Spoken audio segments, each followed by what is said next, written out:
The Chantry teaches us that it is the hubris of men which brought the Darkspawn into our world.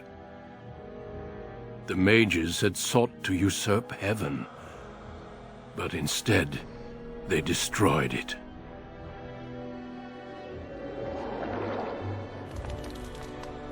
They were cast out, twisted and cursed by their own corruption. They returned as monsters, the first of the Darkspawn.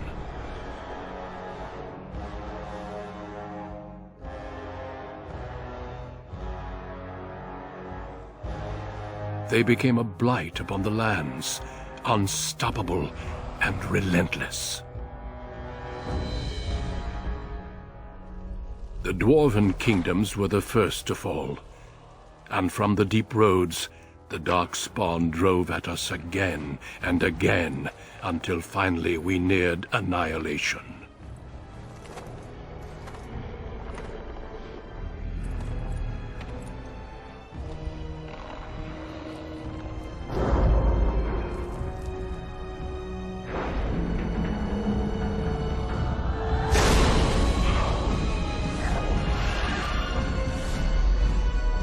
Until the Grey Wardens came. Men and women from every race, warriors and mages, barbarians and kings. The Grey Wardens sacrificed everything to stem the tide of darkness, and prevailed.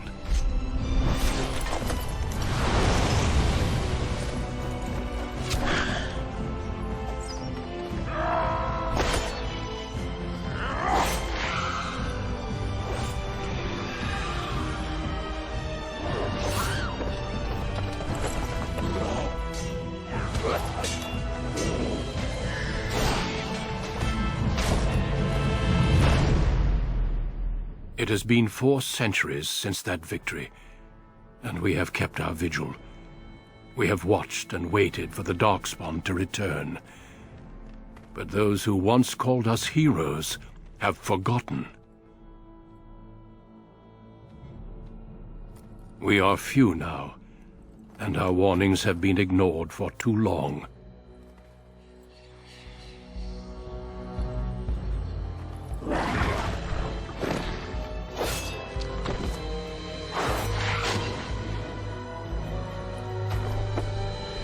May even be too late.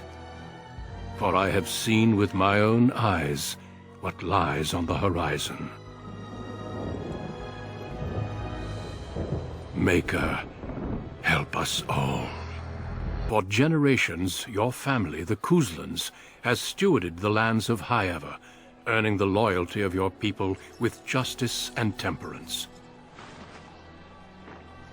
When your country was occupied by the Orlesian Empire, your father and grandfather served the embattled kings of your land.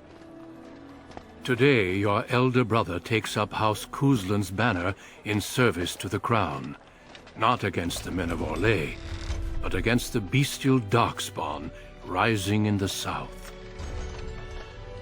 I trust then that your troops will be here shortly. I expect they will start arriving tonight, and we can march tomorrow. I apologize for the delay, my lord. This is entirely my fault. No. The appearance of the Darkspawn in the south has us all scrambling, doesn't it? I only received the call from the king a few days ago myself. I'll send my eldest off with my men. You and I will ride tomorrow just like the old days. True. But we both had less grey in our hair then. And we fought Orlesians, not monsters. At least the smell will be the same. I'm sorry, Pop, I didn't see you there. How? You remember my daughter? I see she's become a lovely young woman. Pleased to see you again, my dear. My son Thomas asked after you. Perhaps I should bring him with me next time. Good. My son saw you at a Denerim fair, and has talked about you ever since. He'll be pleased you remember him. At any rate, Pop, I summoned you for a reason. While your brother and I are both away, I'm leaving you in charge of the castle. Now, that's what I'd like to hear. Only a token force is remaining here, and you must keep peace in the region. You know what they say about mice when the cat is away, yes? There's also someone you must meet. Please, show Duncan in. It is an honor to be a guest within your hall, Tyrn Cousland. Your lordship, you didn't mention that a Grey Warden would be present.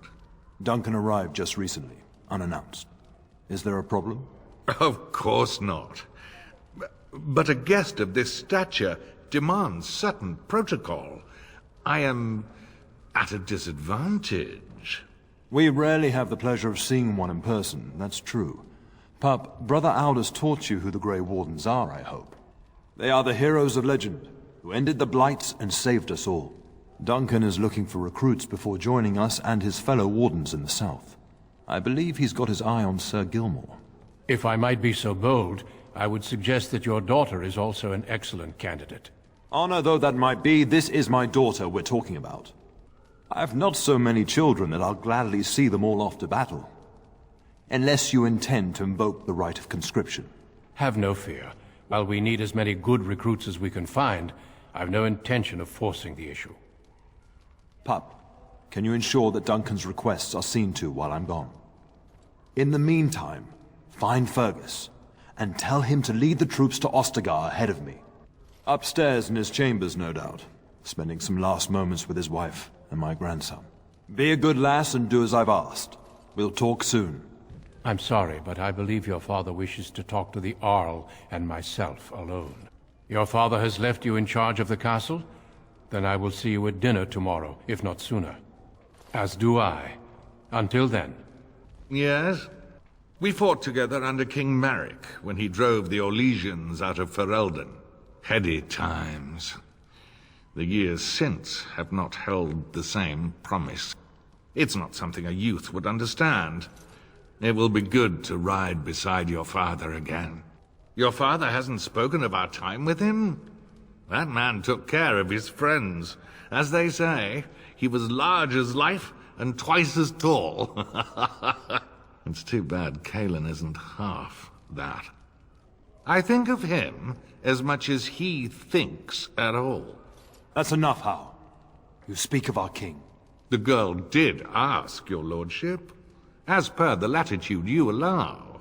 I merely offered my opinion. The topic has come up from time to time. The young and their infatuations. I'm sure that was years ago. People change. To be honest, I have no expectations. And your father seems determined to let you find your own way. If something did happen, well, we'd address it as befits a family of our stature. I'm sure there will be much to discuss once I return. Poor weather, I believe. Their progress has been slow, but it's nothing you need worry about. In a manner of speaking, if I had reinforced our border levies earlier, my troops could have left before the rains. I confess, my confidence in your father allowed me some complacency.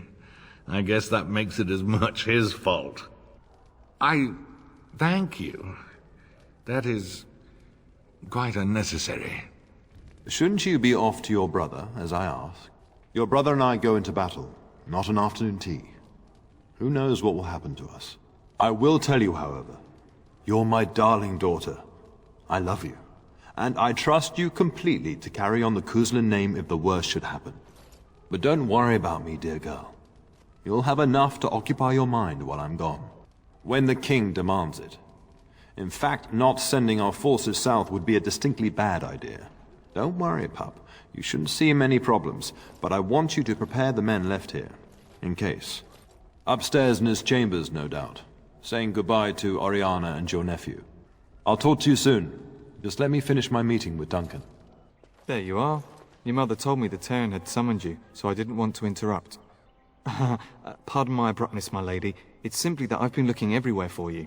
I fear your hound has the kitchens in uproar once again, and is threatening to leave. Your mother disagrees. She insists you collect the dog, and quickly. You know these Mavari hounds. He'll listen to his mistress, but anyone else risks having an arm bitten off. I'm not willing to test that. You're quite lucky to have your own Mabari warhound, you know. Smart enough not to talk, my father used to say. Of course, that means he's easily bored. Nan swears he confounds her just to amuse himself. At any rate, your mother would have me accompany you until the matter is settled, shall we? Just follow the yelling. When Nan's unhappy, she makes sure everyone knows it. Get that bloody mutt out of the larder. But mistress, it won't let us near. If I can't get into that larder, I'll skin both of you useless elves, I swear it. Calm down, good woman. We've come to help. You and you! Your bloody mongrel keeps getting into my larder. That beast should be put down. Just get him gone. I've enough to worry about with a castle full of hungry soldiers. You two, stop standing there like idiots. Get out of the way!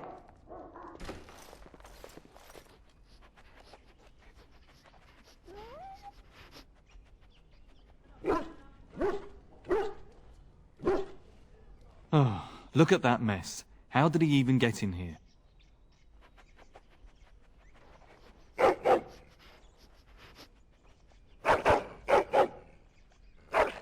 Oh, encourage the hound, why don't you? No wonder he keeps giving Nan fits.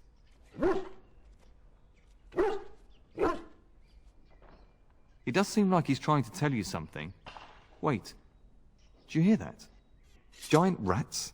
It's like the start of every bad adventure tale my grandfather used to tell. Your hound must have chased them in through their holes. Looks like he wasn't raiding the larder after all. Those were rats from the Kokari Wilds. Best not to tell Nan. She's upset enough as it is. But seeing as you've got your Mabari well in hand, I'll be on my way. I'm to prepare for the arrival of more of the Isle's men. There he is, as brazen as you please, licking his chops after helping himself to the roast, no doubt. What? Rats? Not the large grey ones. They'll rip you to shreds, they will! See, now you've gone and scared the servants. I expect those filthy things are dead. Oh, I bet that dog led those rats into there to begin with. Oh, don't even start with the sad eyes. I'm immune to your so-called charms. Here then, take these pork bits and don't say that Nan never gives you anything. Bloody dog. Thank you, my lady. Now we can get to work. That's right, you two. Quit standing about. Thank you again for your help. Now, if you'll just hold on a moment. Yes? Adney, get moving with those casts. And Kath, do you think you can serve that to the turn with dirt from the floor all over it? Miserable old bat. Old bat, am I? We've got to work double time on supper, sweep out the hearths, and no complaining. Just keeping order. That's why your father keeps me on. The good maker knows I needn't take care of you anymore. Thank you for coming to your old nanny's rescue. That blasted hound is more trouble than he's worth. He is. Don't start with me. You've gotten all you're getting today. But what about you, my lady? Been keeping safe and well behaved, I hope? To be truly good is doing right by others even when it doesn't suit you. Do you remember that bedtime tale I used to tell you? The dog that bit? Good. Then you can start. A warhound was born to the elder bitch of a tribal chief. They named him Hahaku and gave him everything. He grew up a fine, strong pup, destined to be the partner of the chief's eldest son. The young hound became arrogant, taking food from his kin and warning them, in the way of dogs, that the chief's family would punish them if they tried to attack him. Years passed, and the time for the chief's son to take a warhound came closer. Hahaku's pride swelled, and many of the people of the tribe came to the chief, quietly whispering of this dog's bullying. With each complaint, the chief saw only Hahaku's strength and pride, and sent his people away. But as his son grew, the chief watched more closely. The day might come when his boy's life would depend on this dog. If the humblest of his people would not trust Hahaku, how could he? When the day came, Hahaku sat proudly waiting to be called, but the old chief chose Hahaku's brother as his son's hound. Hahaku was shamed, but felt no remorse. So great was his rage that he darted across the fire pit and bit the chief's hand. No, an impulsive and prideful one. The chief and his son struck at Hahaku, cursing him. The hound ran into the village, seeking shelter in the tents and kennels. The other dogs snapped at him, and the tribe's people threw stones at him. Before the chief could reach him, the tribe had torn Hahaku apart. Now, what should you carry from this tale? Very true. Hahaku thought himself above the others and expected his position to protect him. But you're far too old now for an old woman to be reminding you to watch how you behave, It's a story worth repeating. That's all. Be off with you then. Tell your brother farewell before he rides off to war. And my dear Bryce bought this back from Orlais last year. The Marquis who gave it to him was drunk, I understand, and mistook Bryce for the king. Ah, here is my lovely daughter. I take it by the presence of that troublesome hound of yours that the situation in the kitchen is handled? You've always had a way with her. Darling, you remember Lady Landra, Ban Lawrence's wife? I think we last met at your mother's spring salon. You're too kind, dear girl. Didn't I spend half the salon trying to convince you to marry my son? And made a very poor case for it, I might add. You remember my son, Dyron. He's not married yet either. Don't listen to her. It's good to see you again, milady. You're looking as beautiful as ever. And this is my lady-in-waiting, Iona. Do say something, dear. It is a great pleasure, my lady. You are as pretty as your mother describes. You would think that it would make it easier to make a match for her, not more difficult. Perhaps your daughter simply has a mind of her own, your ladyship. You should be proud. Proud doesn't get me any more grandchildren. Aware that my husband and son are about to ride off to battle and perhaps never return? Quite. I think perhaps I shall rest now, my dear. Dyron, I will see you and Iona at supper. Perhaps we'll retire to the study for now. Good evening, your ladyship. You should say goodbye to Fergus while you have the chance. Yes, your father mentioned that. You haven't got it into your head that you want to be recruited. Nor I. And I do realize you didn't answer my question. There's enough here at the castle to occupy you. I don't need you off chasing danger like your brother. If he's not out with his men, probably upstairs with Oriana. I know it's difficult to stay in the castle and watch others ride off. But we must see to our duties first. You understand that, don't you? You are here. Trust me, you'll get your chance for excitement soon enough. As do I. Your father and brother are marching off to fight Maker knows what. All the assurances in the world don't comfort me. But it wouldn't help for us to take up arms and follow. Fergus and your father have their duty and we have ours. For a few days. Then I'll travel with Lady Landra to her estate and keep her company for a time. Your father thinks my presence here might undermine your authority. Don't worry, my dear. It won't be long. I love you, my darling girl. You know that, don't you? Go do what you must, then. I will see you soon. Is there really going to be a war, Papa? Will you bring me back a sword? That sword, Oren. And I'll get you the mightiest one I can find, I promise. I'll be back before you know it. I wish victory was indeed so certain. My heart is disquiet. Don't frighten the boy, love. I speak the truth. And here's my little sister to see me off. Now dry your eyes, love, and wish me well. When there's a man in your life, you'll understand. One day you'll meet someone who can handle you, mark my words. If it's any consolation, I'm sure I'll freeze in the southern rain and be completely jealous of you up here, warm and safe. I am positively thrilled that you will be so miserable, husband. I wish you could come. It'll be tiring killing all those darkspawn myself. In Antiva, a woman fighting in battle would be unthinkable. Is that so? I always heard Antivan women were quite dangerous. With kindness and poison only, my husband. This from the woman who serves me my tea. Then the Arl's men are delayed. You'd think his men were all walking backwards. Well, I'd better get underway. So many darkspawn to behead, so little time. Off we go then. I'll see you soon, my love. I would hope, dear boy, that you plan to wait for us before taking your leave. Be well, my son. I will pray for your safety every day you are gone. The Maker sustain and preserve us all. Watch over our sons, husbands and fathers, and bring them safely back to us. And bring us some ale and wenches while you're at it. For the men, of course. Fergus, you would say this in front of your mother? What's a wench? Is that what you pull on to get the bucket out of the well? A wench is a woman that pours the ale in a tavern, Oren. Or a woman who drinks a lot of ale. Bryce, Maker's breath. It's like living with a pair of small boys. Thankfully, I have a daughter.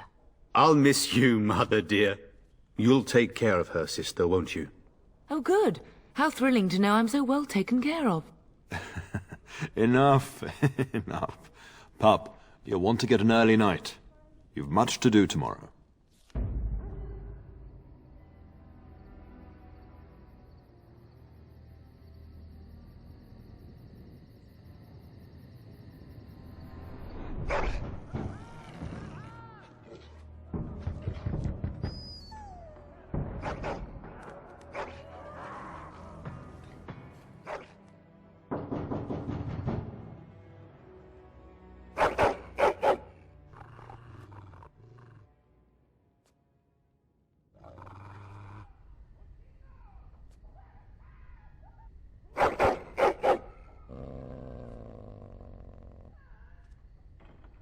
My lady, help me! The castle is under attack!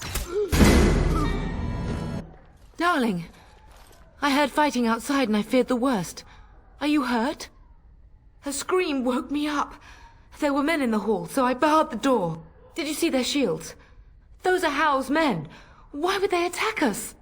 You don't think Howe's men were delayed? On purpose? That bastard. I'll cut his lying throat myself.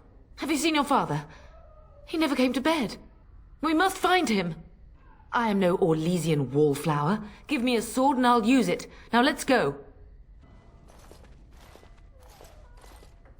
No! My little Oren. What manner of fiend slaughters innocents? Howe is not even taking hostages. He means to kill all of us. Oh, poor Fergus. Let's go. I don't want to see this. Can you hear the fighting? Howe's men must be everywhere. The front gates. That's where your father must be. If Howe's men are inside, they must already control the castle. We must use the servants' entry in the larder to escape. Do you hear me? Then let us be swift. Go! Man the gates! Keep those bastards out as long as you can! Your ladyship, my lady, you're both alive! I was certain Howe's men had gotten through. They killed Oriana and Oren. I can't believe... Are you injured? Don't worry about me, your ladyship. Thank the Maker you two are unharmed. When I realized what was happening, it was all I could do to shut the gates. But they won't keep Howe's men out long. If you've another way out of the castle, use it quickly. When I last saw the Turn, he'd been badly wounded. I urged him not to go, but he was determined to find you. He went towards the kitchen. I believe he thought to find you at the servants' exit in the larder. Bless you, Sir Gilmore. Maker watch over you. Maker, watch over us all.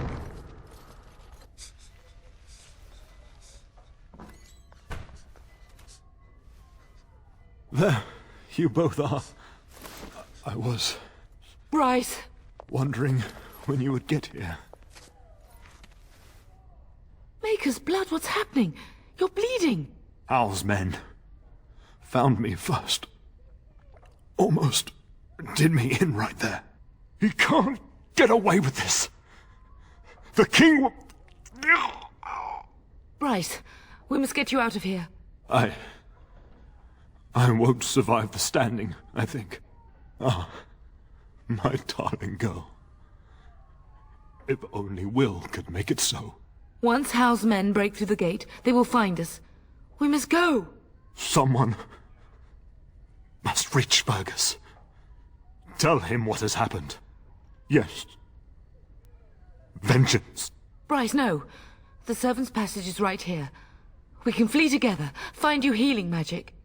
The castle is surrounded. I cannot make it. I'm afraid the Turn is correct. Howe's men have not yet discovered this exit, but they surround the castle. Getting past will be difficult. You are Duncan, then? The Grey Warden? Yes, your ladyship. The Turn and I tried to reach you sooner. My daughter helped me get here. Make her be praised. I am not surprised.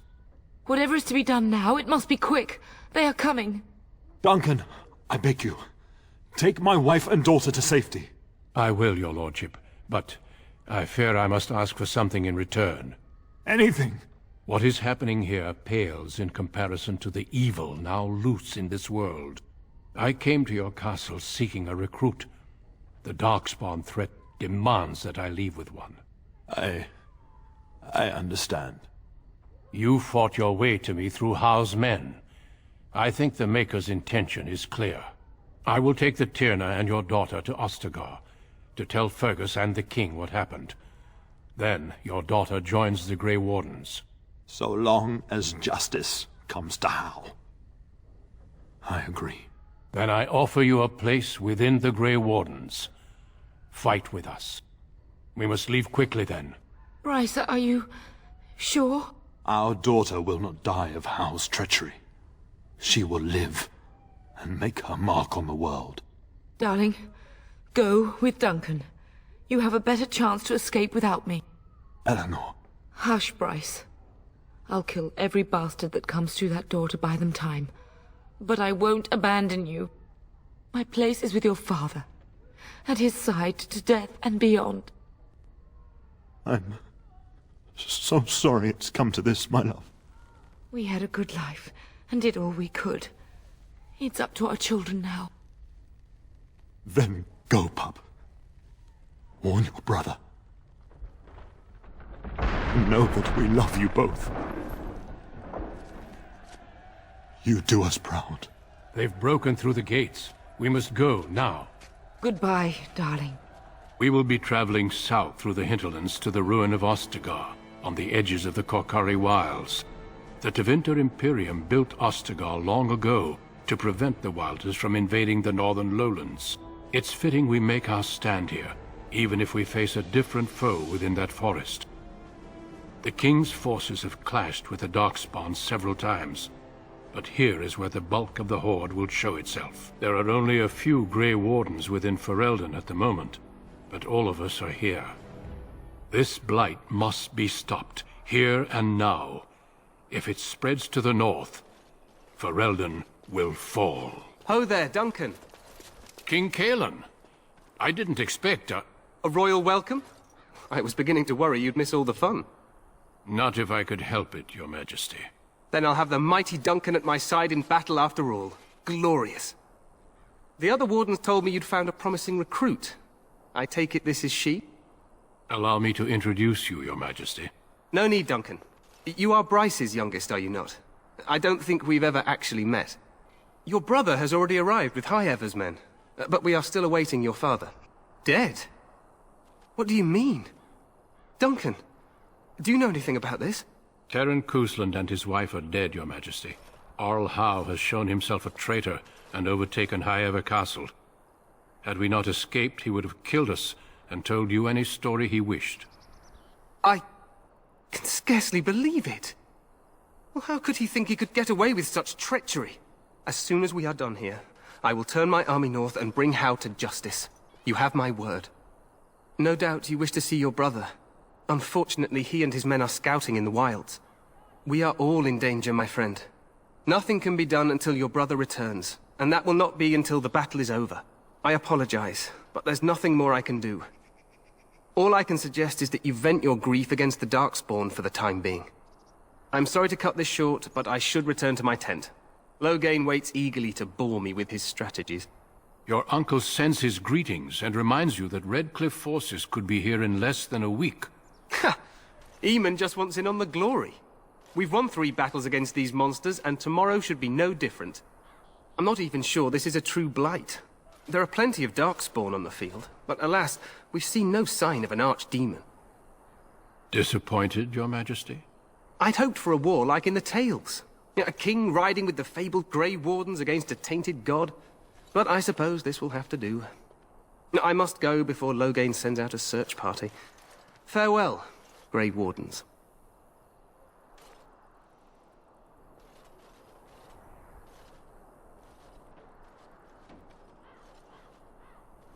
What the king said is true. They've won several battles against the Darkspawn here. Despite the victories so far, the Darkspawn horde grows larger with each passing day. By now, they look to outnumber us. I know there is an archdemon behind this, but I cannot ask the king to act solely on my feeling. Yes, we should proceed with the ritual. Feel free to explore the camp here as you wish. All I ask is that you do not leave it for the time being.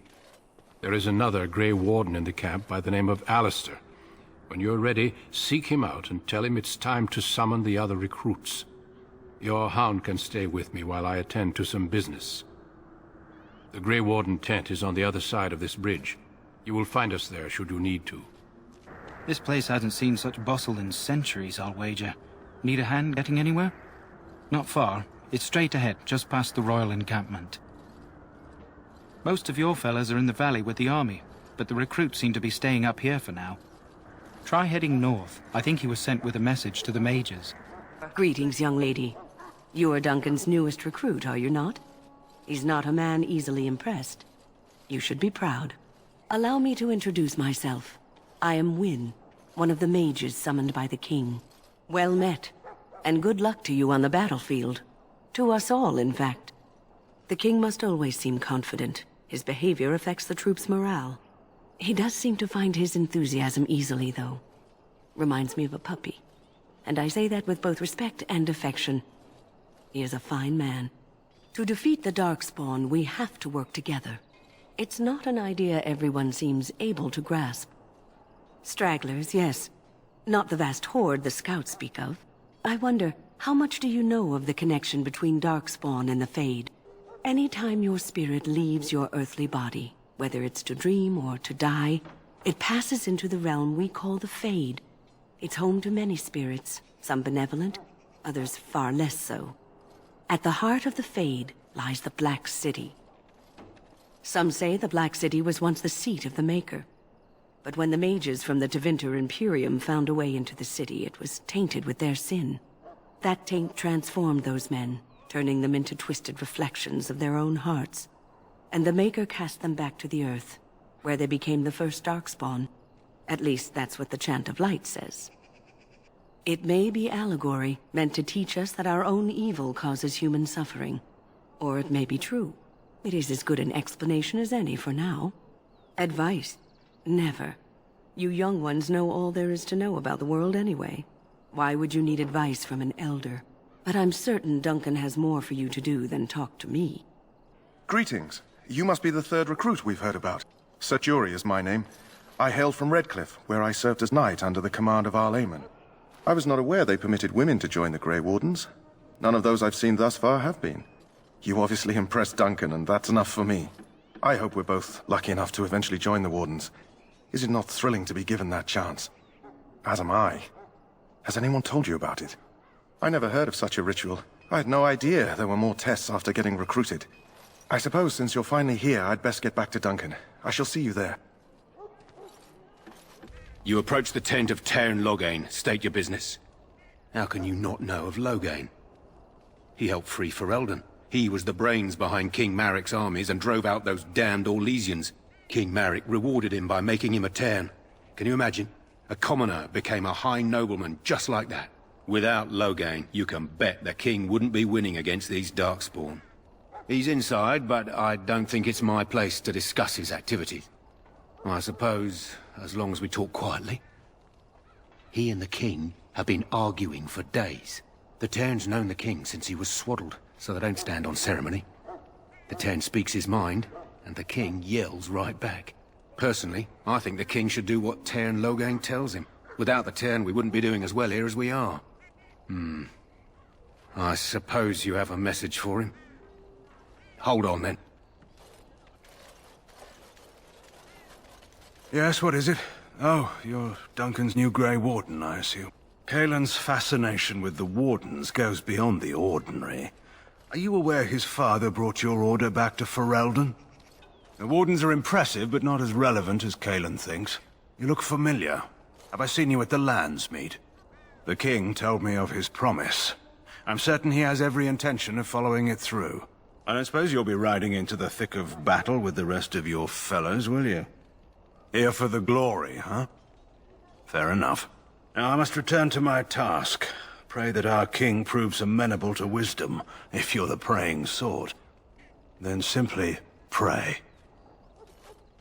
Greetings. King Caelan is not in his tent right now? I suppose I do, though he's spending most of his time with the Grey Wardens. He rides with them wherever they go, in fact. Tairn Loghain sees the king whenever he can and argues with him over coming battles, but the king just waves him off. The king wants to end the Blight with a single huge battle the bards will sing of for centuries. Do you think that's possible? That's how the Tairn feels. He'll do what the king wants in the end, though. The king thought it was funny the Tern called him reckless, and they fought about the queen. She's the Tern's daughter. He wasn't happy about something she did or the king did, I'm not sure. I probably shouldn't discuss it. As you wish. Well, you're not what I thought you'd be. The name's Daveth. It's about bloody time you came along. I was beginning to think they'd cooked this ritual up just for our benefit. I happened to be sneaking around camp last night, see, and I heard a couple of Grey Wardens talking. So, I listened in for a bit. I'm thinking they plan to send us into the wilds. We're right on the northern edge of the Kokari Wilds here, miles and miles of savage country. My home village isn't far, and I grew up on tales about the wilds. Even been in there a few times. Scary place. Then why do the Grey Wardens only recruit folks who can fight? Or are you their first basket weaver? I guess we'll have to wait and see. Like we have a choice. You sound just like the bloody knight. Well, more power to you. Anyway, I expect it's time to get back to Duncan. That's where I'll be if you need me for anything. What is it now? Haven't Grey Wardens asked more than enough of the Circle?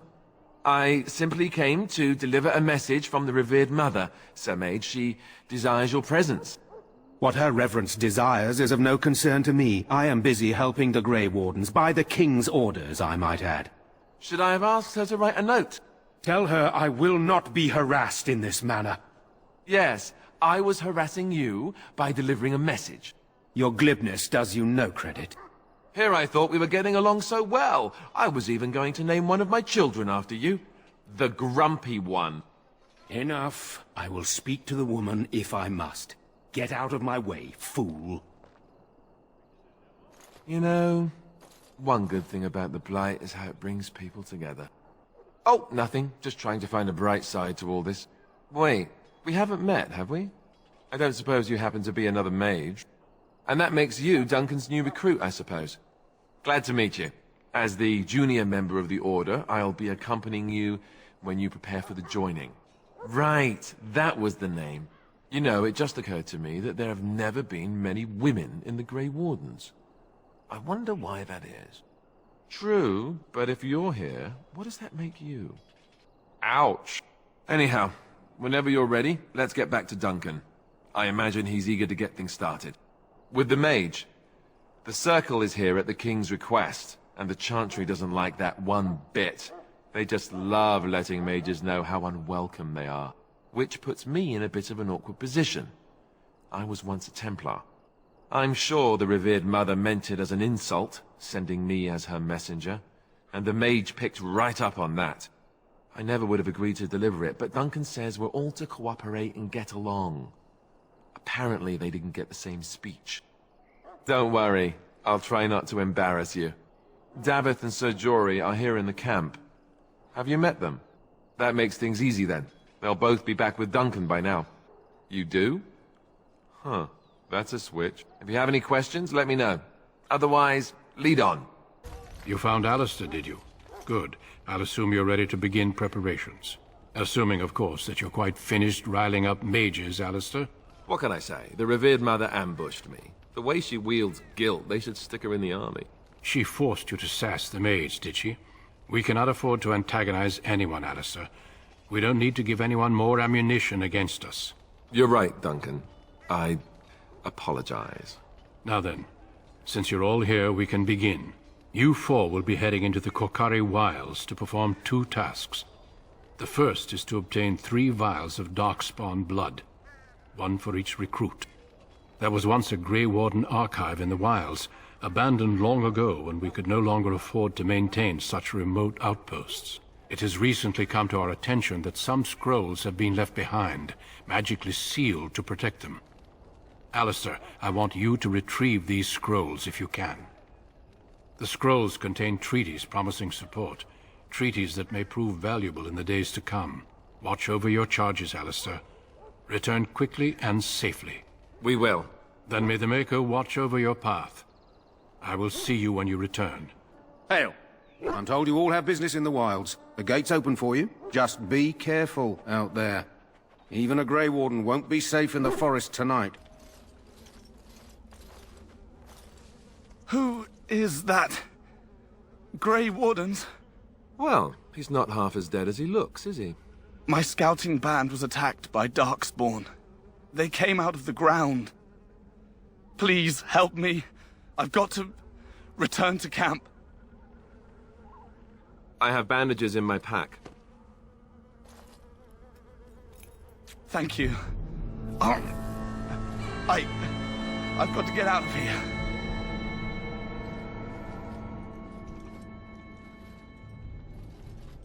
Did you hear? An entire patrol of seasoned men killed by Darkspawn.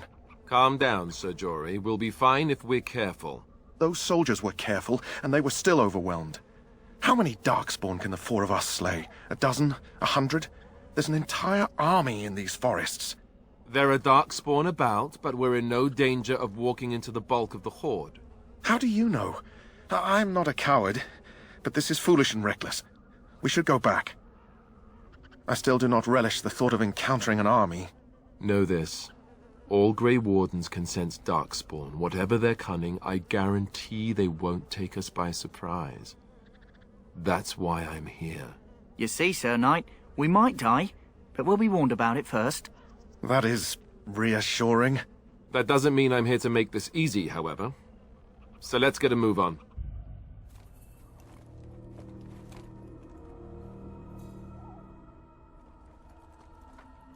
Well, well. What have we here? Are you a vulture, I wonder? A scavenger, poking amidst a corpse whose bones were long since cleaned? Or merely an intruder, come into these darkspawn-filled wilds of mine in search of easy prey?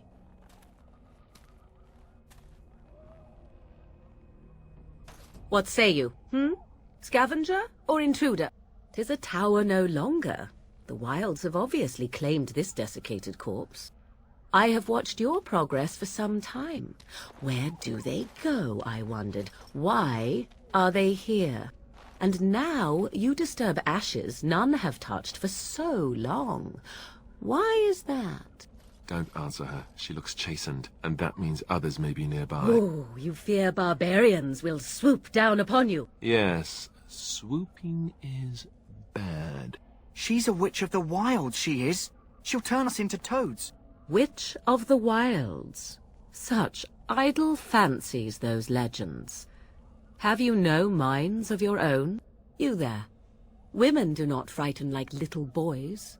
Tell me your name and I shall tell you mine. Now that is a proper civil greeting, even here in the wilds. You may call me Morrigan. Shall I guess your purpose? You sought something in that chest? Something that is here no longer? Here no longer? You stole them, didn't you? You're some kind of sneaky witch thief. How very eloquent. How does one steal from dead men? Quite easily, it seems. Those documents are Grey Warden property, and I suggest you return them.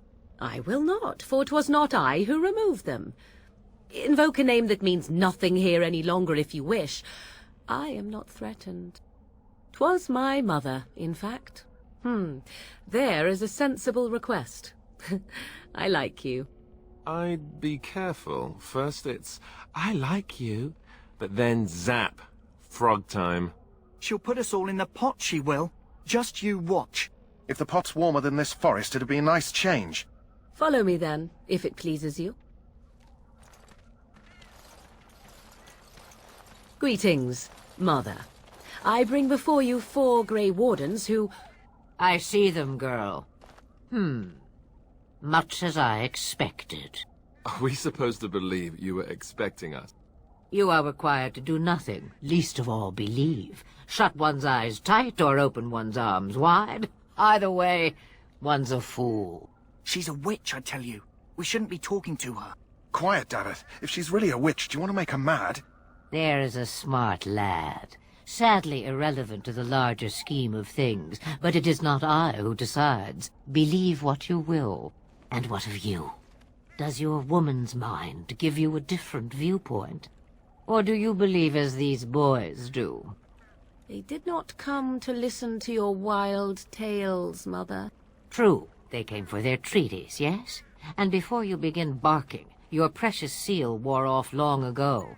I have protected these. You... Oh, you protected them? And why not? Take them to your Grey Wardens and tell them this Blight's threat is greater than they realize. Such manners. Always in the last place you look. Like stockings. Oh, do not mind me. You have what you came for. Time for you to go, then. Do not be ridiculous, girl. These are your guests. Oh, very well. I will show you out of the woods. Follow me. So you returned from the wilds. Have you been successful? Good. I've had the Circle mages preparing. With the blood you've retrieved, we can begin the joining immediately. There was a woman at the tower, and her mother had the scrolls. They were both very... odd. Were they wilder folk? I don't think so. They might be apostates. Mages hiding from the Chantry. I know you were once a Templar, Alistair, but Chantry business is not ours. We have the scrolls. Let us focus on the joining. I will not lie. We Grey Wardens pay a heavy price to become what we are. Fate may decree that you pay your price now, rather than later. I agree. Let's have it done. Then let us begin. Alistair, take them to the old temple.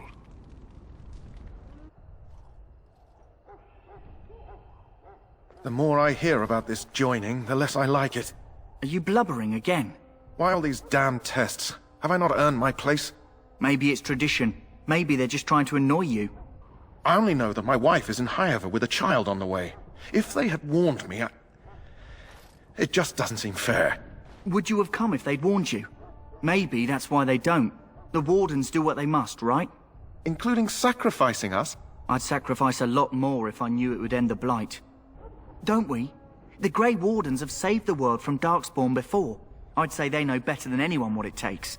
You saw those Darkspawns tonight. Wouldn't you die to protect your pretty wife from them? Maybe you'll die. Maybe we'll all die. If nobody stops the Darkspawn, we'll die for sure. I've just never faced a foe I could not engage with my blade. At last we come to the joining. The Grey Wardens were founded during the First Blight, when humanity stood on the verge of annihilation.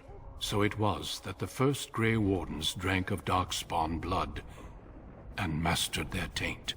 We're going to drink the blood of those creatures. As the first Grey Wardens did before us, as we did before you.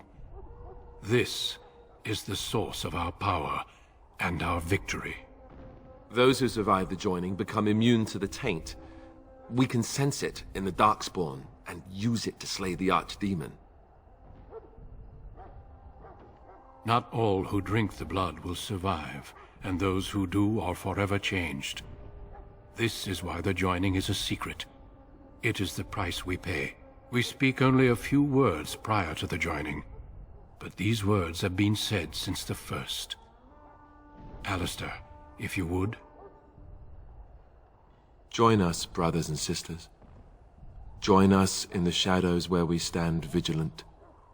Join us as we carry the duty that cannot be forsworn. And should you perish, know that your sacrifice will not be forgotten. And that one day, we shall join you.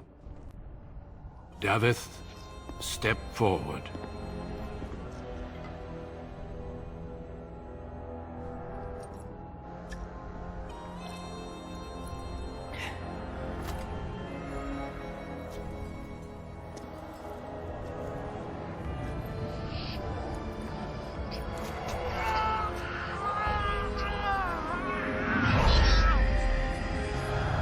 Maker's breath.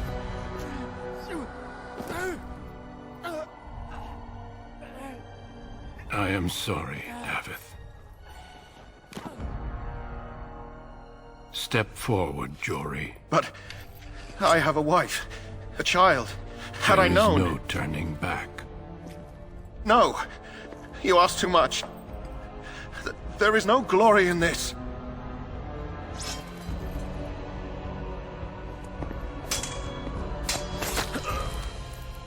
I am sorry.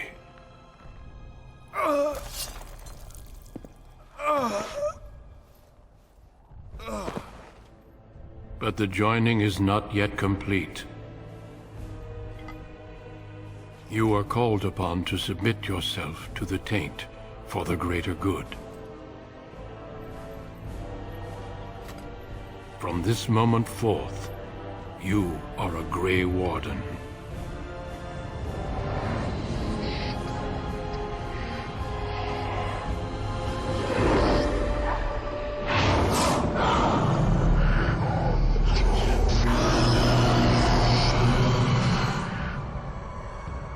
It is finished. Welcome. 2 more deaths.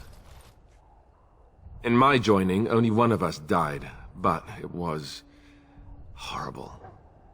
I'm glad at least one of you made it through. How do you feel? Jory was warned that there was no turning back, as were you all.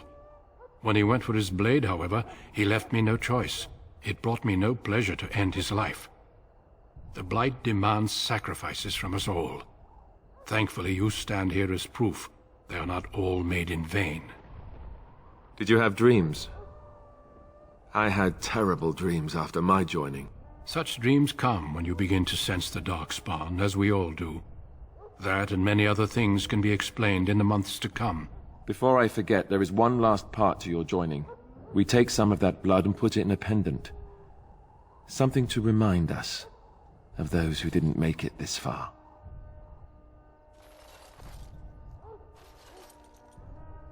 Take some time. When you're ready, I'd like you to accompany me to a meeting with the king. The meeting is to the west, down the stairs. Please attend as soon as you're able. Loghain, my decision is final. I will stand by the Grey Wardens in this assault. You risk too much, Cailan. The Darkspawn Horde is too dangerous for you to be playing hero on the front lines. If that's the case, perhaps we should wait for the Orlesian forces to join us after all. I must repeat my protest to your fool notion that we need the Orlesians to defend ourselves. It is not a fool notion. Our arguments with the Orlesians are a thing of the past, and you will remember who is king. How fortunate Marek did not live to see his son ready to hand Ferelden over to those who enslaved us for a century. Then our current forces will have to suffice, won't they? Duncan, are your men ready for battle? They are, Your Majesty. And this is the lady from High Ever I met earlier?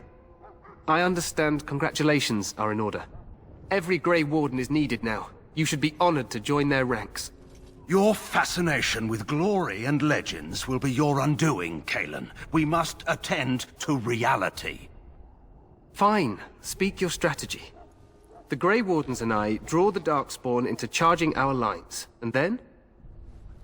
You will alert the tower to light the beacon, signaling my men to charge from cover. To flank the Darkspawn, I remember.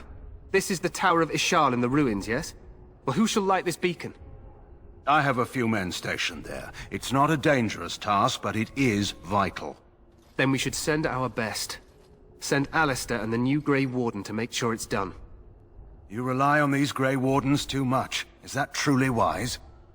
Enough of your conspiracy theories, Loghain. Grey Wardens battle the Blight no matter where they're from.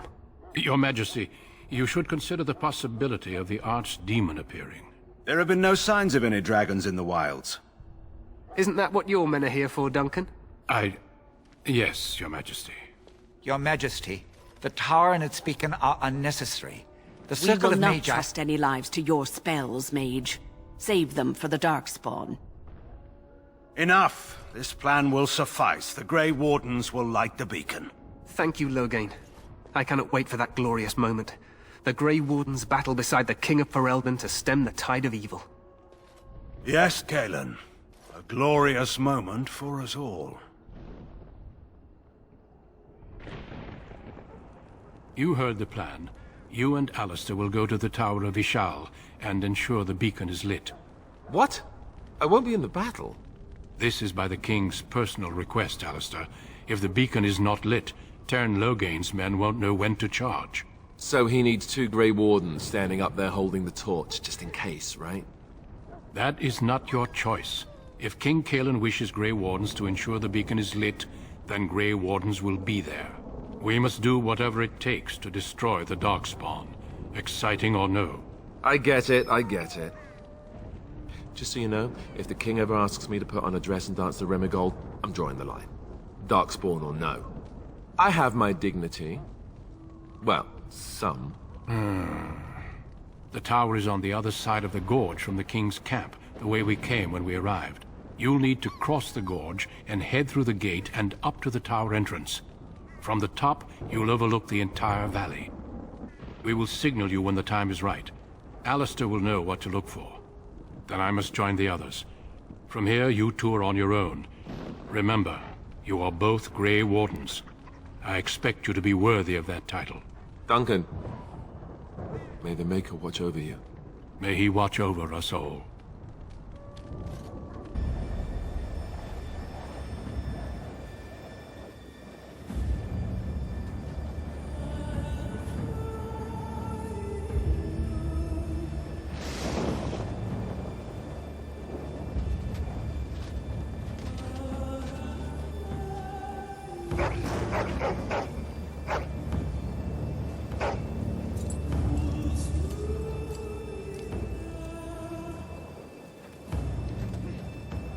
The plan will work, Your Majesty. Of course it will. The Blight ends here.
Archers!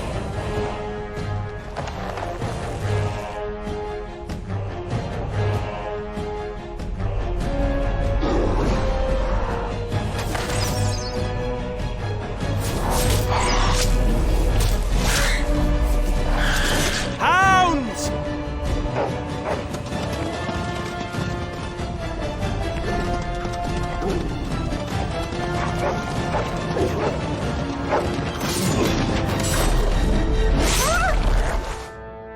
For Ferelden!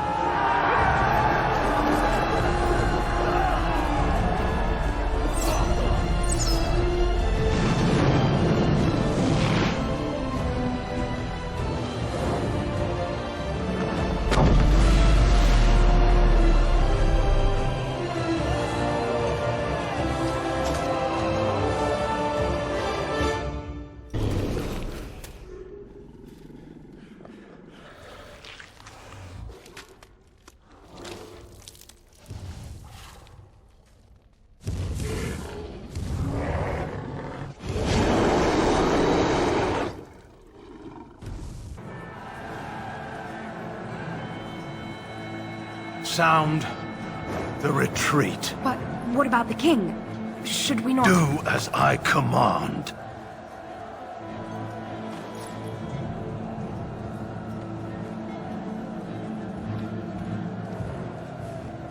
Pull out! All of you, let's move!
Ah, your eyes finally open. Mother shall be pleased.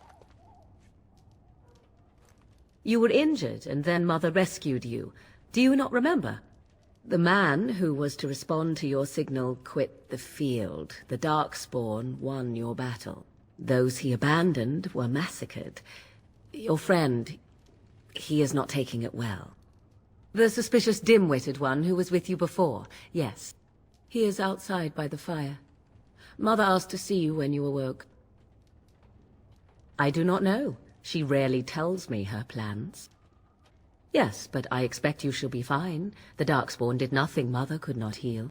He is, as you are. I suppose it would be unkind to say he is being childish. And you think they would encourage his blubbering? If so, they are not the sort of Grey Wardens the legends note. I do not mind. Take your time. We are safe, for the moment. Mother's magic keeps the Darkspawn away. Once you leave, 'tis uncertain what will happen. The Horde has moved on, so you might avoid it. I wonder at that myself. But she tells me nothing. Perhaps you were the only ones she could reach. I would have rescued your king. A king would be worth a much higher ransom than you. I stand corrected. She turned into a giant bird and plucked the two of you from atop the tower, one in each talon. If you do not believe that tale, then I suggest you ask Mother yourself. She may even tell you. Only stragglers that are long gone. You would not want to see what is happening in that valley now. Are you sure you want me to describe it? I had a good view of the battlefield. 'Tis a grisly scene. There are bodies everywhere, and Darkspawn swarm them, feeding, I think. They also look for survivors and drag them back down beneath the ground. I cannot say why. I agree. 'Tis time you speak with Mother, then be on your way. See, here is your fellow Grey Warden. You worry too much, young man. You're alive. I thought you were dead for sure. Oh, this doesn't seem real. If it weren't for Morrigan's mother, we'd be dead on top of that tower. Do not talk about me as if I am not present, lad. I didn't mean... But what do we call you? You've never told us your name? Names are pretty, but useless. The chastened folk call me Flemeth. I suppose it will do. The Flemeth? From the legends? Daveth was right. You're the Witch of the Wilds, aren't you? And what does that mean? I know a bit of magic, and it has served you both well, has it not? Must I? Age and power are relative. It depends on who is asking. Compared to you, yes, on both counts. Then why didn't you save Duncan? He was our leader. I am sorry for your Duncan, but your grief must come later. In the dark shadows before you take vengeance, as my mother once said. Duty must come now. It has always been the Grey Warden's duty to unite the lands against the Blight. Or did that change when I wasn't looking? But we were fighting the Darkspawn. The king had nearly defeated them. Why would Loghain do this? Now that is a good question. Men's hearts hold shadows darker than any tainted creature. Perhaps he believes the Blight is an army he can outmaneuver. Perhaps he does not see that the evil behind it is the true threat. The Archdemon. By ourselves? No Grey Warden has ever defeated a Blight without the army of a half-dozen nations at his back. Not to mention... I don't know how. How to kill the Archdemon, or how to raise an army? It seems to me those are two different questions, Have the Wardens no allies these days? I don't know. Duncan said that the Grey Wardens of Orlais had been called, and Al-Eamon would never stand for this, surely. I suppose. Al-Eamon wasn't at Ostagar. He still has all his men. And he was Caelan's uncle. I know him. He's a good man, respected in the Landsmeet. Of course, we could go to Redcliffe and appeal to him for help. See? There is a smart lass.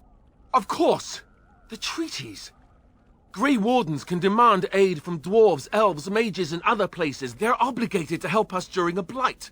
I may be old, but dwarves, elves, mages, this Arl Eamon, and who knows what else. This sounds like an army to me. So can we do this? Go to Redcliffe and these other places and build an army? So you are set then, ready to be Grey Wardens. Now, before you go, there is yet one more thing I can offer you.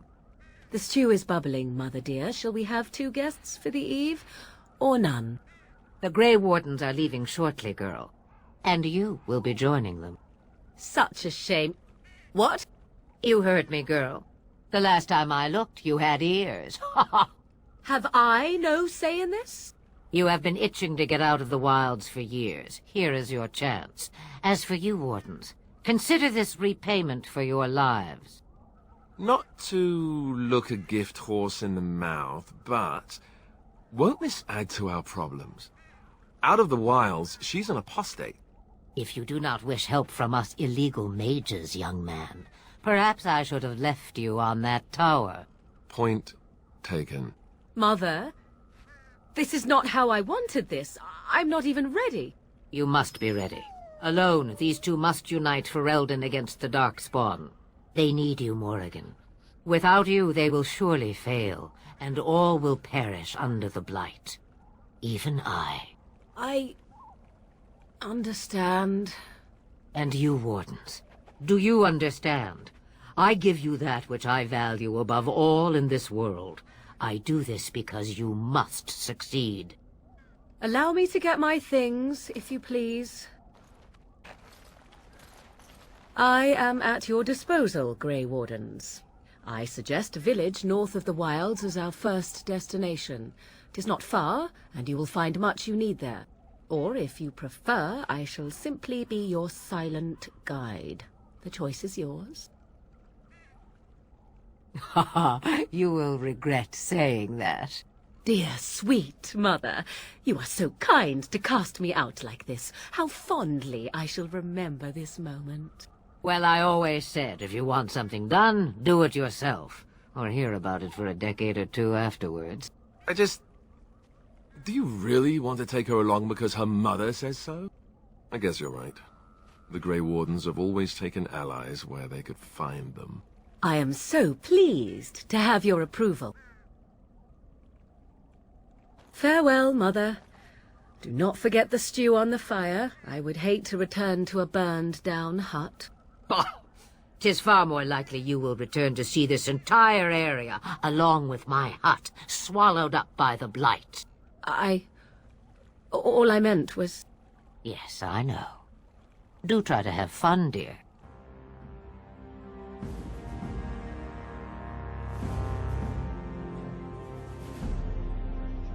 And I expect each of you to supply these men. We must rebuild what was lost at Ostagar, and quickly.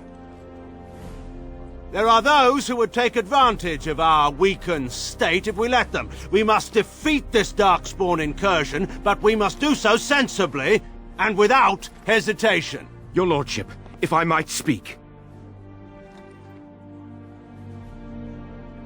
You have declared yourself Queen Honora's regent, and claim we must unite under your banner for our own good. But what of the army lost at Ostagar? Your withdrawal was most fortuitous.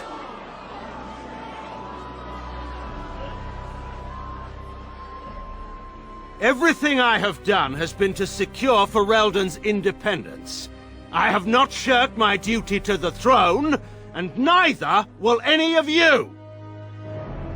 The Banorn will not bow to you simply because you demand it. Understand this. I will brook no threat to this nation from you or anyone.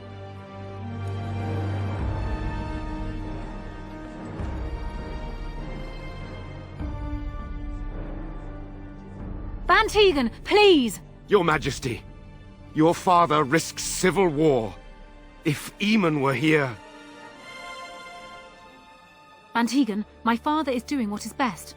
Did he also do what was best for your husband, your Majesty?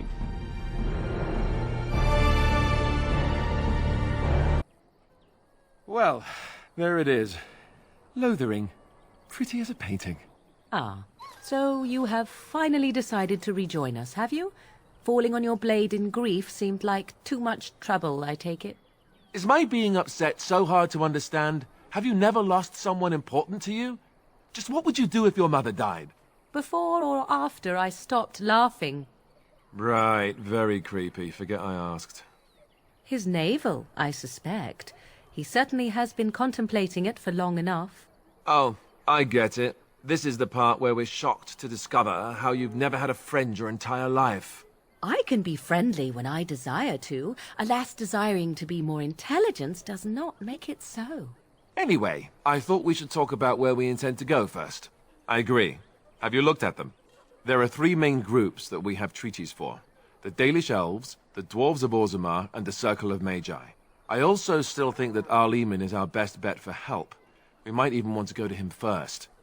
Go after your enemy directly. Find this man Loghain and kill him. The rest of this business with the treaties can then be done in safety.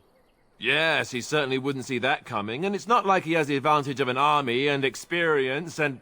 I was asked for my opinion and I gave it. If your wish is to come up with reasons why something cannot be done, we will stand here until the Darkspawn are upon us. I can give you directions, if you like. He'll be at Castle Redcliffe, in the far western part of Ferelden, next to the mountain passes. If he isn't there, someone will be able to tell us where he is. If we head eastward, towards the Brazilian forest, we should hear word of one of the clans that wanders that area. Hopefully they will still be there. We would need to speak to their king in Orzammar. That means heading west into the Frostback Mountains, which won't be easy. That will be at their tower on Lake Carlinhard to the north. We'll be looking for the first enchanter, whoever that is. Technically, the Circle of Magi is independent. We don't know that the Chantry won't support us, of course. You truly believe that? If we speak to the first enchanter, he should see that his responsibility to the Grey Wardens supersedes anything the Chantry or even Teyrn Loghain might have to say about it. If he isn't out in the field with his army, he's probably going to be at the palace in Denerim. We can go to Denerim, but somehow I suspect that they're not going to let us just walk around. Only a suspicion, of course. Then you have a plan. Fair enough. Let's head into the village whenever you're ready. Move on if you can. Lothering's lost. We've had refugees streaming from the south for the last 2 days. The Chantry and Tavern are full to bursting. There simply isn't enough food to go around, and we Templars can barely keep order. You'd be better off elsewhere, my friend. Best of luck wherever you might go. Well, look what we have here, men. I think we've just been blessed. Uh-oh. Loghain's men. This can't be good. Didn't we spend all morning asking about a woman by this very description, and everyone said they hadn't seen her? It seems we were lied to. Gentlemen, surely there is no need for trouble. These are no doubt simply more poor souls seeking refuge. They're more than that. Now stay out of our way, sister. You protect these traitors, you'll get the same as them. Teyrn Loghain claims the Grey Wardens betrayed the king. Or haven't you heard? Enough talk!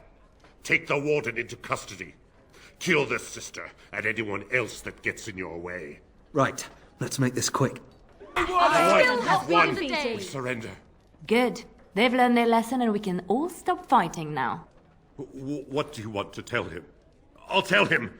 Right away, now. Thank you. I apologize for interfering, but I couldn't just sit by and not help. Save my life. I assure you, I can handle myself. I wasn't born in the Chantry, you know. Many of us had more colorful lives before we joined. Let me introduce myself. I am Liliana, one of the lay sisters of the Chantry here in Lothering. Oh, I was. Those men said you're a Grey Warden. You will be battling the Darkspawn, yes? That is what Grey Wardens do. I know after what happened you will need all the help you can get. That's why I'm coming along. That and the Maker wants me to go with you. Then... you believe me? I knew the Maker had sent a true dream. A vision that by serving you, I serve his holy plan. Perhaps your skull was cracked worse than Mother thought. Thank you. I appreciate being given this chance. I will not let you down. You aren't one of my captors. I will not amuse you any more than I have the other humans. Leave me in peace. I'm in a cage, am I not? I've been placed here by the Chantry. The revered mother said he slaughtered an entire family, even the children. It is as she says. I am Sten of the Beresad, the vanguard of the Kunari peoples. You mock me, or you show manners I have not come to expect in your lands. Though it matters little now, I will die soon enough. This is a proud and powerful creature, trapped as prey for the Darkspawn. If you cannot see a use for him, I suggest releasing him for mercy's sake alone. Mercy? I wouldn't have expected that from you. I would also suggest that Alistair take his place in the cage. Yes, that's what I would have expected. I suggest you leave me to my fate. No doubt. What help do you seek? The Blight? Are you a Grey Warden, then? My people have heard legends of the Grey Warden's strength and skill. Though I suppose not every legend is true. Perhaps if you told her the Grey Wardens need my assistance, it seems as likely to bring my death as waiting here. Farewell, then. To be left here to starve? Or to be taken by the Darkspawn? No one deserves that. Not even a murderer. Who? I beg your pardon. I did not see you approach. Sir Donald? Is that you? Alistair? By the Maker, how are you? I was certain you were dead. Very nearly, Sir Donald. May I introduce my fellow Grey Warden? We are the last two in Ferelden, as far as I know. Terrible news indeed. Pleased to meet you, my lady. Might I know your name? I trust you are staying discreet, with the bounty placed on your heads. We've heard Loghain's accusations, but he's the one who betrayed the king. If Arl Eamon were well, he'd set Loghain straight soon enough. If he were well? What do you mean? The Arl is stricken with an illness that threatens his life. We have found no cure, either natural or magical. When did this happen? Only a few weeks ago, but he has declined quickly. No one knows the nature of the illness, and even magic has done little to slow its progress. Our only hope now is a miracle. Every knight of Redcliffe has gone in search of the Urn of Sacred Ashes. Andraste's ashes are said to cure any illness, but I fear we are chasing a fable. With each day, my hope dims. Why is that, if I may ask? I see. The Arl is a popular man, it's true. Tairn Loghain, however, is a hero throughout Ferelden. Whatever the Tairn has done or not done, the Arl remains ill, or worse. That is my primary concern. He may be dead already. Or perhaps his luck has changed in the weeks I have been gone. We should see what's happening in Redcliffe ourselves. I believe that now more than ever. If nothing else, I am certain you would be welcomed at Castle Redcliffe. The Arlessa is there, and she could tell you more than I could. My mission takes priority. But I fear I shall be returning to Redcliffe with nothing to show for my efforts. I expect you to take advantage of the Chantry's library, in fact, but my skills are better suited to battle than chasing down tales. Supposedly, the urn contains the ashes of the prophetess Andraste. Surely you know all this. If you're truly interested, there are books here containing a great deal of lore. Nothing I have found leads me to believe that this was anything more than a quest of desperation. I intend to return to Redcliffe soon, and tell the Arlessa exactly that, once Sir Henrik arrives. My fellow knight and traveling companion. He is delayed, though. What? And you have his locket? And a note? Maker's mercy. Thank you for giving me these. I would never have known otherwise. Thank you. I wonder how many of us have met similar fates on this mad quest. With Henrik gone, I need to return to Redcliffe. Perhaps later I will seek out the scholar his note mentions. But I must go. Thank you again, my lady. You have been most helpful. Good day, Sister Leliana. I'm surprised to see you're still in Lothering. It is good to see you as well, Your Reverence. I do not recognize your companion. Greetings. Will you be making a donation to the Chantry? Our need has never been greater. Might I suggest 30 silver? 1 out of 1 is a more generous gift than 10 out of thousands. What can I do for you, then? It might have been kinder to execute him, but I leave his fate to the Maker. Why does he interest you? Then his next victims might count you and me as their murderers. And what do you say on this, Leliana? You know your friend better than I. These are unusual times, Your Reverence. With us, The Kunari might do some good. I am sure of it, in fact. Were things not so desperate? Very well, I trust you. Take these keys to his cage and make her watch over you. Thank you, Your Reverence. Your trust is not misplaced. You wish something more of me. I confess, I did not think the priestess would part with it. Perhaps we have different ideas of freedom. So be it. Set me free and I will follow you against the Blight. And so it is done. I will follow you into battle. In doing so, I shall find my atonement. May we proceed? I am eager to be elsewhere. We done heard what was said. You're a warden. I don't know if you killed King Cailan, and make her forgive me, I don't care. But that bounty on your head could feed a lot of hungry bellies. Attack! Mighty timely arrival there, my friend. I'm much obliged. The name's Baldur Feddick, merchant and entrepreneur. This here is my son, Sandal. Say hello, my boy. Hello. Road's been mighty dangerous these days. Mind if I ask what brings you out here? Perhaps we're going the same way. Grey Wardens. My, that does rather explain a lot. No offence, but I suspect there's more excitement on your path than my boy and I can handle. Allow me to bid you farewell and good fortune, though. Goodbye. Now then, let's get this mess cleaned up, shall we?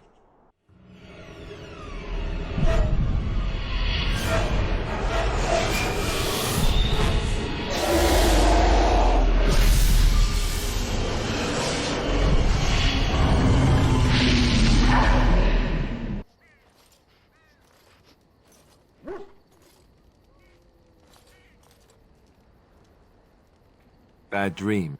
Well, it is real. Sort of. You see, part of being a Grey Warden is being able to hear the Darkspawn. That's what your dream was, hearing them. The Archdemon, it talks to the Horde, and we feel it just as they do. That's why we know this is really a blight.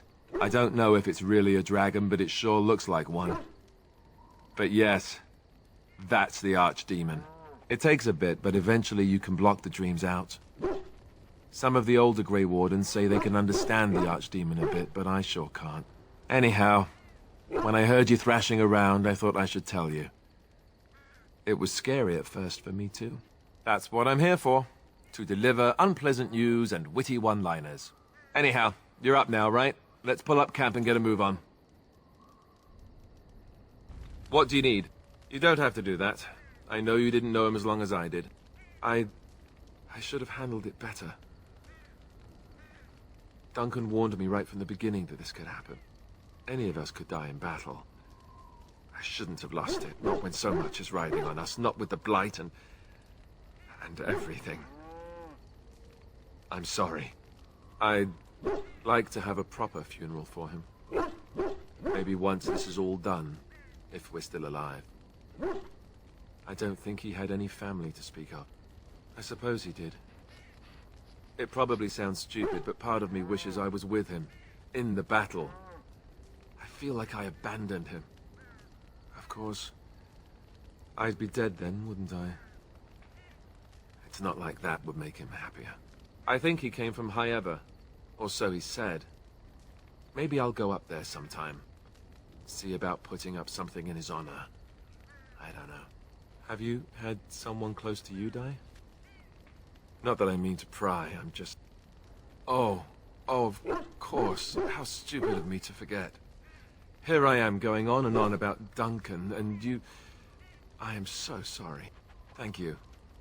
Really, I mean it. It was good to talk about it, at least a little. Essentially, they're trained to fight. The Chantry would tell you that the Templars exist simply to defend. But don't let them fool you. They're an army. The other main purpose for a Templar is, of course, to hunt mages. To that end, we train in talents that drain mana and disrupt spells. You could call it that, sure. The Chantry doesn't look on it the same way, however, since really our talents only work on mages. Against a regular person, I'm just a guy in a metal suit. Perhaps, but there usually isn't much of an opportunity. The Chantry keeps a close rein on its Templars. We are given lyrium to help develop our magical talents, you see. Which means we become addicted. And since the Chantry controls the lyrium trade with the dwarves, well, I'm sure you can put 2 and 2 together. Thankfully, no. You only start receiving lyrium once you've taken your vows. You don't need lyrium in order to learn the Templar talents. Lyrium just makes Templars' talents more effective. Or so I was told. Maybe it doesn't even do that. The Chantry usually doesn't let their Templars get away, either, so they can spread their secrets.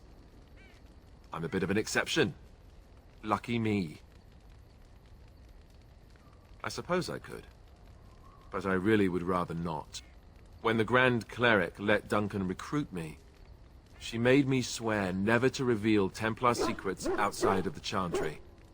I'd rather not go back on my word. Ask me later, perhaps. Maybe I'll change my mind. This is not something small you're asking, after all. Such as they are. That's a good question. There's plenty in Orlais, but who knows where they might be found. And the nearest Orlesian city is weeks away. If we go north and cross the sea, there's bound to be some in the Free Marches. Again, however, I just don't know where. I don't know anything about Grey Wardens in other lands. Here in Ferelden, there's our compound in Denerim at the palace, but that's it. Loghain will have control over that and be watching it, no doubt. Beyond that, the only place I know of is Weishaupt Fortress. That's the headquarters of all Grey Wardens in the Anderfells, 1,000 miles from here. But I've no idea how to even contact them. So unless we try to get back to the compound in Denerim, I suppose the answer is no. There's nowhere for us to go. I imagine that eventually the Grey Wardens outside of Ferelden will wonder what's happened. Why there's no contact from Duncan or someone. They'll send someone eventually. Though who knows what Loghain's people in Denerim will tell them. Maybe they won't send anyone. We could try to contact them. But that would mean leaving Ferelden, and even if we did, they couldn't come back with us in time to stop the Blight. So that means whatever happens, it's up to us. I mean, eventually we would have to use the joining to make more Grey Wardens, right? But I don't know how to do the joining, or what's involved. I know it involves lyrium and some other magic, and that it's really difficult to prepare, but that's it. Unless we can find out more about the joining, I guess we better get used to the idea that there might only be 2 of us for now. Until more come from elsewhere. Just left? You mean just left Ferelden? I don't know. If there's an archdemon, however, we're supposed to be the only ones who can defeat it. And that means the Blight would grow unchecked. Eventually, other Grey Wardens in Orlais and other lands would hear about it, and they would come to fight it, but they wouldn't come in time to save Ferelden. There's no way. I'm not going anywhere. Same way you did. You drink some blood, you choke on it, and pass out. You haven't forgotten already, have you? I do my best. What can I say? Let's see, I was in the Chantry before. I trained for many years to become a Templar, in fact. That's where I learned most of my skills.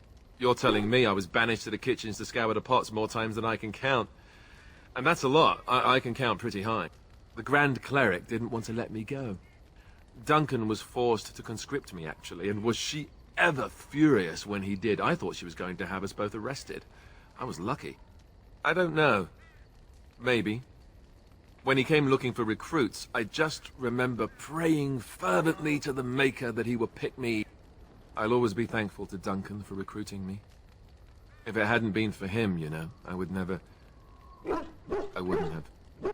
No, it's... I'm sorry. I shouldn't be... It's fine. He died a hero. They all did. Come on, let's go. I think I'm done talking. Did I say that? I meant that dogs raised me. Giant slobbering dogs from the Anderfells. A whole pack of them, in fact. Well, if you're going to go and pay attention to the facts, then fine. Let's see, how do I explain this? I'm a bastard. And before you make any smart comments, I mean the fatherless kind. My mother was a serving girl in Redcliffe Castle who died when I was very young. Arleman wasn't my father, but he took me in anyhow and put a roof over my head. He was good to me, and he didn't have to be. I respect the man, and I don't blame him anymore for sending me off to the Chantry once I was old enough. Our Lehman eventually married a young woman from Orlais, which caused all sorts of problems between him and the king because it was so soon after the war. But he loved her. Anyhow, the new Arlessa resented the rumors which pegged me as his bastard. They weren't true, but of course they existed.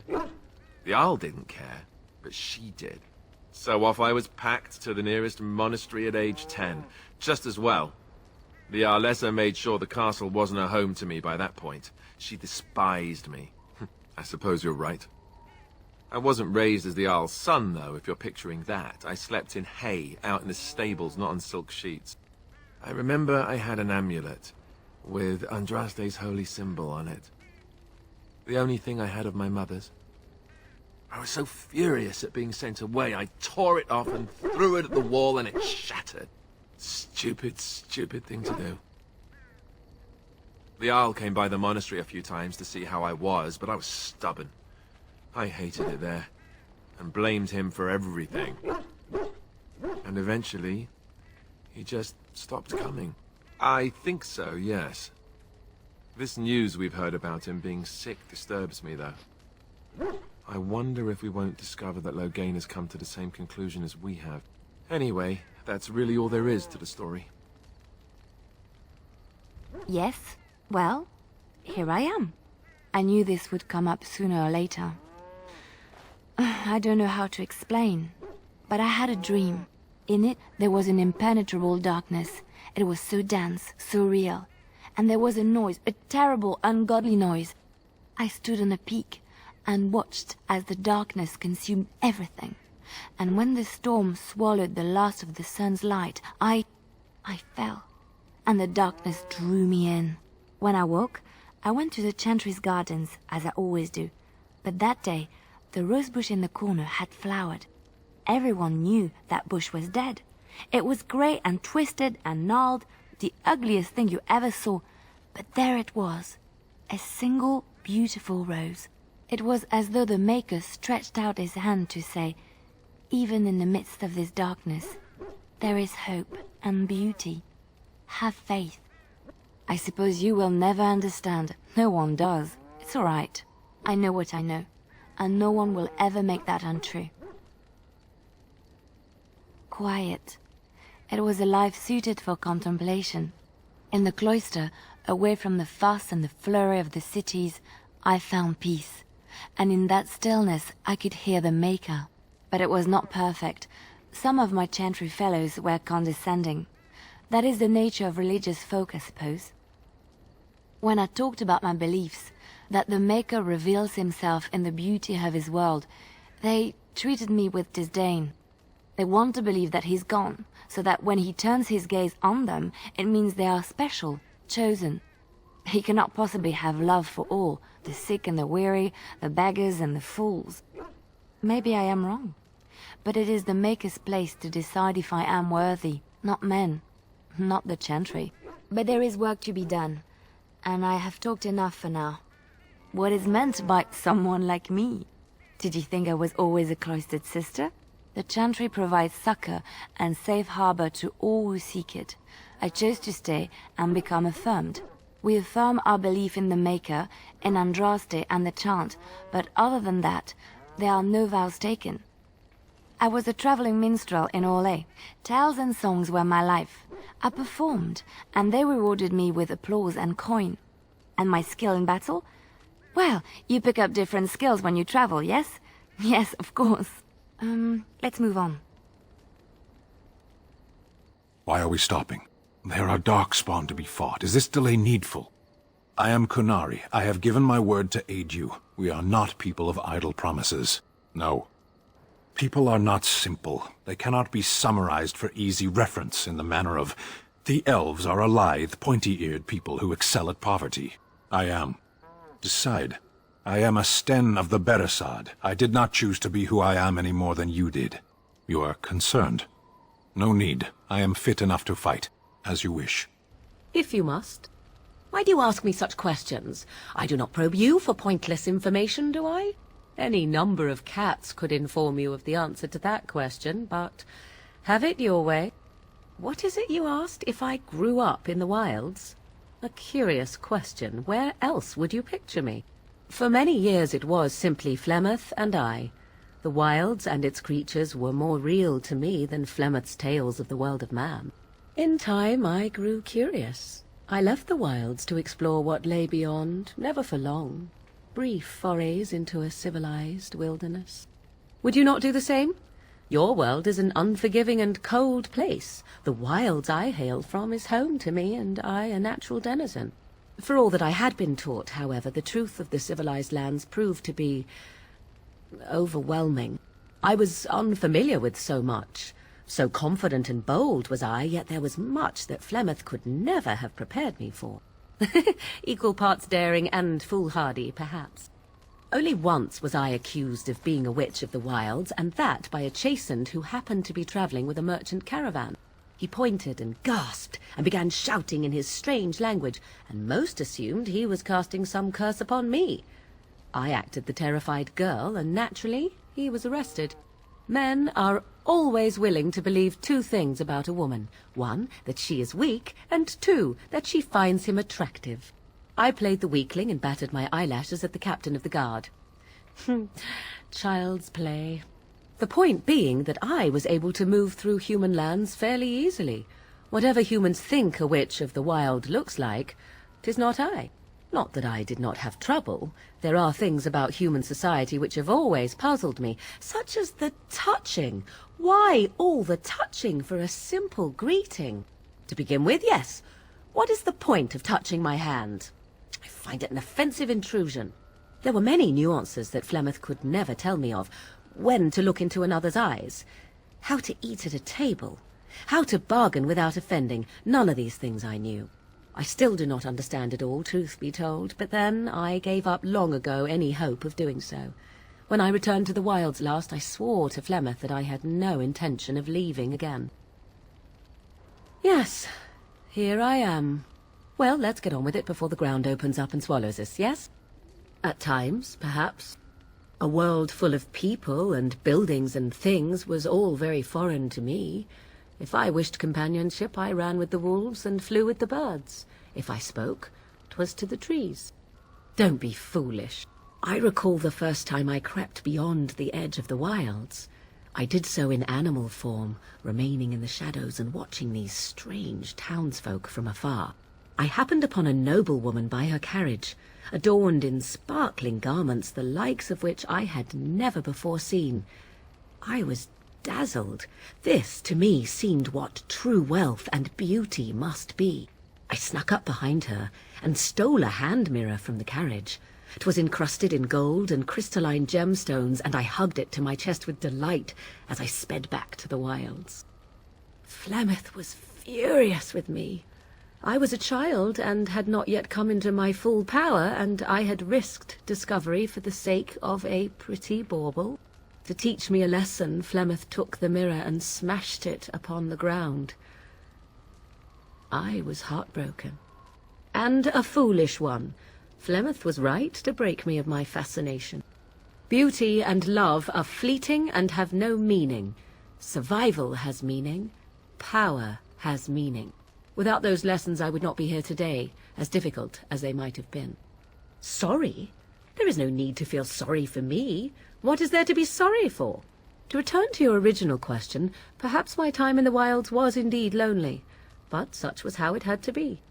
I find myself at times wondering what might have become of the girl with the beautiful golden mirror, but such fantasies have no place amidst reality.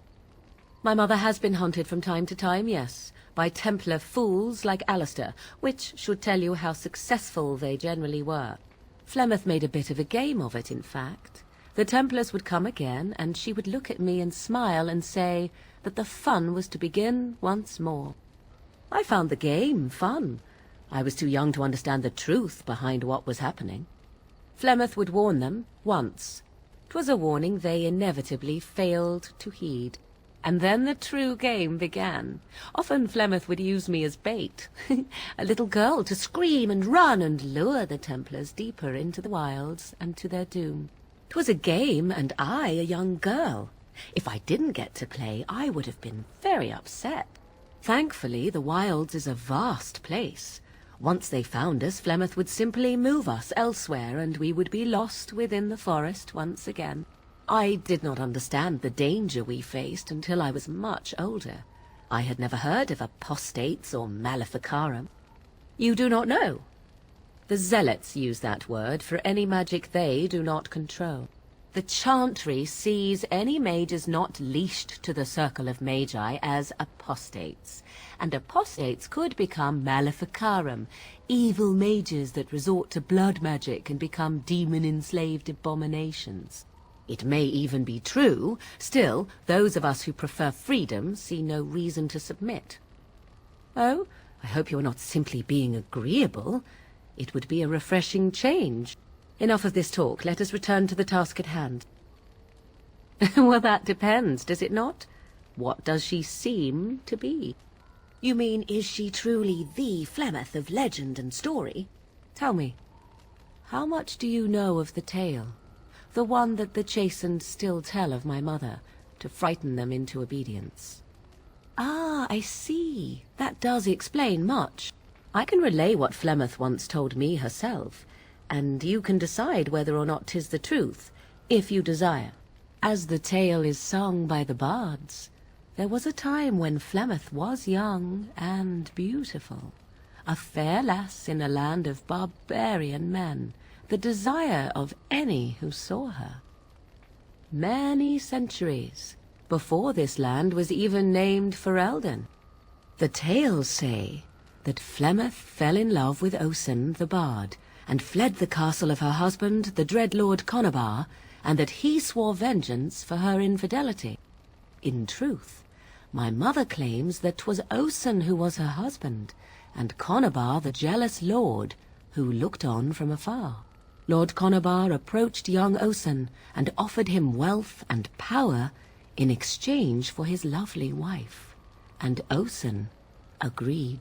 The life of a bard is a poor one, and love fades in the wake of hunger. 'Twas Flemeth who suggested the arrangement. All would have been well had Lord Conabar kept his end of the bargain. But he was a foul man who bargained with coin he did not possess. Osen was led off to a field and slain, left for dead. Flemeth spoke to the spirits and learned of the deed, and swore revenge. Spirits first, and 'twas they who slew Conabar. Flemeth did not turn to the demon until much later. Lord Conabar's allies chased Flemeth, you see, chased her to the wilds, and there she hid. There she found the demon, and he made her strong. The legends all speak of the great hero Cormac, he who defeated Flemeth and her great army when she invaded the lowlands centuries later. All lies. The truth of the matter is that there was never an invasion. As Flemeth tells it, the Chastened never raised an army under her banner, and she never fought with any warrior named Cormac. Cormac led a brutal civil war against his own people, and later claimed it was to vanquish evil that had taken root amongst the lords. Thus, he was hailed a hero. Flemeth was only attached to the legend much later. Perhaps 'twas due to the great war with the Chastened that eventually came, but Mother claims not to know how it began.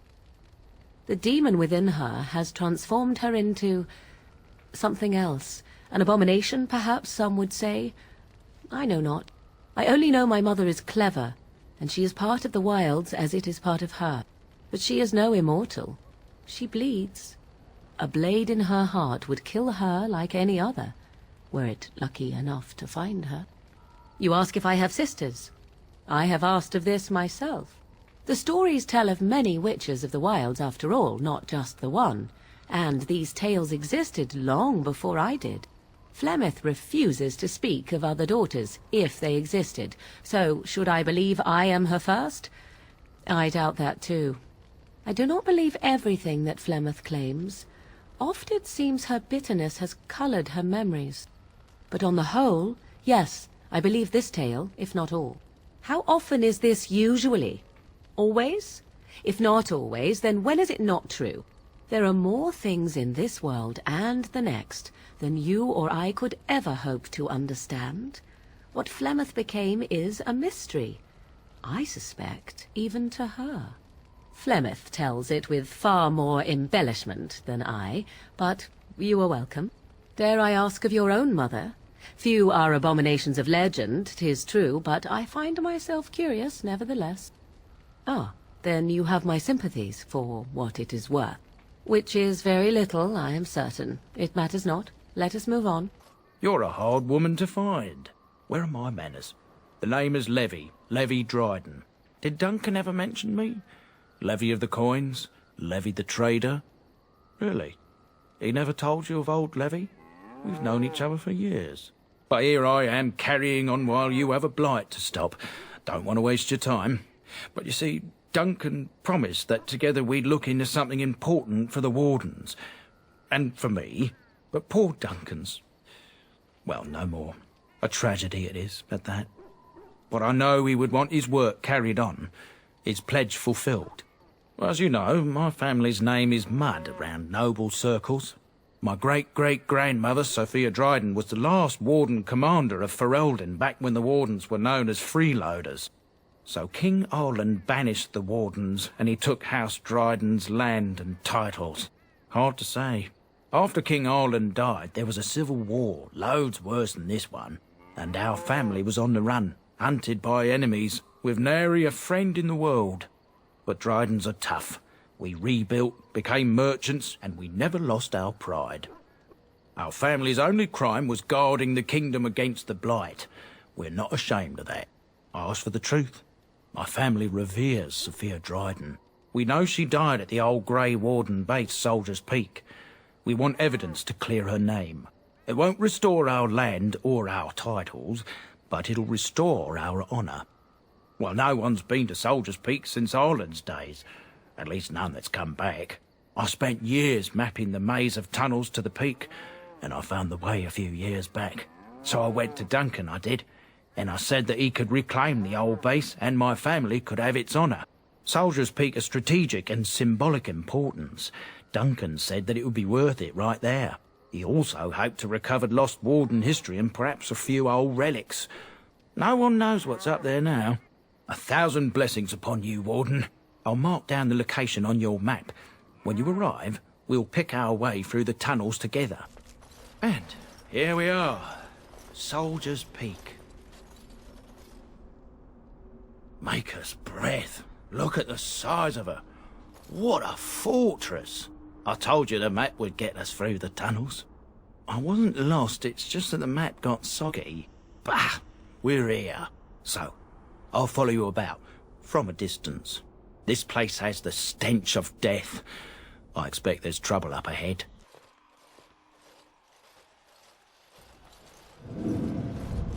Fall back! Fall back already! Taking the peak will not be easy, my lord. I gave the Wardens one chance to die with honor. Instead, they hole up like cowards. We follow the King's advice, then. Starve them out. But the peak has months of supplies. Then we wait. When they are too weak to lift their weapons, we will send them to their final judgment. What was that? Felt a bit woozy there. I'm not mad, am I? You saw it too? How's that possible? This place truly is haunted. Yes, Warden. Make them pay for every inch, men! Hold the flank! Avernus, we need you! Nelateb Obrasoth Sifan Net Bekon.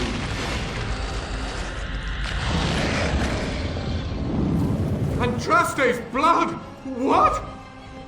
More Avernus! Whatever it takes! Teli E Benfotos Victos! Press them! Press them now!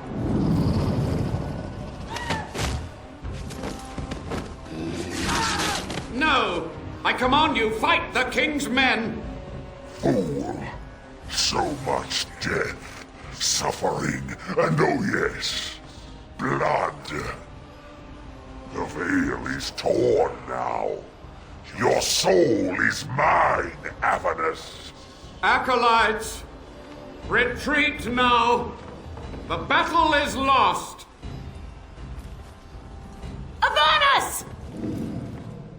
What just happened? Oh no, more fighting. The Wardens summoned demons. Can't believe it. And my grandmother, she knew. I believed that my family was better than that.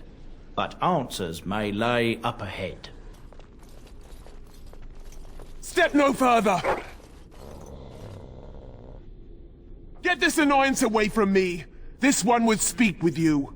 This one is the Dryden, Commander, Sophia. All these things. Grandmother? You have slain many of the demon ilk to get here.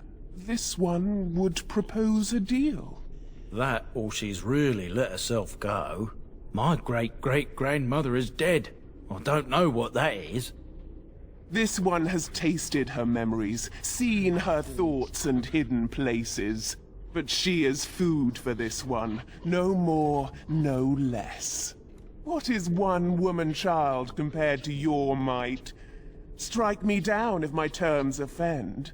A fool this one would be to betray the Warden. Fool! Day 32. The subject is not responding to the stimuli.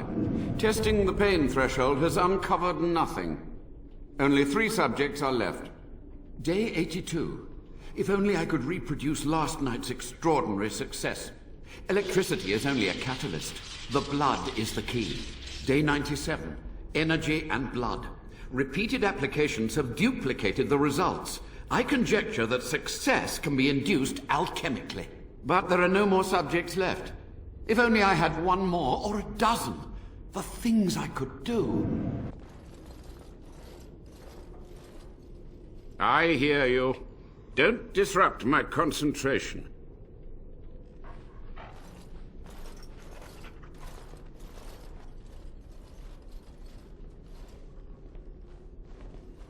Even now, the demons seek to replenish their numbers. Are you to thank for this welcomed but temporary imbalance? Only just. I have only a short time left. Why are you here? What is your intent? Agreed. This must be the first priority. The only priority. They were necessary. Any tool, any iota of information that could defeat the fell demons was justified. As a warden, you should know that. Necessary. Having to relieve yourself after an 8-hour ride is necessary. But there's no excuse for summoning demons. Charming. A combination of my research and blood magic. But even without that, who else would brave Soldier's Peak?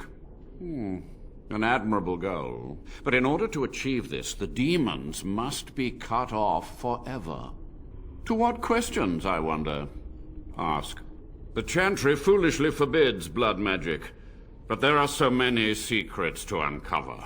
As my body decayed, I found ways to extend it. But that can only go so far. What use would storytelling serve? The tyrant Arland is long dead, as is all our noble co-conspirators and the Grand Rebellion. Sophia's corpse may walk and talk, but she, too, is no more. He ruled with fear and poison, his treachery pit noble against noble in terrible battle. We thought him a monster. We gathered allies to rebel. But the toll of years has erased our failure, hasn't it? It seemed so pressing then, but the kingdom lives on. Too many mouths to quiet. Even sorcery can only go so far. So we met with Tyrn Kuzland. With him on our side, we had a chance of victory. Instead, the King's Guard ambushed us. Commander Dryden and I barely escaped. Is it? You lost many family members that day. I saw the Tyrn's head on the meeting table, with an apple in its mouth. Arland's butchers, no doubt, slaughtered enough Kuzlands to make them pliable. Perhaps, but it was survival. For months, I prepared the summoning circles, researched the darkest depths of the Fade. That moment was a triumph of demonic law. Dozens of demons, called by my hand. But with so many variables, I suppose, calculation errors were inevitable. I was so close. From a warden, that means something. So tired, so old. Let me undo my greatest of mistakes. Let me cleanse this place. Then I will accept whatever justice you feel I merit. She gave the order. I would have summoned the demons anyway. Only under wardens can true magical research continue. A chance to rediscover the secrets of ancient Tevinter. Chantry lies told to subjugate the mages, to keep them docile. And how do you know they are right? Their faith would have you swallow a great deal for small comfort. So be it. My only request, if justice or vengeance drive you, stay your hand until the demons are dealt with. That will do for now. We must go to the Great Hall. There I will repair the damage I caused so long ago. There will be peril. The demons will fight us every step of the way. Come. We must act quickly. The demons are clawing on the gates. The veil must be closed. I will unravel the summoning circles I drew so long ago. Waves of spirits and demons may come through. Dispatch them. I will begin. First, I must summon the magical energies. I feel them. They're coming. It's over. The veil is strong now. Stronger, at least. I said I'd submit to judgment. And so I shall. Can I be left to experiment in peace? With what time I have left, I will do this. It may take months or years for my research to reach fruition. When it does, I will send for you. Thank you for this, Warden. You've done it, Warden. Soldier's Peak is safe again. That old geezer Avernus deserves the gallows if you ask me, but people will do queer things to survive. But if he does the proper research, without the sacrifices and blood magic and all, maybe he'll turn up something good. But there was no proof to redeem my family. For so long, I was focused on the past, on answers. But I think I would have been better off had I stayed at home. Enough of that, though. I find myself at a loss. You've got a whole fortress now. I suppose I should start plying my trade again. It is. In time, it might liven up, though. You're gathering an army, after all. The fortress may do some good with that. An honour. If you ever want to talk again, I'll be here. And I'll have some of my wares to sell. Looks like we're done here. A demonic invasion thwarted, a warden base safely rescued. We do good work. You'll have to forgive me if I seem a bit nervous. Not many people travelling in this part of Ferelden. Of course, that's part of my problem, isn't it? Mule got spooked by a wisp and ran off into the woods. Now what do I do? Oh, no, I sent the elf to do that. I wouldn't dream of asking a stranger to do it. Allow me to introduce myself. Felix de Grosbois, merchant and entrepreneur at your service. I don't normally take this route, but with the war I was hoping for a bit of luck and good weather in the mountains. Sadly, I've had neither. Ugh, this trip has been one miserable disaster after another. I don't suppose you'd consider helping a fellow out? Of all the other things that went wrong, the worst is this artifact I brought in Jada. It's a control rod, I'm told, for a golem.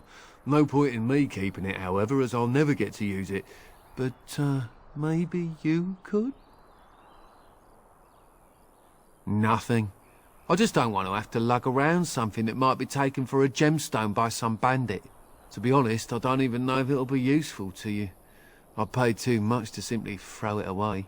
The dwarf I brought it from said it activates and controls a golem. So long as you have it in your hand, the golem does what you say.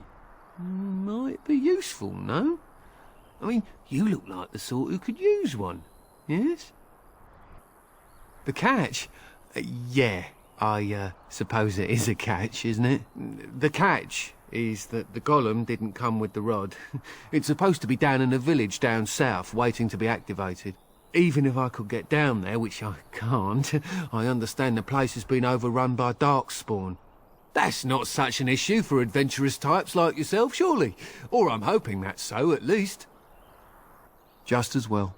As I mentioned before, you'll find the golem down south, in a town called Honleith. I'll mark it here on your map. Just hold up the rod and say Dulaf Gar. That will wake the golem up, so I'm told. I hope it works. Maybe you could look up the fellow who owned the golem before. If he's still about, that is. Best of luck to you then. Now, I guess it's up to me to find that mule myself. What we are looking at is a golem. It would appear it is defunct, though there may be a way to revive it yet.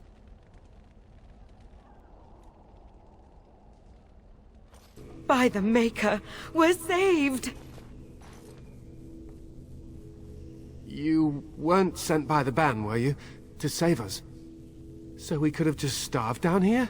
The band gave up on us? I suppose I should be grateful that someone came at all, then. Thank you. But if you weren't sent by someone, why are you here? If you don't mind me asking. The statue outside. Why would... Oh, I think I see. You bought the control rod, didn't you? You came here looking for shale.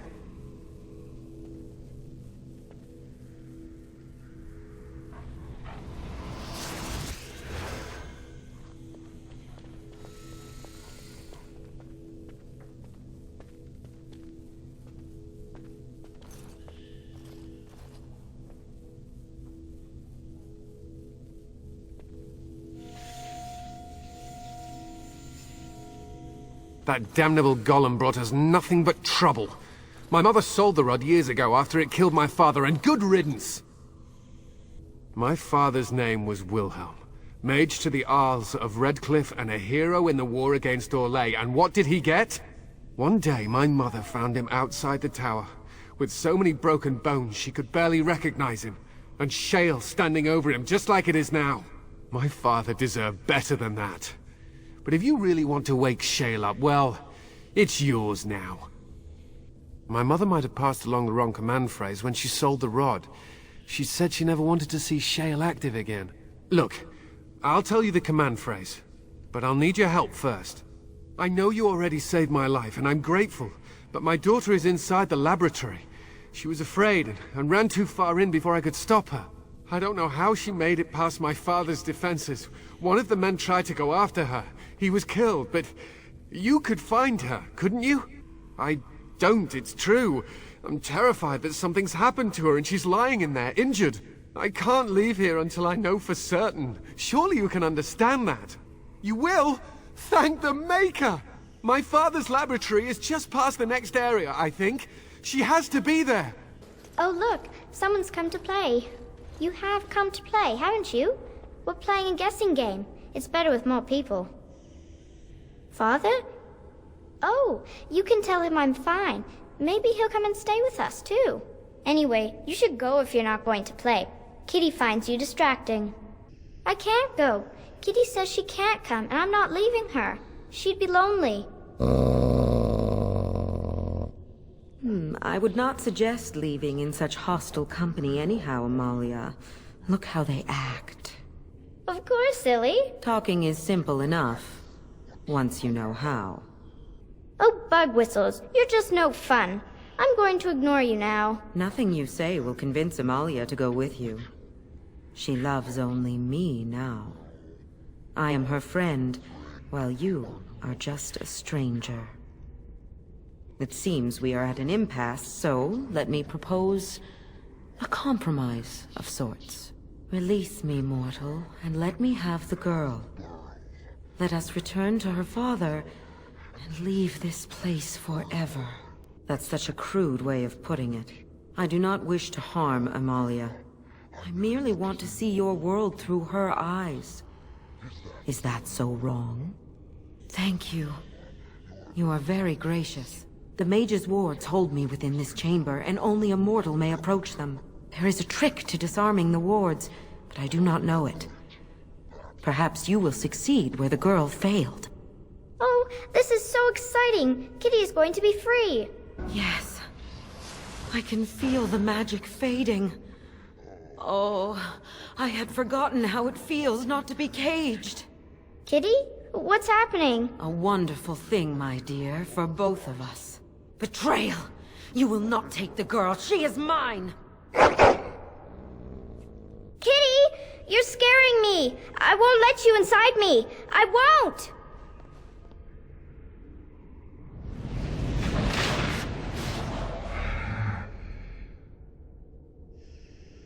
You did it! You freed her! Thank you so much! I'm sorry I ran away, Daddy. I was so scared. It's all right, Butterfly. You're safe now. All the bad creatures are gone. The phrase to activate Shale is Dulan Han, if you still want that bloody thing. I wouldn't if I were you. Now we should go, and quickly. Thank you again. We owe you our lives.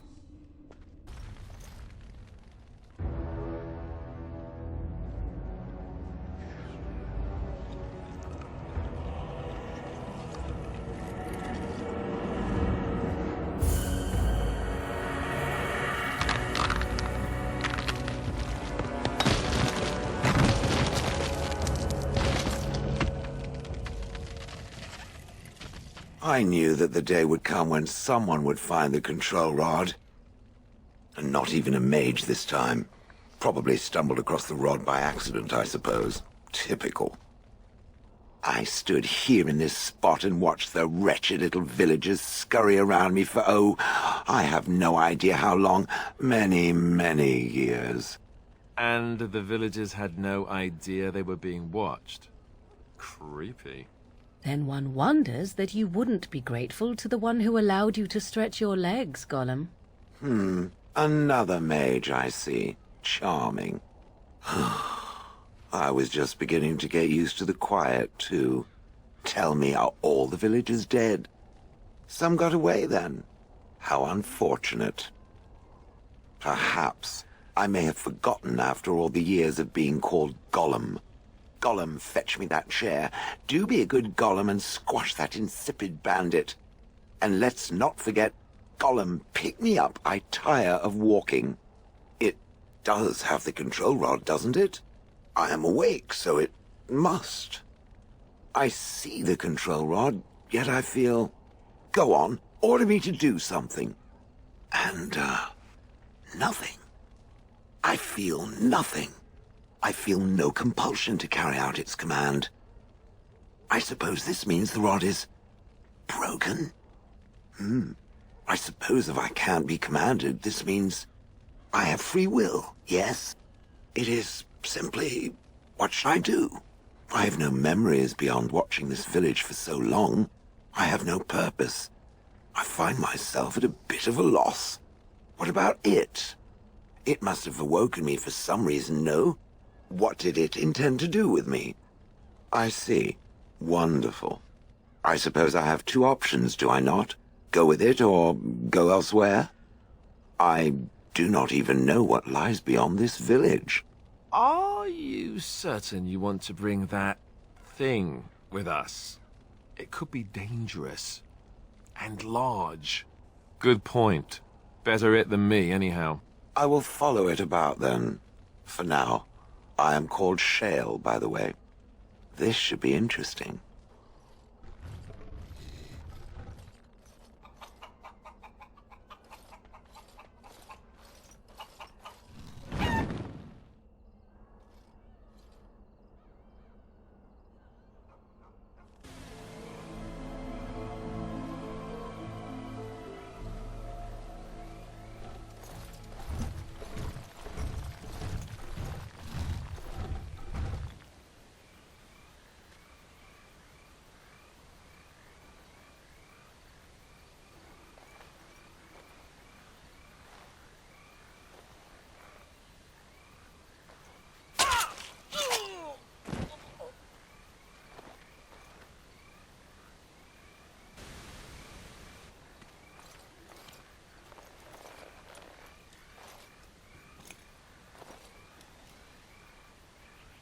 Thank you. I didn't expect the band's men to notice my escape so quickly. I tried to hide here in the woods, but there wasn't time. And now I'm a dead man. You were there in Ostagar. You know how things went. For me it was either this, or die in some darkspawn's belly, or be hung as a deserter. You were there with the Grey Wardens, one of Duncan's new recruits. I was to guard the king. He was my friend, understand? Maker, all that time in Ban Loren's prison, and I couldn't stop thinking about all they suffered that one dark night at Ostagar. I know, even had Logain's men not turned their backs on us, the Darkspawn were too many. Even Cailan, for all his bravado, knew there would be no victory at Ostagar. The king entrusted me with the key to the royal arms chest. If anything were to happen to him, he said, it was vital I deliver it to the Wardens. The Maker has a sense of humour, doesn't he? I suppose it's for the best, however. Had I kept it, it would be in Ban Loren's hands by now. Why am I not surprised? Is there someone else we should be bringing back from the brink of death instead? I was afraid. I thought I would lose it on the battlefield, so I stashed it in the camp. Please, it's probably still there. I hope not. Would they know how to work the lock, even if they did? The key's behind a loose stone at the base of a statue. I'll draw a map for you, so you'll know where to search. You'll be taking me along, won't you? Call me sentimental, but I left behind some dark spawn that really deserve a sword through the middle. It is vital that the king's documents do not fall into the wrong hands. As for Marik's sword, it is too powerful to be pawed at by those monsters. Same for the king's other arms and armor. And if you happen to find Cailan's body, see it off. He was our king. He shouldn't be left to rot amidst the Darkspawn's filth.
Oh, they left him here to rot. We need to do something. He was a good man, who hoped too much, and died too young. He deserves what little honor we can afford to grant him.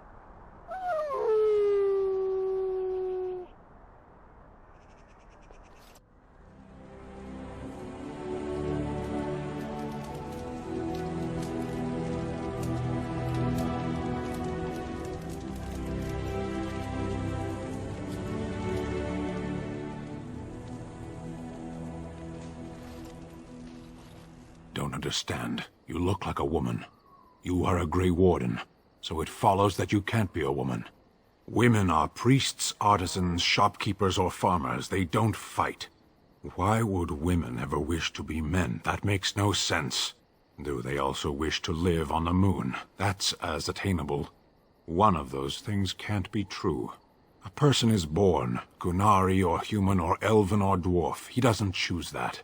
The size of his hands, whether he is clever or foolish, the land he comes from, the color of his hair, these are beyond his control. We do not choose, we simply are.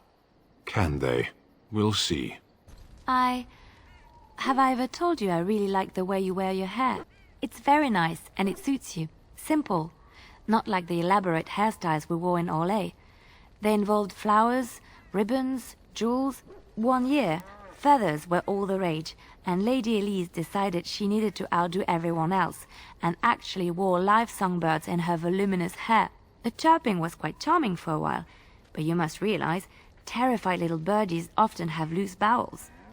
Yes, you can imagine what she looked like by the end of the evening. But I was trying to say something nice to you, wasn't I? Oh, forgive me. My mind wanders so. It's just that I feel so comfortable talking to you, like I could say anything and you wouldn't judge me. Yes, very much so. I haven't felt this close to anyone in a long time. I really enjoy your company. Thank you. I am honored that you feel that way. I see it found some augmentation crystals. I was not even aware it knew about them. Well done. So, what does it think? They don't make me look any wider, do they? I find I'm already too wide as it is. It must be the vertical pattern it put them in. Did it know to do that? It must have. I think it should find some more as soon as possible. I want to glitter from ear to ear, so to speak. I've watched a lot of humans in my time. It should be aware that I've decided that it is not much like any of them. Surely it must come from some superior lineage, yes? Some breed of flesh creature that has decided to elevate its genetic stock above its natural shortcomings? Oh, then that must be it. I knew there had to be some reason, it being a human and all. I would appreciate if it didn't spread around that I said anything. Humans might start to get the wrong idea. They might start thinking their race is not completely hopeless. Now, let us crush something into a fine paste before it starts to think I've gone all soft. Perish the thought. Different? Different than what? Different than a statue? Different than a log? Should I talk in a monotone? Yes, master, I exist to serve the master. I shall kill for the master and only for the master. Perhaps it expected me to have a booming voice. Recite limericks. I can recite limericks, if it likes. I have never met another golem. I have no idea what one might be like, or why I wouldn't be like them. Why? Has it met other golems? Did they not sound as I do? I don't know what other golems might be like, but I am already superior by virtue of my free will. This is a good thing. Imagine the benefits. No need to eat or sleep or perform other functions. Walk underwater, crush the heads of every opponent. The possibilities are limitless. Barring the occasional 30 years or so of paralysis, there's little to compare. Now stop talking so much. The wagging of its moist little tongue is distracting. I like to think of them as accessories. I suspect that it is an art that was practiced when golems were more, commonplace. My former master collected whatever lore he could find on the subject. He searched far and wide to collect what crystals he could and then added them. It is not an unpleasant sensation. As I understand it, the crystals allow me to alter the flow of magic around me. Wilhelm had hoped to turn me into a battery of mana, something he could tap at will. Not really, although now that I think of it, these attempts may be what caused my disruption. Some of the crystals increase the presence of mana, some absorb or reflect spells. There are various kinds.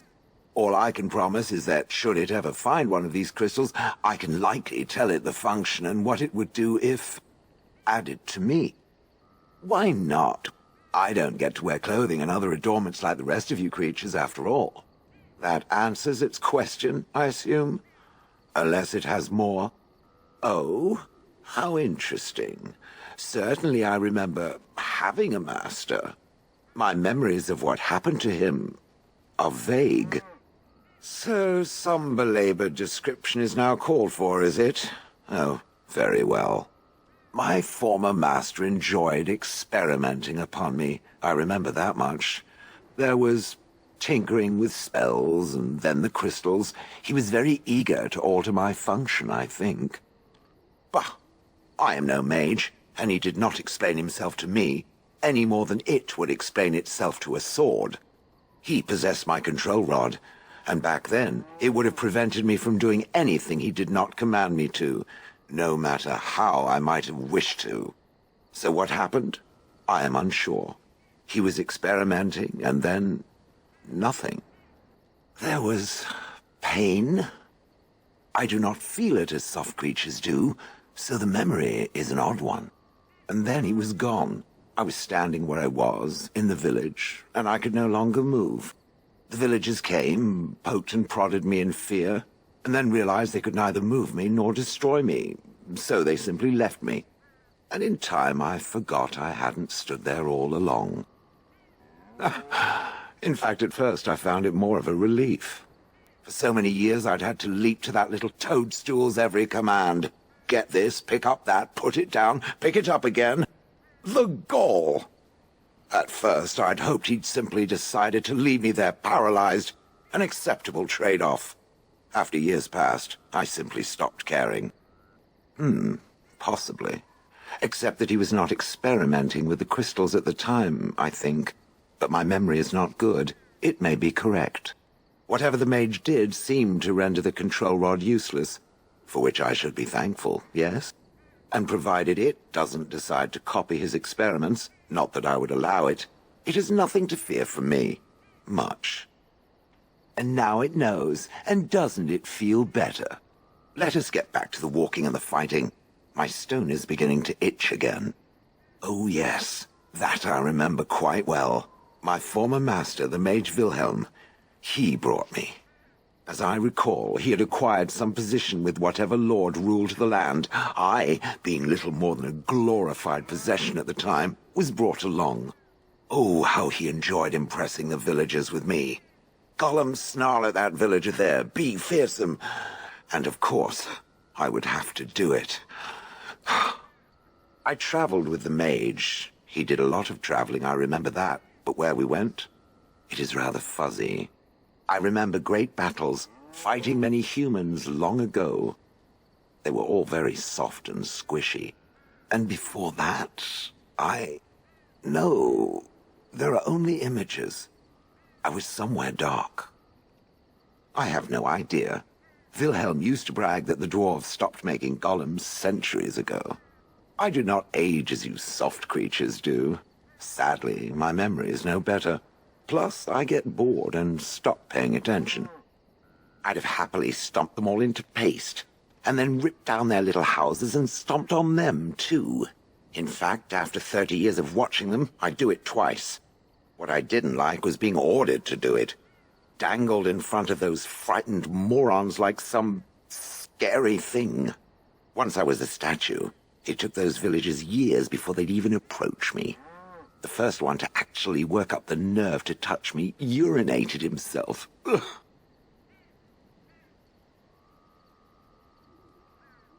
He did love using that control rod. Fondled it so much his wife actually threatened to throw it in the lake. Ha! I would have liked to have seen that. Which reminds me, where did it find the rod? Did it pay a great deal for it? Hag. That is where Wilhelm kept me. He wanted me out in the open where I could be frightening like a scarecrow. I was supposed to watch for thieves. Pah! Plus, his wife didn't want me indoors. She said there wasn't room for me. Hag. Humph! I was once larger, 10 feet tall. Then the loathsome hag complained that I couldn't fit through the doors. So the mage had me shrunk down. Can it believe it? And she still wanted me out. With a chisel. And a lot of nerve. Good. I was just about done talking about it. It does like to have a good chat now and again, doesn't it? Not unless they were asking me for a favor. Well, there was that one time in Denerim, but those women were not like you. Why? Is this your way of telling me you think I'm handsome? Maybe. It doesn't hurt to have a pretty girl say that, though. Beats being run through with a sword any day. So, is this the part where I get to say the same? Oh, well, I'll think about it then. Sometime soon, I'm sure. So, all this time we've spent together, you know, the tragedy, the brushes with death, the constant battles with the whole blight looming over us. Will you miss it once it's over? I know it might sound strange, considering we haven't known each other for very long, but I've come to care for you a great deal. I think maybe it's because we've gone through so much together. I don't know. Or maybe I'm imagining it. Maybe I'm fooling myself. Am I? Fooling myself? Or do you think you might ever feel the same way about me? So I fooled you, did I? Good to know.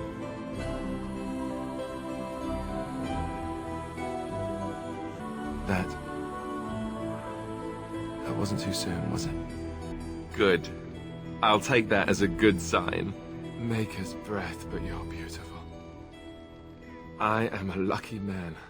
Now, let's get back to what we were up to before, lest I forget why we're here. Join you? In your tent? I'm sorry, I shouldn't be nervous. It's not like I don't want to. I must sound like a fool.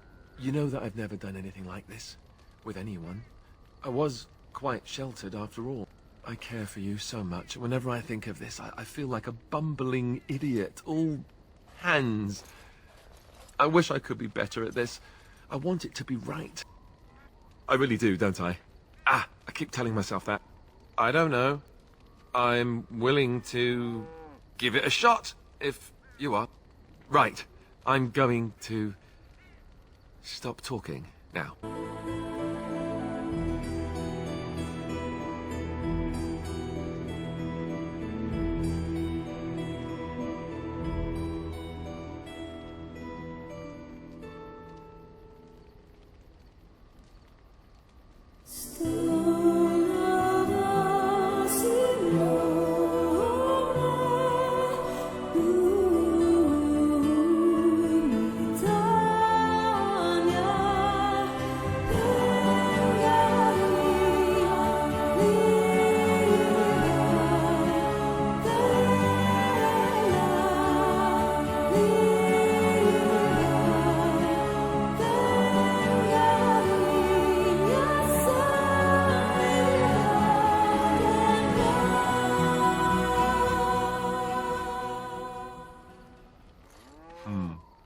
You know, according to all the sisters at the monastery, I should have been struck by lightning by it.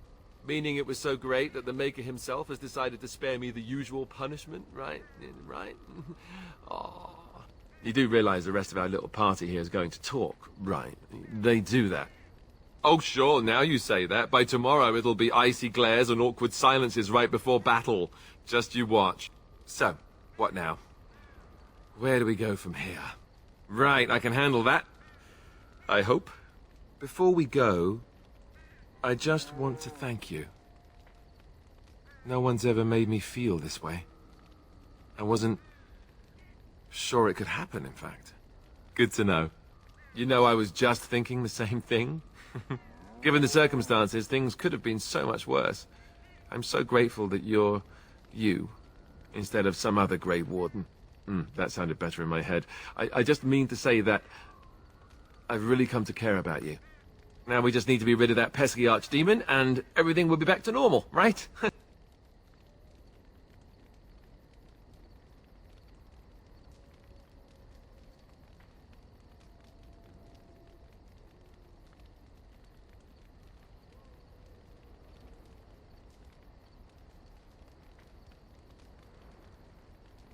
Just how smart are Mabari supposed to be, anyway? Do you think they understand everything we say? Oh, is that so? You could just be listening to the tone of my voice. You could be an utter moron for all we know. Hey now. There's nothing saying that a moron can't be cute and adorable. Who's the cute and adorable puppy? Ignorance is bliss, isn't it? That's what the Chantry kept telling me anyhow.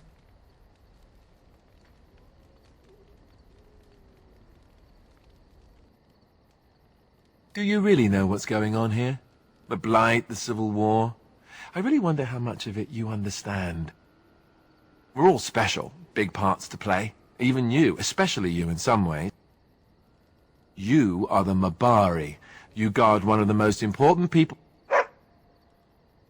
What? You want to play? But I'm talking. Why doesn't anyone want to hear me talk?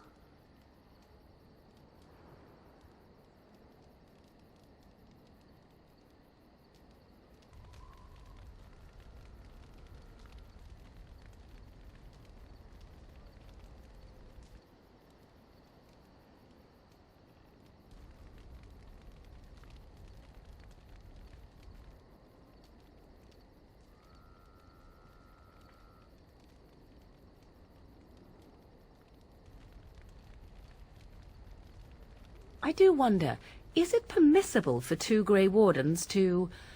Oh, what is the word I search for? Caboodle? Fraternize. What's wrong with fraternizing? It seems most undisciplined for an organization that claims it will do whatever is necessary to end the Darkspawn threat. One thing has nothing to do with the other. Oh no? And what if a Grey Warden was forced to choose between the Warden he loved and ending the Blight? What should his choice be? That is a ridiculous question. And I have my answer. Most kind of you.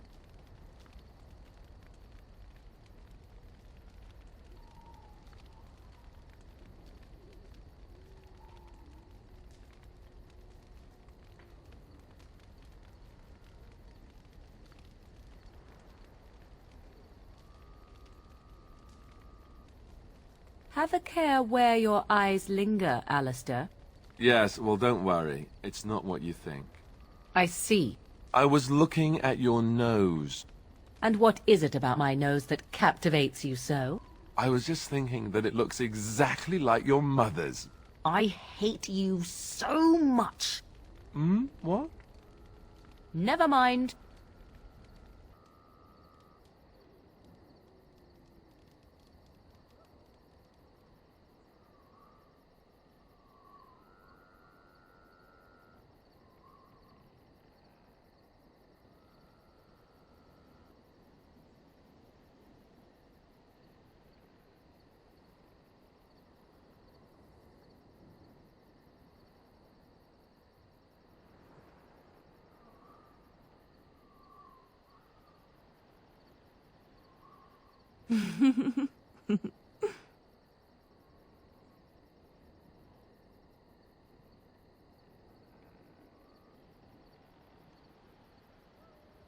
So, you're female, Liliana, right? I am? That's news. When did that happen? I just wanted some advice. What should I do if I think a woman is special and... You want to woo her? Here's a good tip. You shouldn't question her about her femaleness. All right, yes, good point. Why do you ask? Are you afraid things will not proceed naturally? Why would they? Especially when I do things like ask women if they're female. It adds to your charm, Alistair. You're a little awkward. It is endearing. So I should be awkward?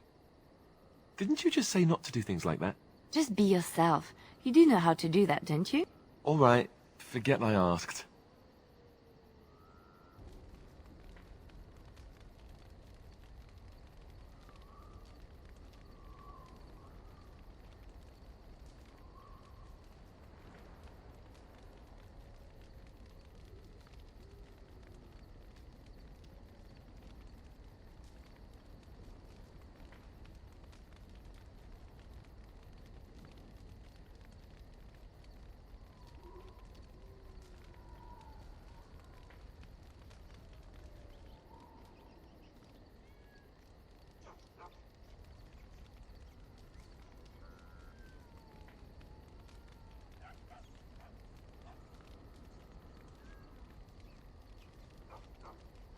I saw what you were doing back there.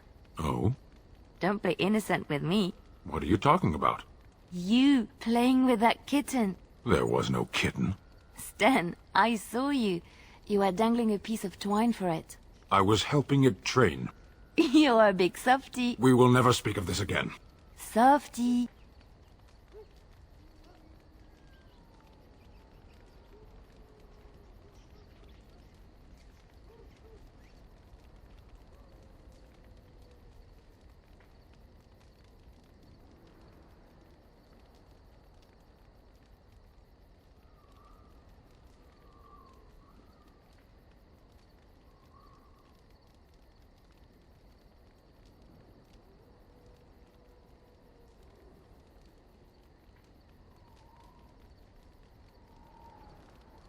I am watching you, dog. Do you know how many of your kind urinated on me in that village? And all I could do is stand there and watch, helpless. If I see one of those legs of yours lift so much as an inch in my direction, pow!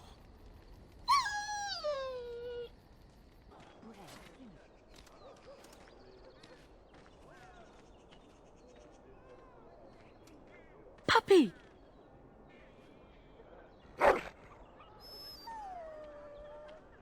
I recognize you. From Ostagar. And trust his blood. You're a Grey Warden. Duncan's apprentice. You killed my friend. And good King Cailan. I demand satisfaction, sir. So you would compound slander on top of treason. You dare smear Terran Loghain's word. I do not like your tone, sir. But you may be right. I may regret this, but I cannot duel someone who may be guiltless. Leave, Warden. If I find proof, we will meet again.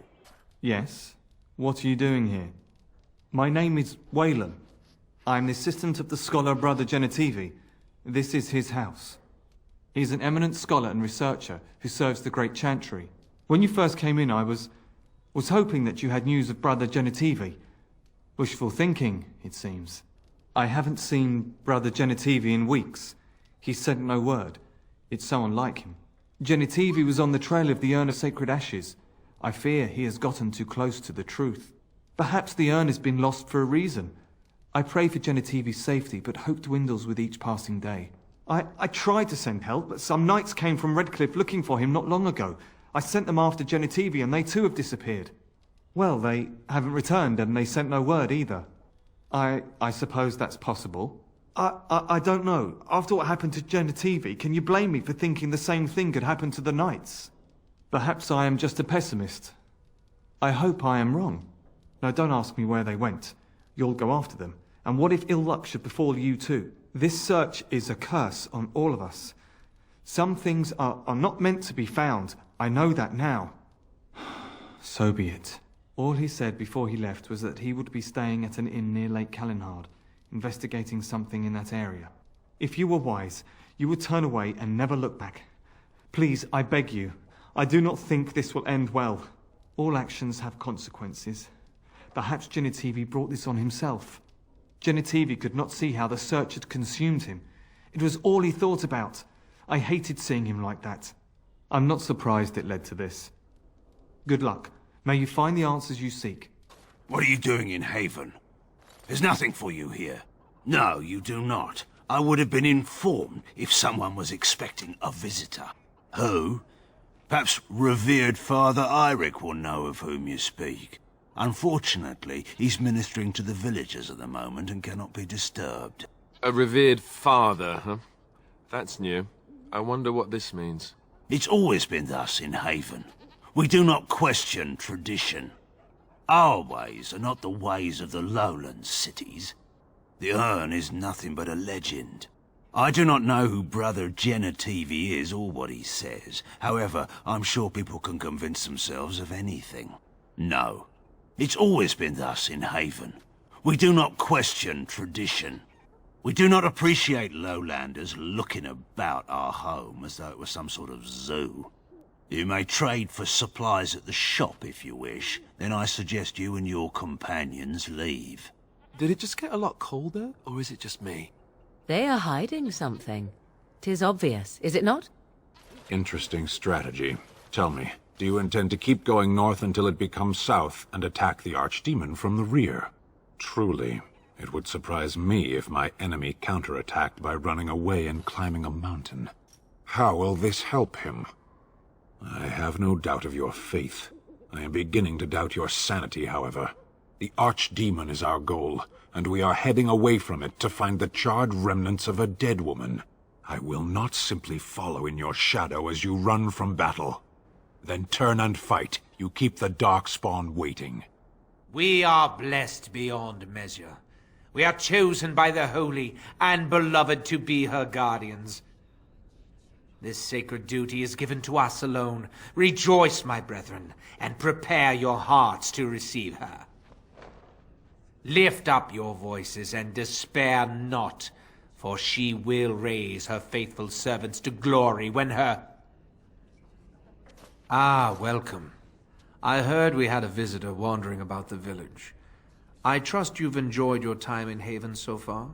This, my brothers, is what happens when you let an outsider into the village.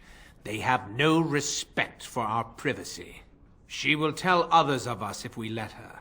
Word will spread, and then what? You, stranger, do not understand our ways. You would bring war to Haven in your ignorance. We don't owe you any explanations for our actions. We have a sacred duty. Failure to protect her would be a greater sin. All will be forgiven. Who are you? They've sent you to finish it. You're not one of them, thank the Maker. So it seems. They take great pains to keep it well hidden. The leg's not doing so well, and I can't feel my foot. The leg is wounded, but that will heal in time. The foot may have to come off. I thought you might say that. But if the foot goes, it goes. There are more important things than an old man's feet. I don't have time to rest now. I'm so close. The urn is just up that mountain. My research led me to Haven, and I have heard the villagers talking. I know the urn is here. Haven lies in the shadow of the mountain that holds the urn. There is an old temple there built to protect it. The door is always locked, but I know what the key is. Ivric wears a medallion that opens the temple door. I've seen what he does with it. Yes, that is your key. Take me to the mountainside, and I will show you. Ah, good. Help me up here.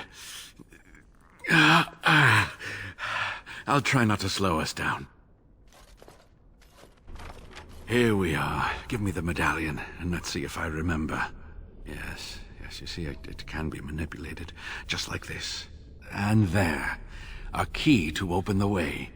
Now, where does this go?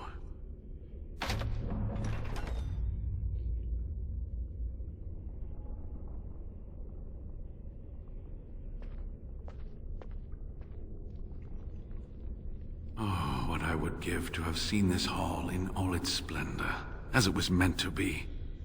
Still, sweep away the ice and the snow, and traces of beauty remain. I'm sorry, what? I was a little distracted, I apologize. These carvings were created just after Andraste's death, and they may reveal things about her life that we do not yet know. I think I need more time to study these statues and carvings. I could not keep up with you with my injuries. I should be safe.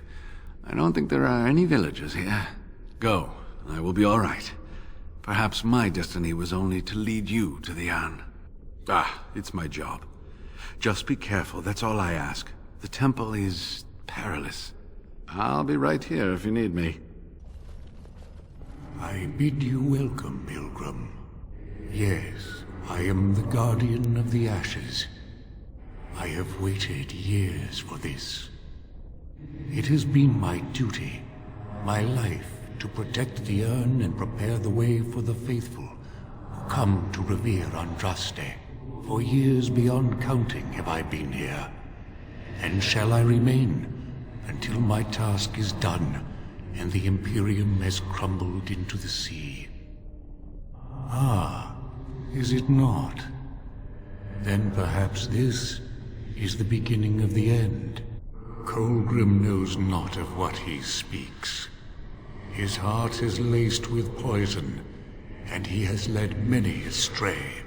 When my brethren and I carried Andraste from Tevinter to this sanctuary, we vowed to forever revere her memory and guard her. I have watched generations of my brethren take up the mantle of their fathers. For centuries they did this, unwavering, joyful in their appointed task. But now they have lost their way. They have forgotten Andraste and their promise. No, our Andraste has gone to the Maker's side. She will not return. The dragon is a fearsome creature, and they must have seen her as an alternative to the absent Maker and his silent Andraste. A true believer would not require audacious displays of power. It began with an ancestor of the one known as Colgrim. He saw himself as a new prophet, preaching the rebirth. Some disagreed with him. I heard their cries of pain and loss, which were quickly silenced. When my brethren and I carried Andraste from Tevinter to this sanctuary, we vowed to forever revere her memory and guard her.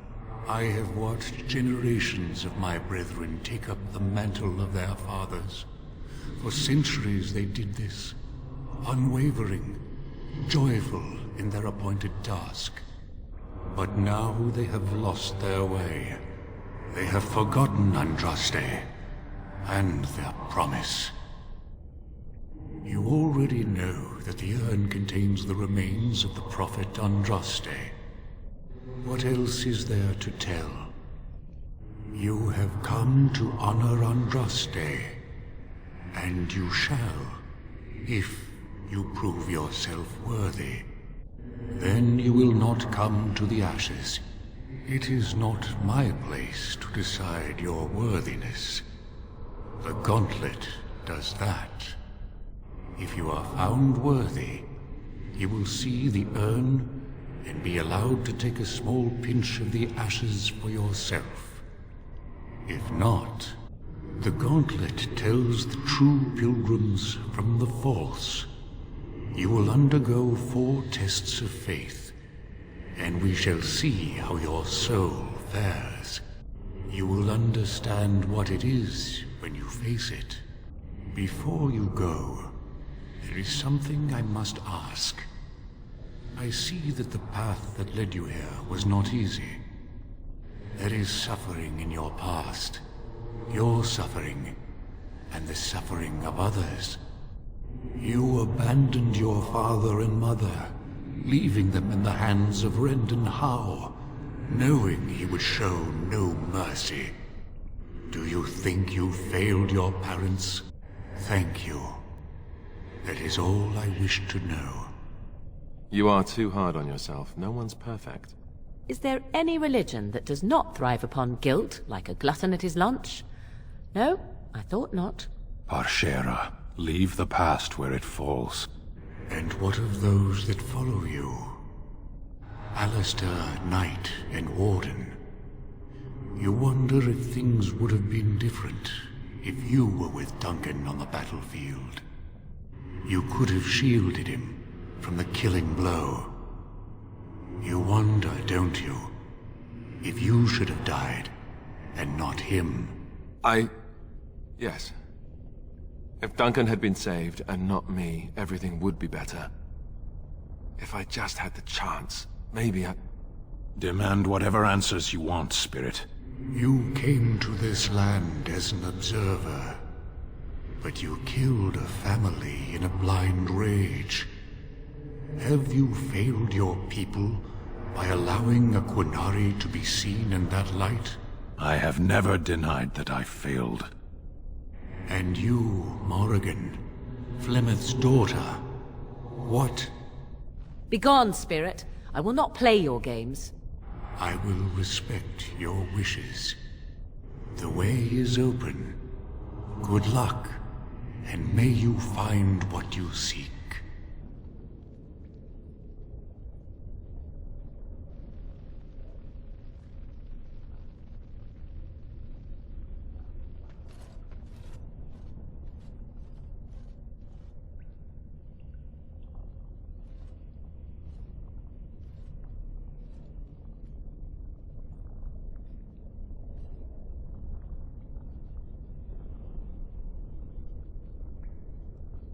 I didn't think anyone could succeed in finding Andraste's final resting place. But here she is. I stand in awe. Really? Congratulations, you found a waste bin.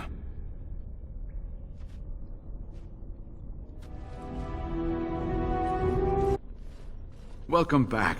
You were gone for quite some time. Well, did you find it? Is that? There's some dust on... No, that's not dust. Omega, I'm not worthy to look upon. What was it like, coming to the urn, I mean? Tests? Interesting. Very interesting. Perhaps my research will not seem so much like blasphemy to the Chantry now. We must organize an expedition. There is so much history here, it must be studied. And pilgrims should be allowed to come to the urn. And eventually, it shall be exploited by the rich and the powerful, as these things usually are. I must return home.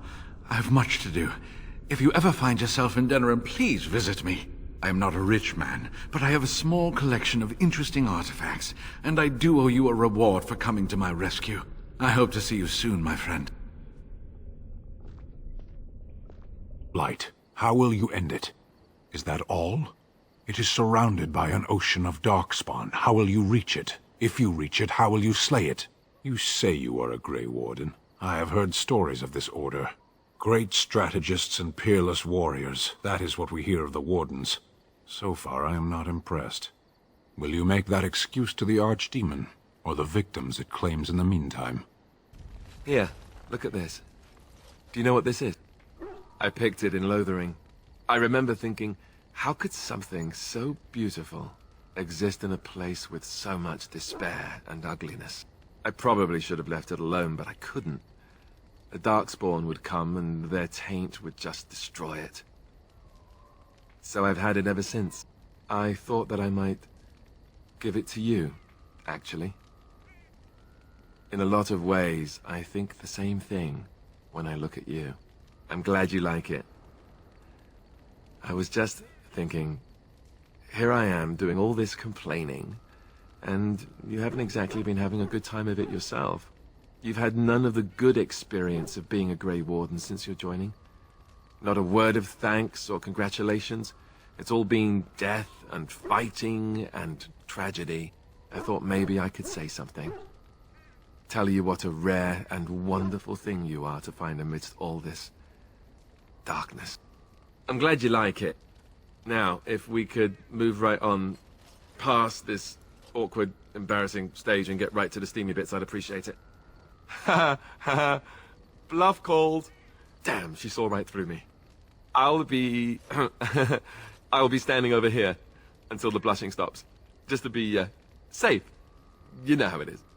You're not looking to get across to the tower, are you? Because I have strict orders not to let anyone pass. Oh, you're a Grey Warden, are you? Prove it. So I'm not good enough for you.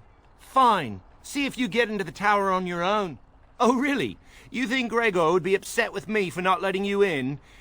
Wait, actually, he would. Good point. He's the big guy around here. I bet he could deal with one Grey Warden. Alleged Grey Warden. Well, you want that I should take you there now? Come along, I suppose.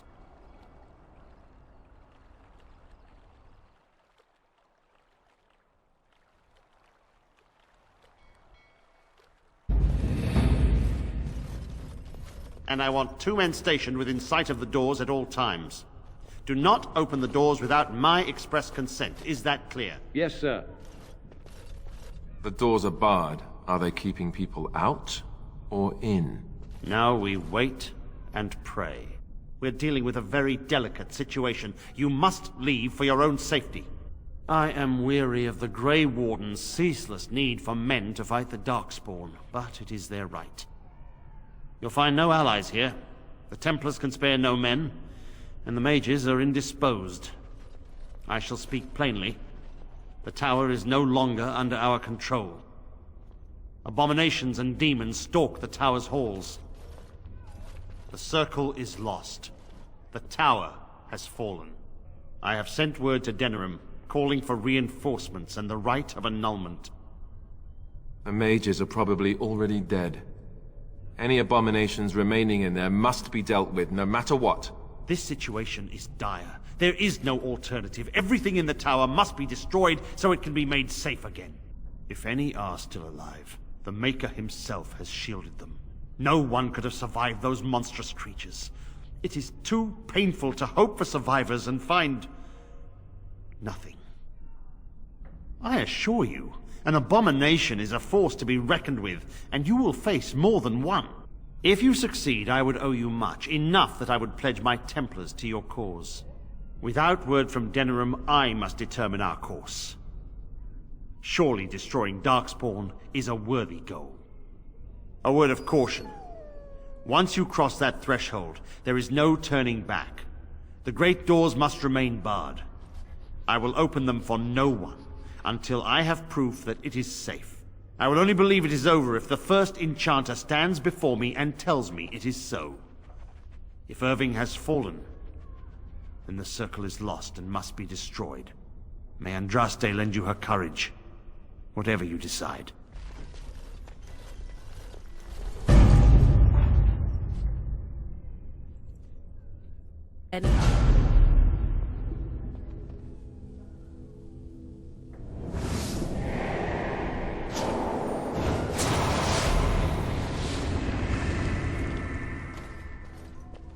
It's you. No, come no further. Grey Warden or no, I will strike you down where you stand. I will accept that for now. But what are you doing here, then? And you were told that the Circle was in no shape to help you, I suppose. So why did the Templars let you in? Do they plan to attack the tower now? So Gregor thinks the Circle is beyond hope. He probably assumes we are all dead. They abandoned us to our fate. But even trapped as we are, we have survived. If they invoke the right, however, we will not be able to stand against them.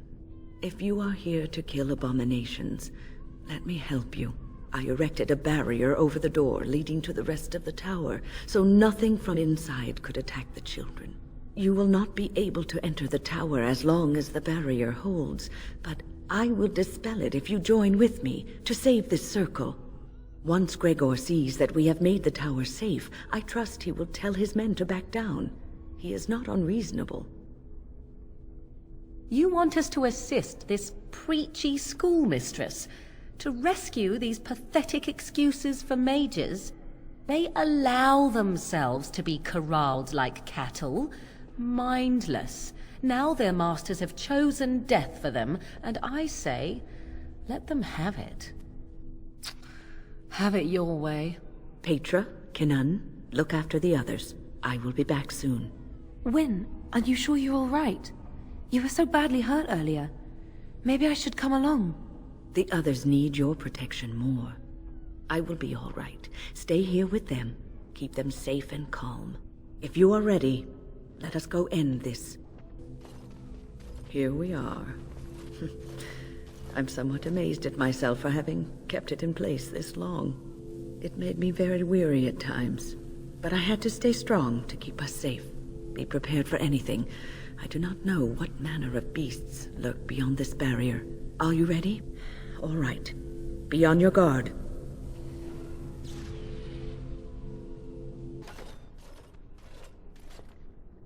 Oh, look. Visitors. I'd entertain you, but too much effort involved. He's just resting. Poor lad. He was so very, very weary. You want to join us, don't you? Wouldn't you like to just lay down and forget about all this? Leave it all behind. Can't keep eyes open. Someone pinch me. We must stand and fight. Resist. You must resist, else we are all lost. Why do you fight? You deserve more. You deserve a rest. The world will go on. Ah, there you are. I'm not disturbing you, am I? You've been at Weishaupt for some time now. Do you like it here?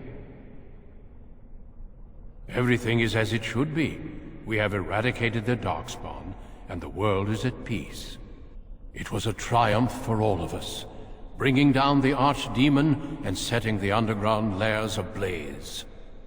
Foolish child, I have given you so much and you cast it back in my face. Can you not be content with the peace I offer? It seems only war and death will satisfy you, So be it. Have your war and your darkspawn. May they be your doom. Shanedan. Who are you talking to? Don't bother the stand. Isn't it your turn to cook? Cook what? There's no food in this miserable, frozen country. Hashera, we have a guest. Make room at the fire. They are Beresad, of course. My brothers. Who is that little thing you were speaking to? Has it seen Darkspawn?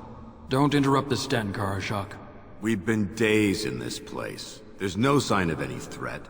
The Arishok's report was wrong. Can we not go home? No. Let it wait. Feed it the Karashak's cooking. That should end it. Better yet, feed it the Ashad. That would take care of it and do us a favor. This is a dream. I'm not a fool, Warden. I remember seeing the Karashak there have his head torn off. Well, at least it's not a great loss. You are so entertaining, Kadan. You should perform in the square with the other trained monkeys. We could throw you peanuts. It's a dream. But it's a good dream. Revenge. What good does that do them? Their corpses will not taste it, or share in the victory. I wish we didn't have to taste this. What is this anyway, stew? It's bread. Of course it is. Rational men would call this despair. I did. You can't abandon your post. Stand aside. I would hate to see you all die again. No, we won't let you leave us again. And yet this gives me no peace. I wish to leave this place. No, more trickery. What is happening? Hey, it's great to see you again. I was just thinking about you. Isn't that a marvelous coincidence? This is my sister, Goldana. These are her children, and there's more about somewhere. We're one big happy family, at long last. What are you talking about? Well, Alistair, is your friend staying for supper? Say you'll stay. Goldana's a great cook. Maybe she'll make her mince pie. You can, can't you? Of course, dear brother. Anything for you.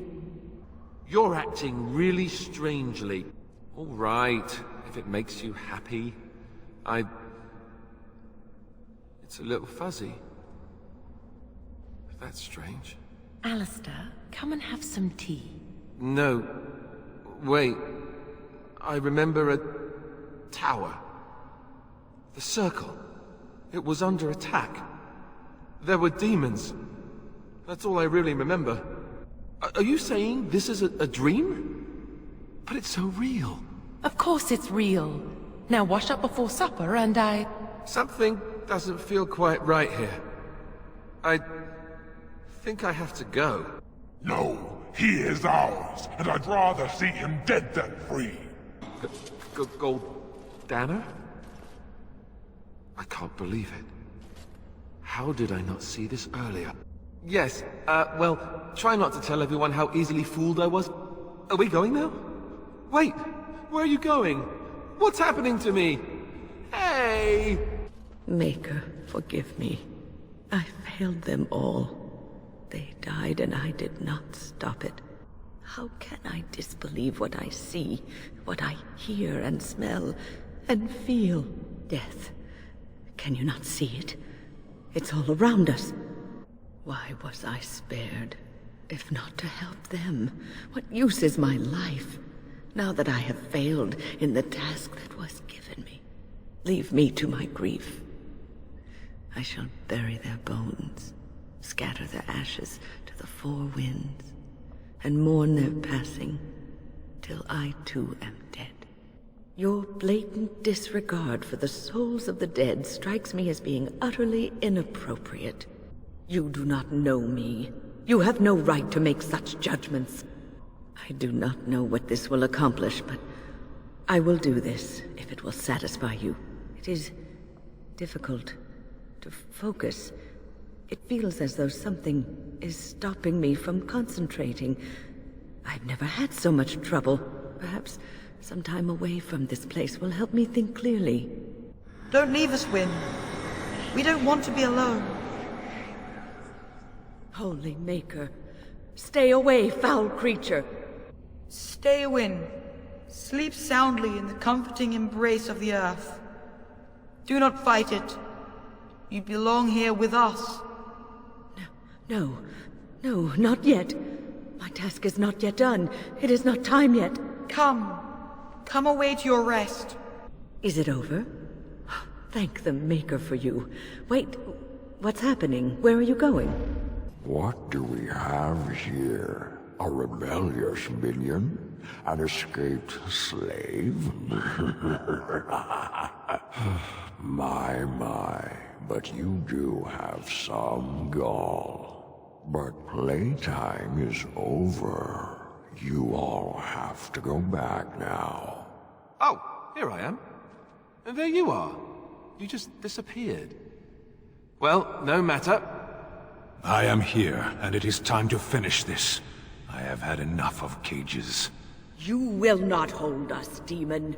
We found each other in this place, and you cannot stand against us. If you go back quietly, I'll do better this time. I'll make you much happier. Can't you think about someone other than yourself? I'm hurt. So very, very hurt. You wish to battle me? So be it. You will learn to bow to your betters, mortal. You defeated the demon. I never thought I never expected you to free yourself. To free us both. When you return, take the litany of Adrala from my body. It will protect you from the worst of the blood magic. I cannot go with you. I have been here far too long. For you, it will have been an afternoon's nap. Your body won't have wasted away in the real world while your spirit lays in the hands of the demon. Every minute I was here, the sloth demon was feeding off of me, using my life to fuel the nightmares of this realm. There is so little of me left. I was never meant to save the Circle, or survive its troubles. I am dying. It is as simple as that. Thank you, but it is too late for me. I do not fear what may come. They say we return to the Maker in death, and that isn't such a terrible thing. My only regret is that I could not save the Circle. But you can. Take the litany off my body when you return. It is important. I'm not a hero. Perhaps trying to be one was foolish. Dark times, greater acts of heroism, eh? You may be right. Before I was taken to the Circle, my mother said I was meant for greatness. That I would be more than my ancestors could have ever dreamed. I hope I haven't disappointed her. It is time for us both to be on our way. Remember the litany of Adrala. The Circle is all that matters now. Thank you, and goodbye, friend. This trick again? I know what you are. It won't work. I will stay strong. The boy is exhausted. And this cage, I've never seen anything like it. Rest easy. Help is here. Ugh. Enough visions. If anything in you is human, kill me now and stop this game. You broke the others, but I will stay strong for my sake. For theirs. Filthy blood mages getting in my head. I will not break. I'd rather die. Silence! I'll not listen to anything you say. Now be gone! Still here. But that's always worked before. I close my eyes, but you are still here when I open them. Don't blame me for being cautious. The voices, the images, so real. Did Gregor send you? How? How did you get here? Good. Kill Aldred. Kill them all for what they've done. They caged us like animals, looked for ways to break us. I'm the only one left. Be proud. You mastered yourself. Be proud? What is there to be proud of? That I lived and they died? They turned some into monsters and... there was nothing I could do. What others? What are you talking about? Irving and the other mages who fought Uldred. Where are they? They are in the harrowing chamber. The sounds coming up from there. Oh, Maker. We must hurry. They are in grave danger, I am sure of it. You can't save them! You don't know what they've become. They've been surrounded by blood mages whose wicked fingers snake into your mind and corrupt your thoughts. His hatred of mages is so intense. The memory of his friends' deaths is still fresh in his mind. He suffered pain and anguish like few have had to endure. That and his lust for revenge have confused the issue. Do not presume to judge me, mage! I am thinking clearly, for perhaps the first time in my life. Then you are a fool who does not see the heart of the situation. To ensure this horror is ended, to guarantee that no abominations or blood mages live, you must kill everyone up there! Thank you. I knew you would make a rational decision. Rational? How is this rational? Do you understand the danger? I know full well of the dangers of magic, but killing innocents because they might be Maleficarum is not justice. I know you are angry. You know nothing! I am thinking about the future of the Circle, of Ferelden! I am just willing to see the painful truth, which you are content to ignore! But what can I do?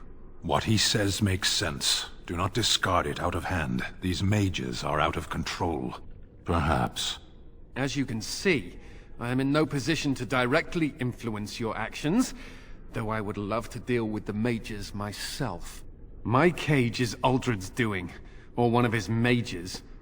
Once they're dead, I will be free. No one ever listens. Not until it's far too late. Maker turn his gaze on you. I hope your compassion hasn't doomed us all.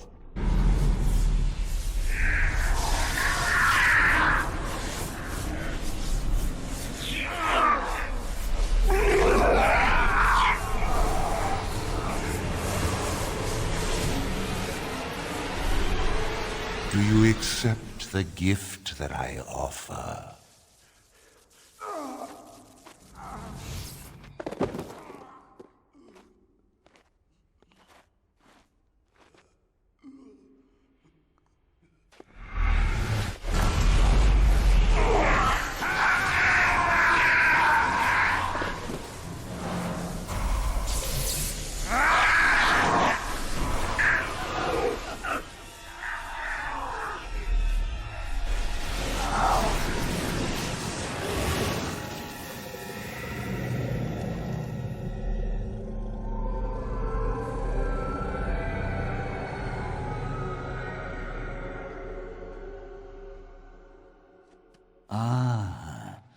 Look what we have here. An intruder. I bid you welcome. Care to join in our revels? Oh, very observant. I'm quite impressed you're still alive. Unfortunately, that must mean you killed my servants. Oh, well, they are probably better off dying in the service of their betters than living with the terrible responsibility of independence. And freeing them in the process. A mage is but the larval form of something greater. Your chantry vilifies us, calls us abominations, when we have truly reached our full potential. Look at them. The chantry has them convinced. They deny themselves the pleasure of becoming something glorious. You're mad. There's nothing glorious about what you've become, Uldred. Uldred? He is gone. I am Uldred, and yet not Uldred. I am more than he was. I could give you this gift to win. You and all the mages. It would be so much easier if you just accepted it. But some people can be so stubborn. And what good did that do? I still won. I even have the first enchanter on my side, don't I, Irving? What have you done to him? Stop him. He is building an army. He will Destroy the Templars, and... You're a sly little fox, Irving, telling on me like that. And here I thought he was starting to turn. Never! That's enough out of you, Irving. He'll serve me eventually. As will you. Killing you would be a waste. Your raw potential, with the strength of a demon behind it, would be unstoppable. I can do that. I can give you power and a new life. I don't think your opinion matters. That is what I've decided, and that is what will be done. Fight, if you must. It will just make my victory all the sweeter. Don't forget the litany. It will thwart Uldred's attempts to control the mages and win this fight for us. Oh, Maker. I'm too old for this. Irving, are you all right? I've been better. But I am thankful to be alive. I suppose that is your doing, isn't it, Wynne? I wasn't alone. I had help. The Circle owes both of you a debt we will never be able to repay. Come. The Templars await. We shall let them know that the tower is once again ours. I'll need you to guide me down the stairs. Curse whoever insisted the Circle be housed in a tower. Irving? Maker's breath. I did not expect to see you alive. It is over, Gregor. Uldred is dead. Uldred tortured these mages, hoping to break their wills and turn them into abominations. We don't know how many of them have turned. What? Don't be ridiculous. Of course he'll say that. He might be a blood mage. Don't you know what they did? I won't let this happen again. I am the Knight Commander here, not you. We will rebuild. The Circle will go on, and we will learn from this tragedy, and be strengthened by it. We have won back the tower. I will accept Irving's assurance that all is well. But they may have demons within them, lying dormant, lying in wait. Enough! I have already made my decision. Thank you. You have proven yourself a friend of both the Circle and the Templars. I promised you aid, but with the Circle restored, my duty is to watch the mages. They are free to help you, however. Speak to them. Yes, Irving. For now, I will have to oversee a sweep of the tower. There may be some survivors, and we should do our best to tend to them. Please excuse me. And Irving, it is good to have you back. I'm sure we'll be at each other's throats again in no time. Here we are, the tower in disarray, the Circle nearly annihilated. Oh, it could have been much, much worse. I am glad you arrived when you did. It's almost as though the Maker himself sent you. The least we can do is help you against the Darkspawn. I would hate to survive this, only to be overcome by the Blight. You have my word. As first Enchanter, the Circle will join the Grey Wardens in the fight. Irving, I have a request. I seek leave to follow the Grey Warden. Wynne, we need you here. The Circle needs you. I appreciate the sentiment, Irving. But the Circle will do fine without me. The Circle has you. This woman is brave and good, and capable of great things. If she will accept my help, I will help her accomplish her goals. You were never one to stay in the tower when there was adventure to be had elsewhere. Why stay when I can be of service elsewhere? Then I give you leave to follow the Grey Warden. But know that you always have a place here. There is much to be done here, and I must go. You must forgive me for not being a proper host. When the time comes, we will stand beside you. What? You found Flemeth's grimoire? Ever since we discovered the condition of the Mage's Tower, I had wondered if it might be recoverable, but I had yet to speak of it to you. How fortunate that you found it on your own. You have my thanks. I will begin study of the tome immediately. I do not intend to squander this opportunity to learn more than Flemeth wished me to know. This should be interesting. Oh, it's been a long day. Rest would be welcome. Yes, of course. I am just a little weary. As you may have noticed, I'm no spring chicken. Thank you. You're very kind to say so. But in all honesty, I do not know how many years I have left in me. I have lived for such a long time, but there is always something else to do. And I have to keep going in order to do it. I think I will be glad when I am done. Oh, I don't know. I really don't. Have you encountered many abominations, apart from the ones in the Circle Tower? The first time I saw an abomination, my blood turned to ice. It was months before the nightmares stopped. It was the knowledge that I could easily become one of them that frightened me the most. One slip. All it takes is one slip, and everything you are is simply gone, replaced by madness. And there is no turning back, or at least that's what they say. Of late, I have begun to wonder if there is any way an abomination can be cured, or if a mage could be so possessed and still retain their sanity, their humanity. Yes, it is madness and cruelty that define abominations. If those are lacking, if the mage remembers the person they truly are, then they are not an abomination. I never saw that. Thank you for showing me another way of looking at it. So, tell me, how did you become a Grey Warden? Arl Rendon Howe?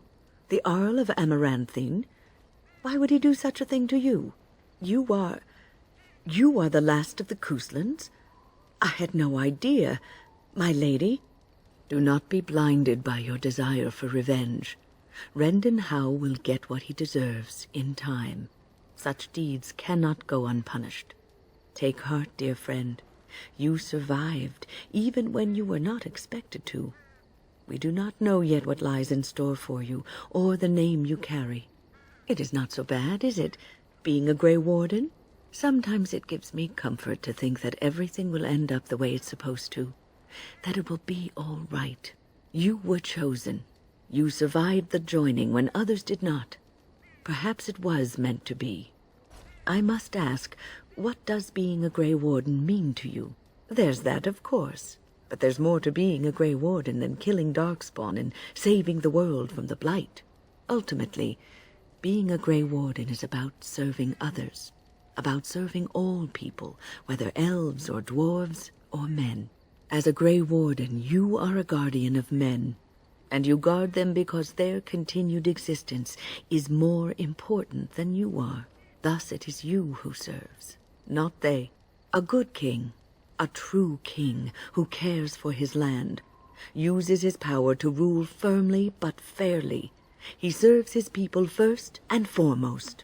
The king who does not do this, who believes that he is entitled to his power, who abuses it and uses it for his own means, is a tyrant. If you live apart from others and your actions affect only you, then you may do as you wish. But if you have power, influence, and strength, your every action will be as a drop of water in a clear, still pond. The drop causes ripples, and ripples spread. Think of how far they will go, how wide they will become, how will they affect the pond. But I've lectured enough for today. I should stop before I wear out my welcome. You're quite taken with each other, aren't you? It's hard not to notice the doe-eyed looks he gives you, especially when he thinks no one's watching. It's almost too sweet for my tastes, and I'm an old lady who should be making lace hearts and fuzzy blankets with animal motifs. No, I won't be making socks with pom-poms for you anytime soon. But that's hardly my point. I've noticed your blossoming relationship, and I wanted to ask you where you thought it was going. Alistair is a fine lad, skilled in battle, but quite inexperienced when it comes to affairs of the heart. I would hate to see him get hurt. Not intentionally, no. But there is great potential for tragedy here, for one or both of you. You are a Grey Warden. You have responsibilities which supersede your personal desires. Love is ultimately selfish. It demands that one be devoted to a single person who may fully occupy one's mind and heart to the exclusion of all else. A Grey Warden cannot afford to be selfish. You may be forced to make a choice between saving your love and saving everyone else. And then what would you do? Nothing is certain. Not in these times. You cannot take anything for granted. I want you to be aware of this. I am just trying to minimize the suffering that may come to either of you. I have given my advice. Do with it what you will. What's on your mind? Oh, yes, and thank you for asking. I'm feeling much better today. I suppose I must be. What's on your mind? I will answer to the best of my ability. The Circle is in good hands. Irving knows what to do, and he doesn't need me underfoot. For now, I will support those that battle the Darkspawn. I do feel I left things unfinished in Ostagar. There is so much left to do, and I would be part of it. The Grey Wardens, all 2 of you, need all the help you can get. I will see this through to the bitter end, and after that, if I am still left standing, then I will return to the Circle. Perhaps. I will answer to the best of my ability. People don't become mages. They are born mages. The talent just surfaces later.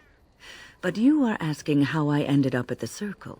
I was brought there by the Templars, just like many of the other apprentices. I don't remember very much.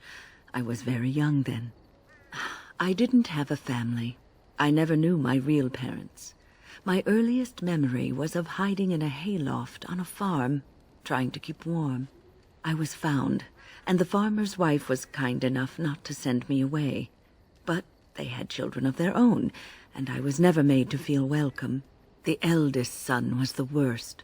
He was always calling me a stray, and throwing anything he could get his hands on at me. And I don't know how it happened, but one day he just found his hair on fire. Fortunately, there was a large trough nearby. He ran screaming, dripping head and all, to his mother. I was shut up in the barn, with a bowl of water and a crust of hard bread. The Templars arrived several mornings later. I'll never forget the moment the Templars led me into the entrance hall of the tower. I had never seen anything so grand in my life. I stopped being afraid then. I knew I was home. Well, that's about all there is to my tale. That's how I came to the Circle. I would be lying if I said it was easy. First, there were rules, and we were constantly watched to make sure we behaved appropriately. Then there was the study of magic. We had to cast the spells just so, control the effects completely. A single word spoken incorrectly, a gesture out of sync, and lack of focus. And we needed to have perfect focus, or we would be in danger. Without the Circle and my mentors, I would not have been where I am today. And there was joy in life at the Circle. The joys of fellowship, in knowing that you were not alone in your struggles. In spite of everything, I was happy in the tower, and I loved it.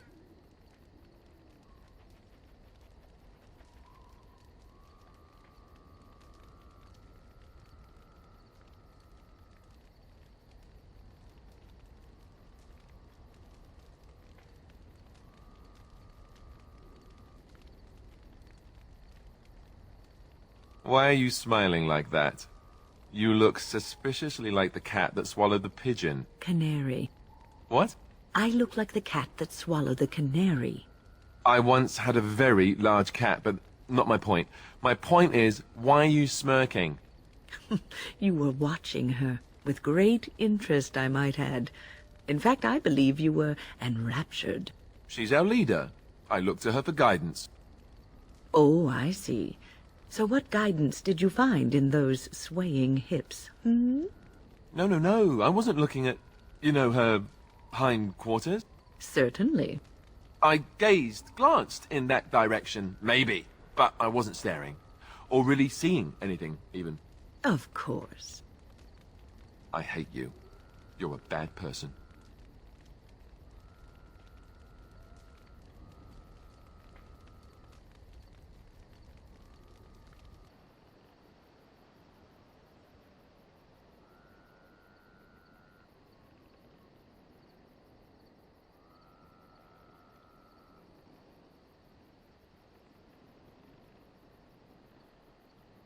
So, what would you do if someone told you that they loved you?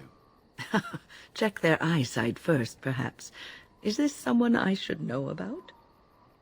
No, I mean, pretend you're a woman. I am a woman, Alistair. That shouldn't be too hard, but I'll give it a try.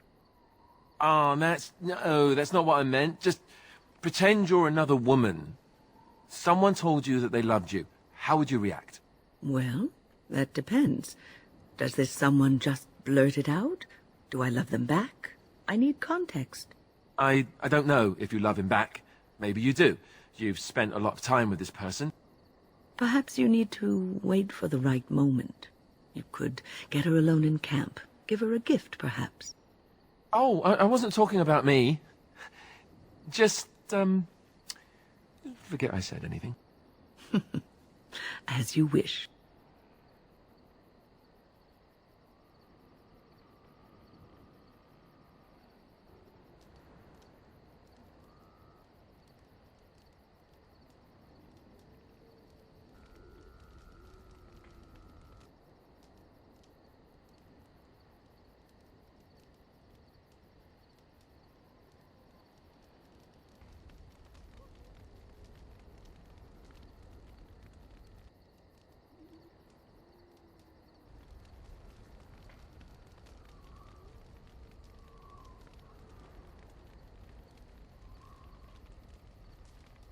Alistair, may I have a word?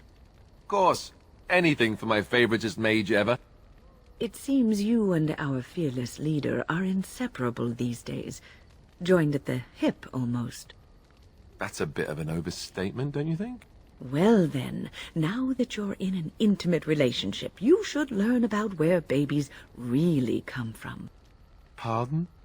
I know the chantry says you dream about your babies, and the good Fade spirits take them out of the Fade and leave them in your arms.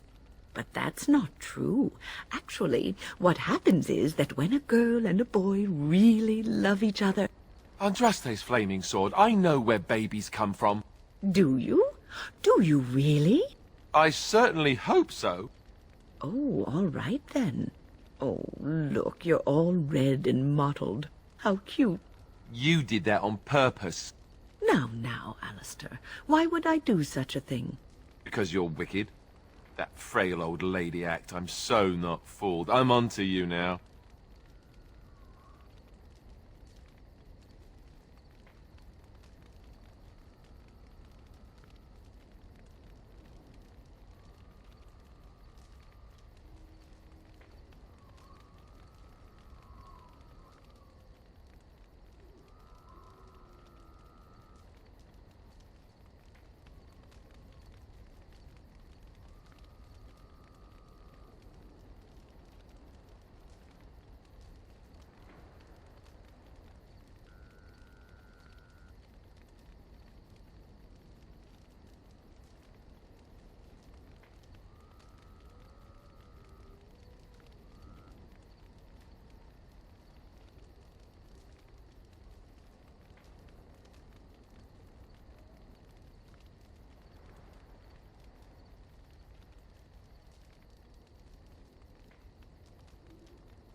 I think you make her very happy. Oh, not this again.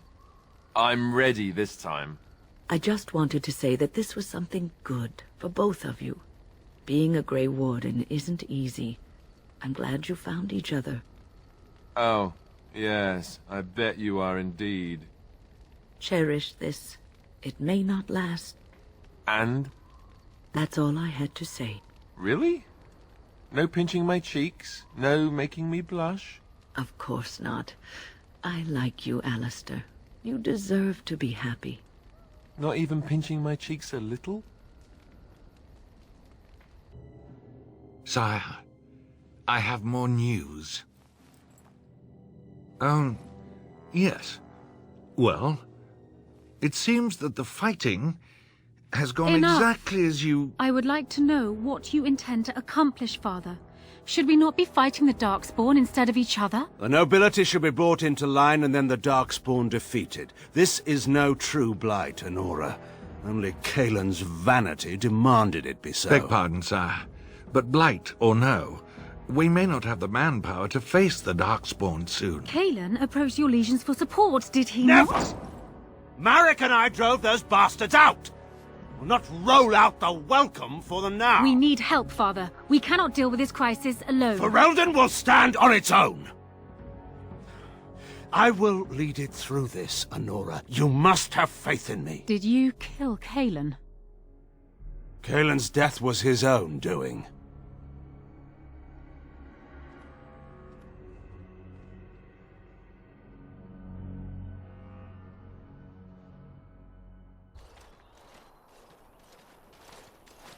Oh, thank the Maker. We need help. They attacked the wagon. Please help us. Follow me. I'll take you to them.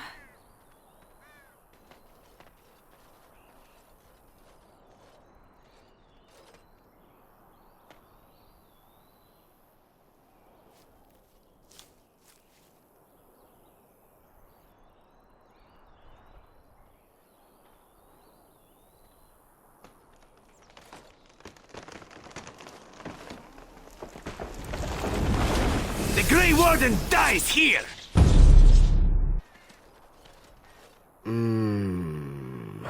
Oh, what? I rather thought I would wake up dead, or not wake up at all, as the case may be. But I see you haven't killed me yet. Of that I have no doubt. You are most skilled. If you haven't killed me, however, you must have kept me alive for some purpose, yes? Ah, so I am to be interrogated. Let me save you some time. My name is Zevran. Zev to my friends. I am a member of the Antivan Crows, brought here for the sole purpose of slaying any surviving Grey Wardens, which I have failed at, sadly. A rather taciturn fellow in the capital. Logain, I think his name was. Yes, that's it. I wasn't. If I had succeeded, I would have returned home and the Crows would have informed your Logain of the results, if he didn't already know. If I had failed, I would be dead, or I should be, at least as far as the Crows are concerned. No need to see Logain then. I have no idea what his issues are with you. The usual, I imagine. You threaten his power, yes? Beyond that, no, I am not loyal to him. I was contracted to perform a service. I wasn't paid anything. The Crows, however, were paid quite handsomely, or so I understand. Which does make me about as poor as a chantry mouse, come to think of it. Being an Antivan Crow isn't for the ambitious, to be perfectly honest. I can tell you that. They are an order of assassins out of Antiva, very powerful and renowned for always getting the job done, so to speak. Someone went to great expense to hire this man. Quite right. I'm surprised you haven't heard much of the Crows out here. Back where I come from, we're rather infamous. Not precisely. I was in the neighborhood when the offer came. The Crows get around, you see. Why not? I wasn't paid for silence. Not that I offered it for sale, precisely. Loyalty is an interesting concept. If you wish, and you're done interrogating me, we can discuss it further. Well, here's the thing. I failed to kill you, so my life is forfeit. That's how it works. If you don't kill me, the Crows will. Thing is, I like living. And you obviously are the sort to give the Crows pause, so let me serve you instead. I happen to be a very loyal person, up until the point where someone expects me to die for failing. That's not a fault, really, is it? I mean, unless you're the sort who would do the same thing, in which case I don't come very well recommended, I suppose. What? You're taking the assassin with us now? Does that really seem like a good idea? All right. I see your point. Still, if there was a sign we were desperate, I think it just knocked on the door and said hello. Welcome, Zevran. Having an Antivan Crow join us sounds like a fine plan. Oh, you are another companion to be, then? I wasn't aware such loveliness existed amongst adventurers, surely. Or maybe not. I hereby pledge my oath of loyalty to you until such a time as you choose to release me from it. I am your man, without reservation. This I swear.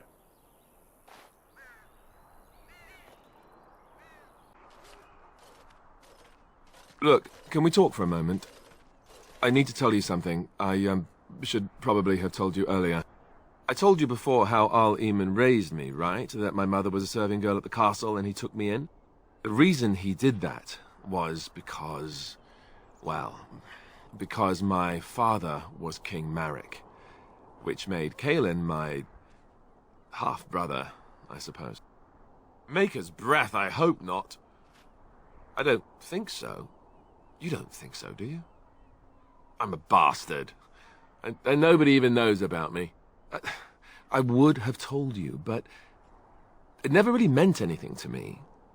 I was inconvenient, a possible threat to Kaelin's rule, and so they kept me secret. I'd never talked about it to anyone. Everyone who knew either resented me for it or they coddled me. Even Duncan kept me out of the fighting because of it. I didn't want you to know as long as possible. I'm sorry. Look, I said I'm sorry. I know I should have said something. This... oh, it's never brought me anything but problems. I wish it weren't even true. At any rate, that's it. That's what I had to tell you. I thought you should know about it. Besides my unholy love of fine cheeses and a minor obsession with my hair, no, that's it. Just the prince thing. Oh, did I just find the one damn decent thing about my birthright? I think I did. I have no illusions about my status, however. It's always been made very clear that I'm a commoner, and now a Grey Warden, and in no way in line for the throne. And that's fine by me. No, if there's an heir to be found, it's Al-Eamon himself. He's not of royal blood, but he is Kaelin's uncle, and more importantly, very popular with the people. Though, if he's really as sick as we've heard... oh no, I don't want to think about that. I really don't. So there you have it. Now can we move on? And I'll just pretend you still think I'm some nobody who was too lucky to die with the rest of the Grey Wardens. I can't believe I didn't say something sooner to you. I feel very unworthy of such a compliment. I thought I saw travelers coming down the road, though I scarcely believed it. Have you come to help us? He could be dead for all we know. Nobody's heard from the castle in days. We're under attack. Monsters come out of the castle every night and attack us until dawn. Everyone's been fighting and dying. Well, that's just typical, isn't it? We've no army to defend us. No Arl and no king to send us help. So many are dead. And those left are terrified they're next. Hold on, what is this evil that's attacking you? I don't rightly know. I'm sorry, nobody does. I should take you to Ban Tegan. He's all that's holding us together. He'll want to see you. Ban Tegan, Al-Eamon's brother. He's here. Yes. It's not far, if you'll come with me.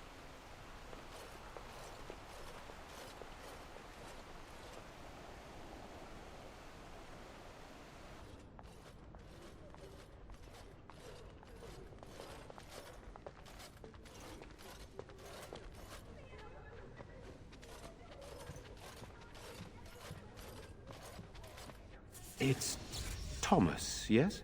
And who are these people with you? They are obviously not simple travelers. No, my lord. They just arrived, and I thought you would want to see them. Well done, Thomas. Greetings, friends. My name is Tegan, Ban of Rainersphere, brother to the Arl. I remember you, Ban Tegan, though the last time we met, I was a lot younger and covered in mud. Covered in mud? Alistair? It is you, isn't it? You're alive! This is wonderful news. Still alive, yes. Though not for long if Ten Loghain has anything to say about it. Indeed. Loghain would have us believe all Grey Wardens died along with my nephew, amongst other things. What, that he pulled his men in order to save them? That Kalen risked everything in the name of glory? Hardly. Loghain calls the Grey Wardens traitors, murderers of the king. I don't believe it. It is an act of a desperate man. So, you are a Grey Warden as well? Is it possible we've met? You seem very familiar. Ah, yes, that's it, exactly. A pleasure to meet you indeed, though I wish it were under better circumstances. You're here to see my brother. Unfortunately, that might be a problem. Eamon is gravely ill. What a remarkable coincidence. No one has heard from the castle in days. No guards patrol the walls, and no one has responded to my shouts. The attack started a few nights ago. Evil things surged from the castle. We drove them back, but many perished during the assault. Thank you. Thank you. This means more to me than you can guess. Thomas, please tell Murdoch what transpired. Then return to your post. Yes, my lord.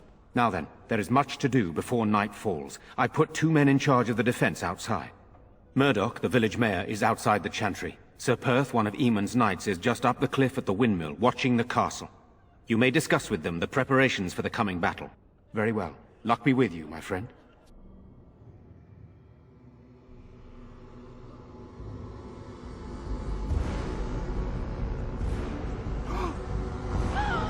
They're coming! Get to your positions! Make ready!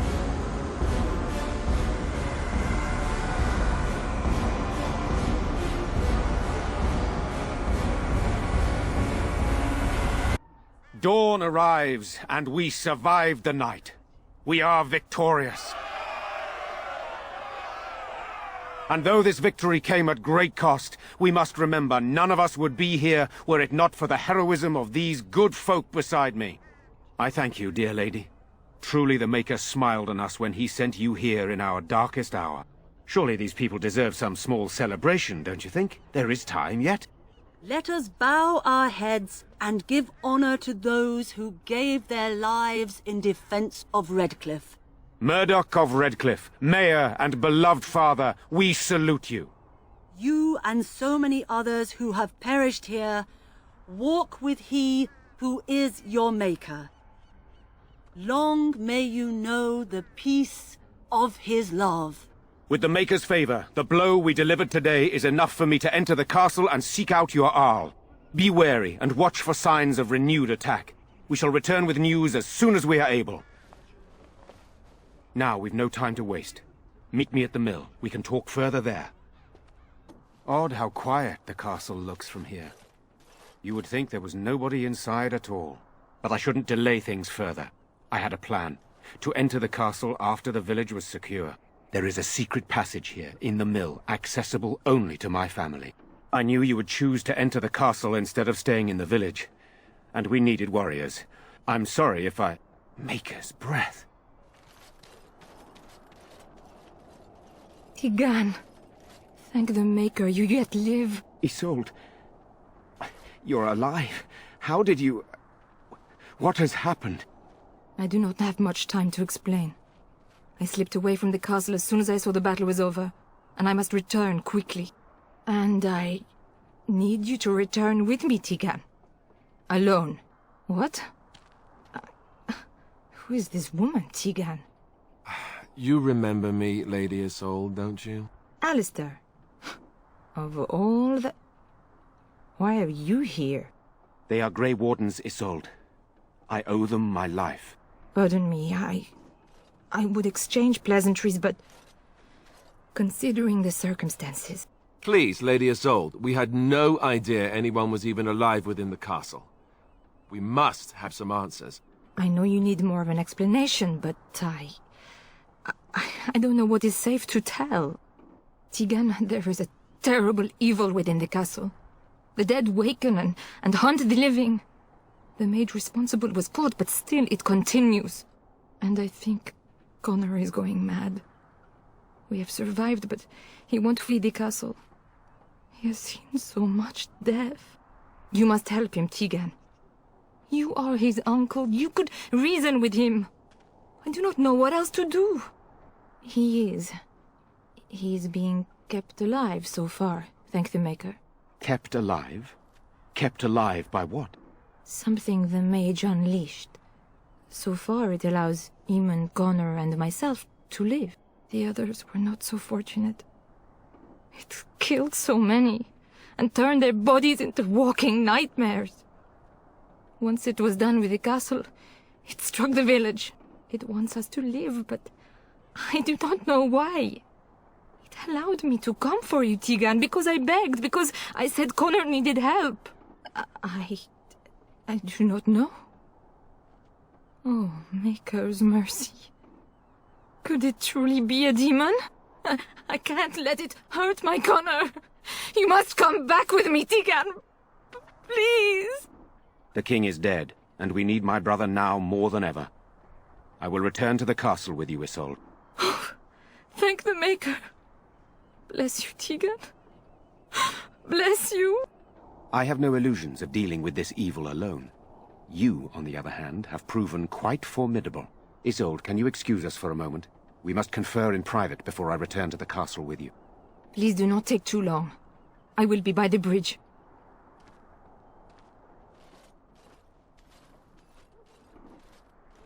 Here's what I propose.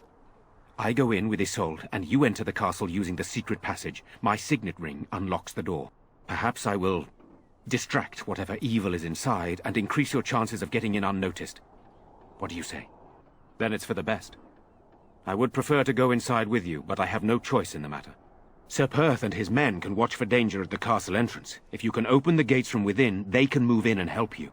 I don't think there's anyone else who can help you. If you choose not to go, then it's up to me to do what I can. Here is my signet ring. It will open the lock on the door in the mill. Whatever you do, Eamon is the priority here. If you have to, just get him out of there. Isolde, me, and anyone else, we are expendable. You're a good woman. The Maker smiled on me indeed when he sent you to Redcliffe. But I can delay no longer. Allow me to bid you farewell. And good luck. Hello? Who's there? Is there anyone alive out there? Wait, you don't look like the Arlessa's guards. Are you from outside the castle? There's a tunnel? Then why hasn't anyone in the castle used it? We could all have escaped by now. Curious. None of this makes any sense. Not that anyone cares much what I think. My name is Jowan. I'm a mage Lady Isolde hired to tutor her son Connor. Until they, threw me into the dungeon here.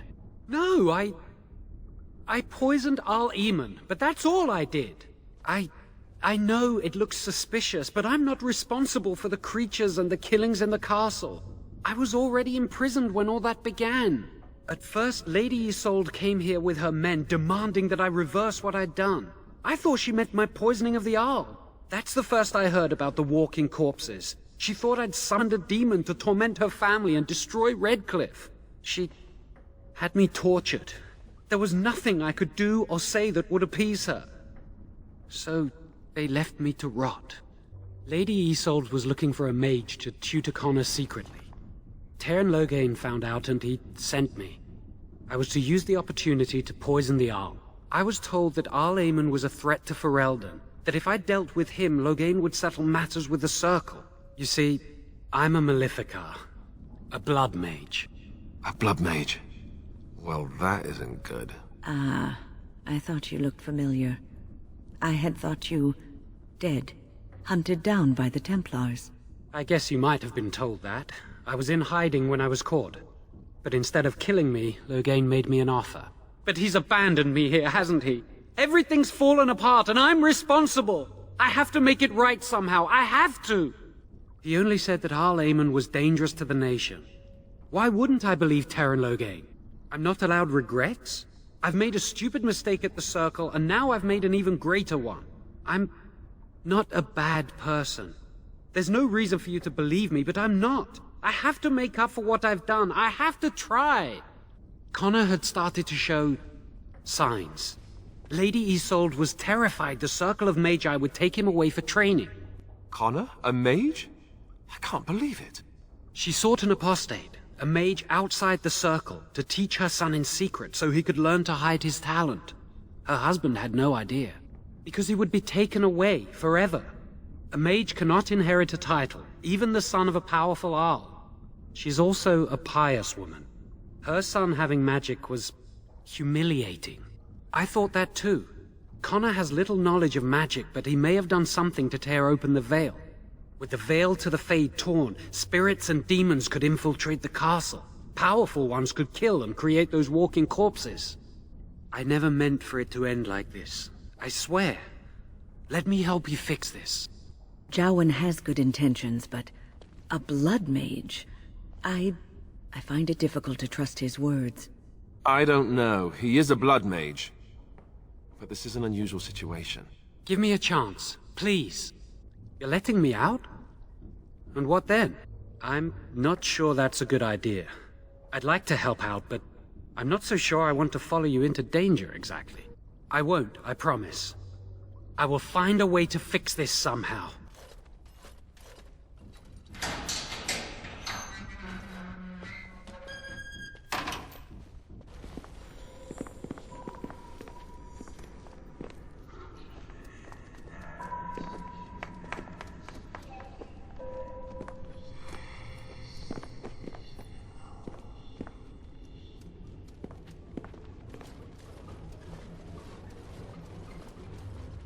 So these are our visitors? The ones you told me about, Mother? Yes, Connor. And this is the one who defeated my soldiers? The ones I sent to reclaim my village? Yes. And now it's staring at me. What is it, Mother? I can't see it well enough. This is a woman, Connor. Just as I am. You lie! This woman is nothing at all like you. Why, just look at her. Half your age, and pretty too. I'm surprised you don't order her executed in a fit of jealousy. Connor, I beg you. Don't hurt anyone. Mother? What's happening? Where am I? Oh, thank the Maker. Connor, can you hear me? Get away from me, fool woman! You are beginning to bore me. Maker's breath. What has happened here? Grey Warden, please don't hurt my son. He is not responsible for what he does. Here I am. Here am I. I like him better this way. No more yelling. Now he amuses me. Connor didn't mean to do this. It was that mage, the one who poisoned Demon. He started all this. He summoned this demon. Connor was just trying to help his father. It was a fair deal. Father is alive, just as I wanted. Now it's my turn to sit on the throne and send out armies to conquer the world. Nobody tells me what to do anymore. Nobody tells him what to do. Nobody! Ha ha ha ha! Quiet, Uncle! I warned you what would happen if you kept shouting, didn't I? Yes, I did. But let's keep things civil. This woman will have the audience she seeks. Tell us, woman, what have you come here for? So you're a concerned well-wisher. Why didn't you say that in the first place? All the sneaking around and killing is so unnecessary. But Father is so very ill. We really shouldn't disturb him. Isn't that right, Mother? I don't think... Of course you don't! Ever since you sent the knights away, you do nothing but deprive me of my fun. Frankly, it's getting dull. I crave excitement and action. This woman spoiled my sport by saving that stupid village. And now she'll repay me. Tegan! Oh, Tegan! Are you all right? I am better now, I think. My mind is my own again. Blessed Andraste. I would never have forgiven myself had you died. Not after I brought you here. What a fool I am. Please. Connor's not responsible for this. There must be some way we can save him.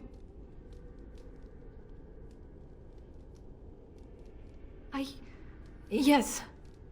I didn't tell you because I believed we could help him. I still do. I'm sorry, my lady, but Connor has become an abomination. He's no longer your son. You! You did this to Connor! I didn't summon any demon. I told you. Please, if you'll let me help. Help? You betrayed me! I brought you here to help my son, and in return you poisoned my husband? This is the mage you spoke of? Didn't you say he was in the dungeon? He was. I assumed the creatures had killed him by now. He must have been set free. I know what you must think of me, my lady. I took advantage of your fear. I'm sorry. I never knew it would come to this. Well, I shan't turn away his help. Not yet. And if Connor is truly an abomination... He's not always the demon you saw. Connor is still inside him, and sometimes he breaks through. Please, I just want to protect him. Isn't that what started this? You hired the mage to teach Connor in secret, to protect him.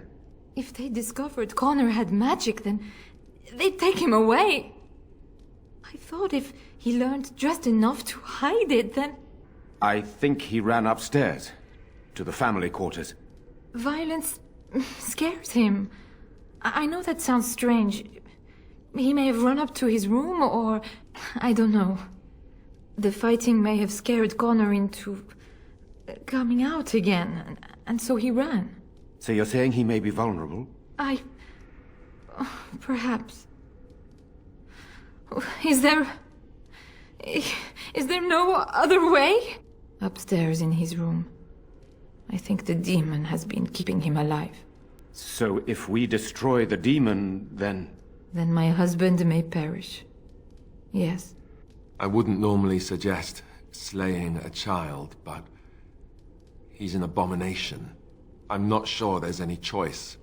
I do not like the idea of hurting the boy, but... Connor is my nephew. But... he is also possessed by a demon. Death would be... merciful. There is another option, though I loathe offering it. A mage could confront the demon in the Fade without hurting Connor himself. What do you mean? Is the demon not within Connor? Not physically. The demon approached Connor in the Fade while he dreamt, and controls him from there. We can use the connection between them to find the demon. You can enter the Fade, then? And kill the demon without hurting my boy? No, but I can enable another mage to do so. It normally requires lyrium and several mages. But I have... blood magic. There's a way. I must know it. Please. Tell us what you mean, Jawan. Lyrium provides the power for the ritual, but I can take that power from someone's life energy. This ritual requires a lot of it, however. All of it, in fact. So, someone must die? Someone must be sacrificed? Yes, and then we send another mage into the Fade. I can't enter because I'm doing the ritual. Maybe I shouldn't have said anything. It's not much of an option. The power has to come from somewhere, and that means either lyrium or blood. Then let it be my blood. I will be the sacrifice. What? Isolde, are you mad? Eamon would never allow this.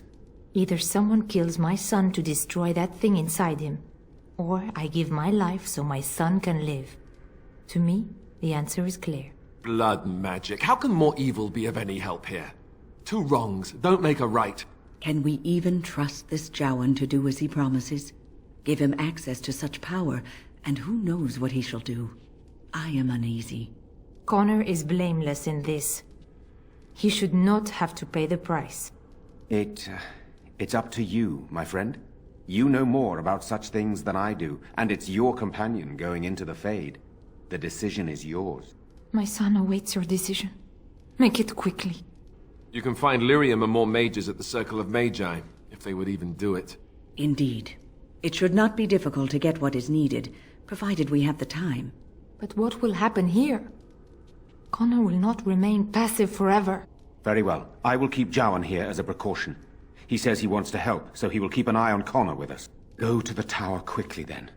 The longer you are away, the greater the chances of disaster.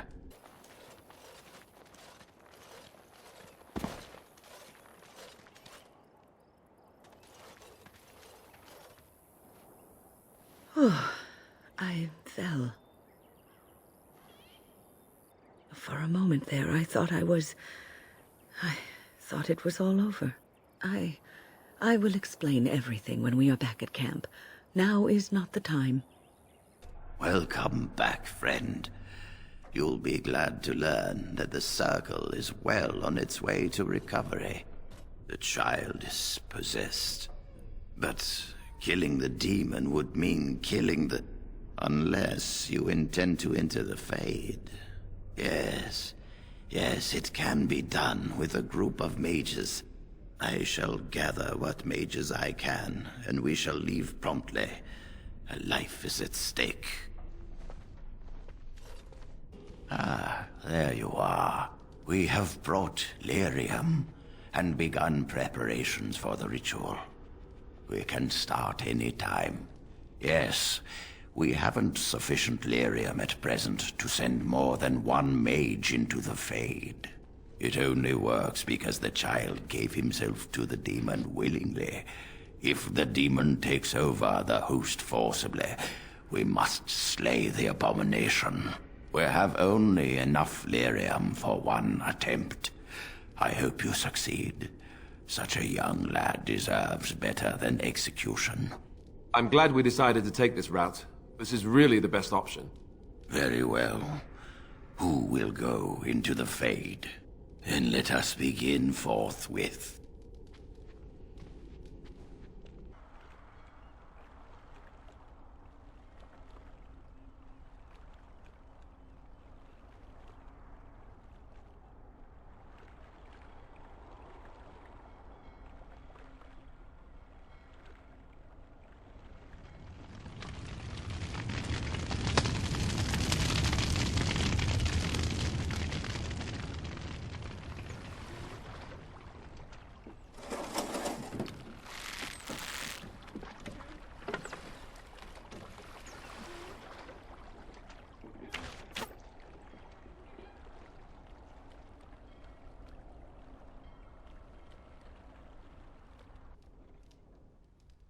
So it is over. Connor is his old self. He does not seem to remember anything, which is a blessing. I suppose we will need to send him to the Circle of Magi's tower for training, once the war is over. It's so odd to think of the boy as a mage, of all things. Eamon has much to mourn and rebuild should he recover. But at least he can be thankful that both his son and wife are safe. I owe you my deepest thanks. I can scarcely believe Connor is the boy he once was. There is still the matter of Jowan. His poisoning Eamon began this whole mess, yet he lives. I must decide what becomes of him. We will hold him for Eamon to decide his fate. If he doesn't recover, Jowan's fate is sealed. What do you think? You spoke with him, have you not? You know what he has done better than I do, even. I would not trust him, but I would not presume to tell my brother what to do. Released? Are you mad? Why would you do such a thing? I agree with Isolde. He's a Maleficar. We cannot simply unleash him on the land and ignore his crimes. Perhaps you are correct. But that is Eamon's decision, not mine. I'm sorry. Jowan stays in the dungeon for now. But our task is not done yet. Whatever the demon did to my brother, it seems to have spared his life, but he remains comatose. We cannot wake him. The urn. The urn of sacred ashes will save Eamon. You found the urn? Did you bring it with you? But how can this be? Where did you find it? Would you question a miracle, Tigan? What's important is that it is here. You are right, of course. I can ask later. For now, let us see if the relic's healing powers live up to its reputation.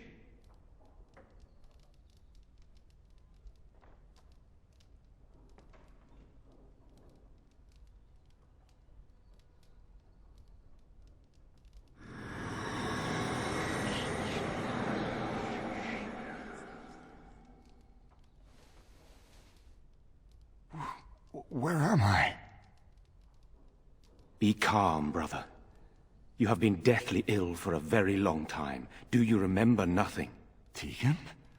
What are you doing here? Where is Isolde? I am here, my husband. And Connor? Where is my boy? Where is our son? He lives. though many others are dead. There is much to tell you, husband.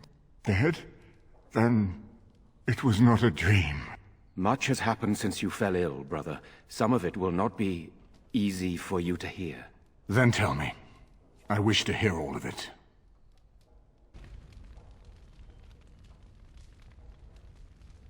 This is most troubling.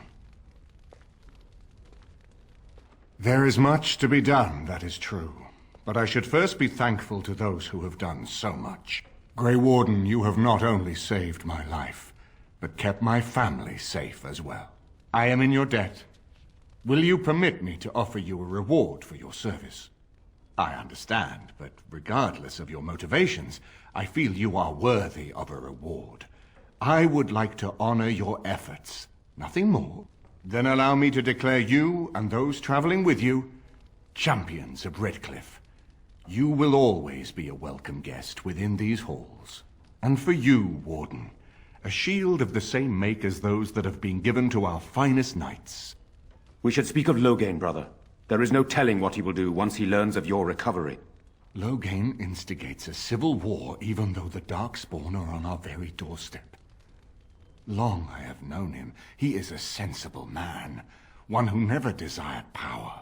I was there when he announced he was taking control of the throne, Eamon. He is mad with ambition, I tell you. Mad indeed. Mad enough to kill Cailan, to attempt to kill myself and destroy my lands. Whatever happened to him, Loghain must be stopped. What's more, we can scarce afford to fight this war to its bitter end.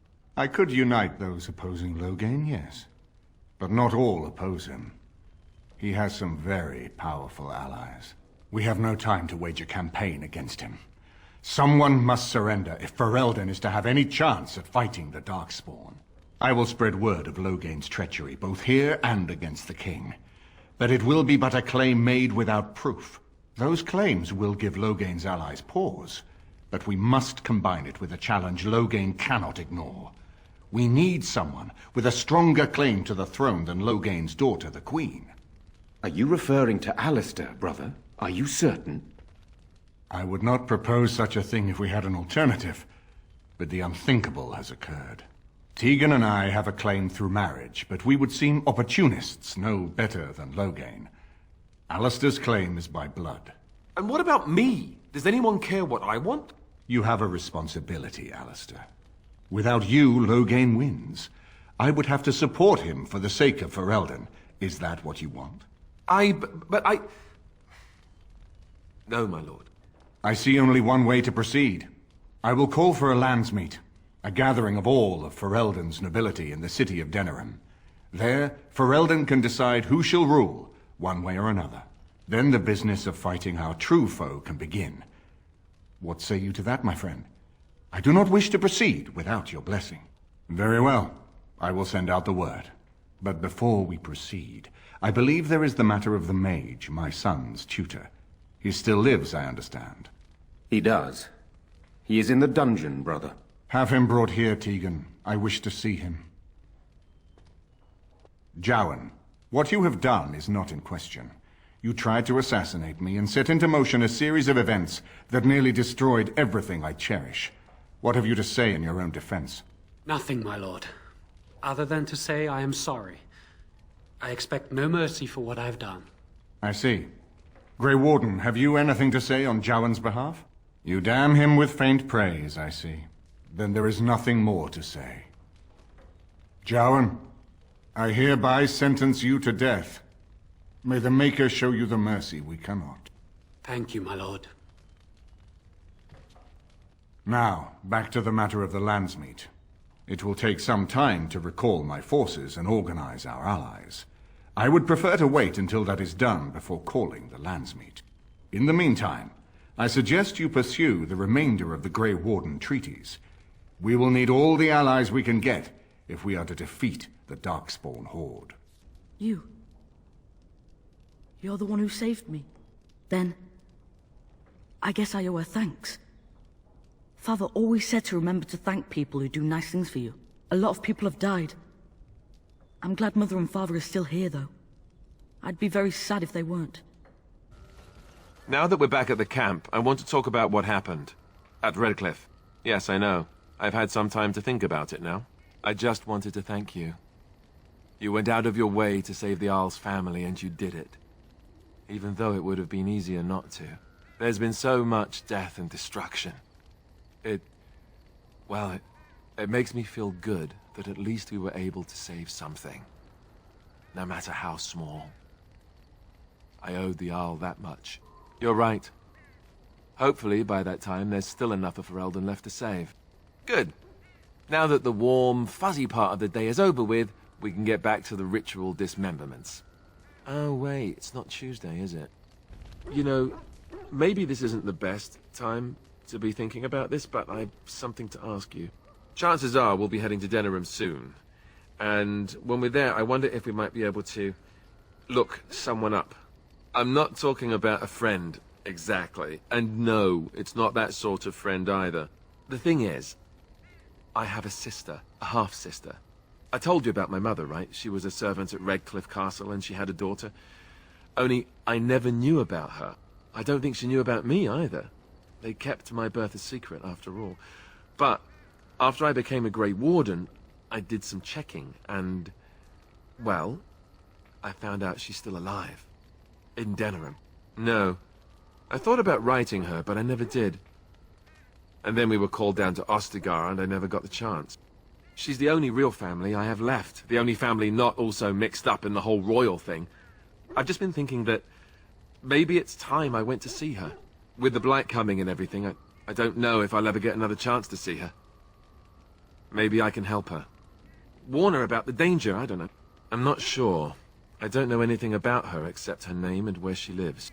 Her name is Goldana, and I think she remarried but still lives just outside the alienage. If we're in the area, then, well, it's worth a look. You never asked? All right. If you want the full explanation, I'll give it to you. The thing is, I'm used to not telling anyone who didn't already know. It was always a secret. Even Duncan was the only Grey Warden who knew. And then, after the battle, when I should have told you, I don't know, it seemed like it was too late by then. How do you just tell someone that? Yes, well, I suppose part of me kind of liked you not knowing. They treat me differently. I become the bastard prince to them, instead of just Alistair. I know that must sound stupid to you, but I hate that it shaped my entire life. I never wanted it, and I certainly don't want to be king. The very idea of it terrifies me. For all the good it does me, my blood seems certain to haunt me no matter what I do. And now Arleman plans to put me forward as the heir. It never ends, does it? For what it's worth, I'm sorry for not telling you sooner. I guess I was just hoping that you would like me for who I am. It was a dumb thing to do. I guess it's kind of a relief that you know now. Let's go. This is my mother's amulet. It has to be. But why isn't it broken? Where did you find it? Oh, the Arl study? Then he must have found the amulet after I threw it at the wall. And he repaired it and kept it. I don't understand. Why would he do that? I guess you could be right. We never really talked that much. And then the way I left... Thank you. I mean it. I thought I'd lost this to my own stupidity. I'll need to talk to him about this. The next time I see him, that is. I wish I'd had this a long time ago. Did you remember me mentioning it? Wow. Huh. I'm more used to people not really listening when I go on about things. Is this the part when the music starts and we begin dancing? Because I'm game. Where's the minstrels? Have you heard much about the Grey Wardens of old? It was said that watching the Wardens ride in on their white griffins was enough to rouse a weary heart and put the dance back in the step of an old man. The Grey Wardens were powerful, feared and respected, but they also inspired the common people. I remember a tale that was told to me many years ago. Maker's mercy, it's like talking to a child. Yes, there are griffins in this story. The blight had ravaged the land for months, and the armies of the great kings had amassed for one last stand. as the sun burst through the clouds that boiled and churned in the dark sky above, it illuminated a vast, seething horde of darkspawn, with the archdemon at its head. And it was then, when courage seemed to fail, and all lost to death and despair, that the Grey Wardens came. They arrived with the beating of wings like mighty war drums, and stood before the armies of men. Yes, griffins. Now listen to the rest of the story. The Grey Wardens, grim and fearless, marched forth, ever between the men and the encroaching darkspawn. They formed a shield of their own bodies and held that line until the archdemon was dead, and the last darkspawn lay trampled in the dirt. And then, demanding neither reward nor recognition for their sacrifice, the Grey Wardens departed. When the clouds finally rolled back, and the sun shone full upon the blighted ground, the great kings knew that they had lost no men, and none of their blood had been spilled. You are observant. This is a tale about no battle the Grey Wardens have fought, and yet about them all. They have always defended us from the Darkspawn, taking losses so we do not have to. People may have forgotten over the centuries, but nothing has changed. This knowledge has been blessing and burden to Grey Wardens past, and now it shall be your blessing and your burden. No, you won't. You wonder sometimes, don't you? If your life would be better if you weren't who you are. When I was a young woman in the tower, I came to the realization that the circle would be my life, and I would know no other. Family, love, a simple life. These were things that others took for granted, that I would never have. It made me very moody. All I could think of was being trapped in that tower, with no way out and no end in sight. I started hating my life and myself, and one night I found myself in the tower's chapel. I was seeking refuge, maybe answers. I must have looked tearful or made some noise, because the revered mother came out and decided to speak to me. And because I had no one else to talk to, I talked to her. I must have said many silly things, but she told me that the Maker puts us all on our paths for a reason, and fighting our intended course is what causes so much anguish. I thought the old biddy was full of rubbish. I was 15, maybe 16, and I knew everything. So I left, but I always found my way back to that chapel. And as the years passed, I began to see the truth of her words. We were supposed to be polar opposites, mage and priest. But we weren't. There was much about us that was the same. You're not the first person to have said that, believe me. I was once just as angry at everything as you were. You can scream and cry and be angry about life as a Grey Warden. Or you can accept it and allow yourself to see the good in it. This is your choice. I've a question, if I may. Well, here's the thing. I swore an oath to serve you, yes? And I understand the quest you're on, and this is all very fine and well. My question pertains to what you intend to do with me once this business is over with, as a point of curiosity. Not precisely. I said I would serve you until you saw fit to release me.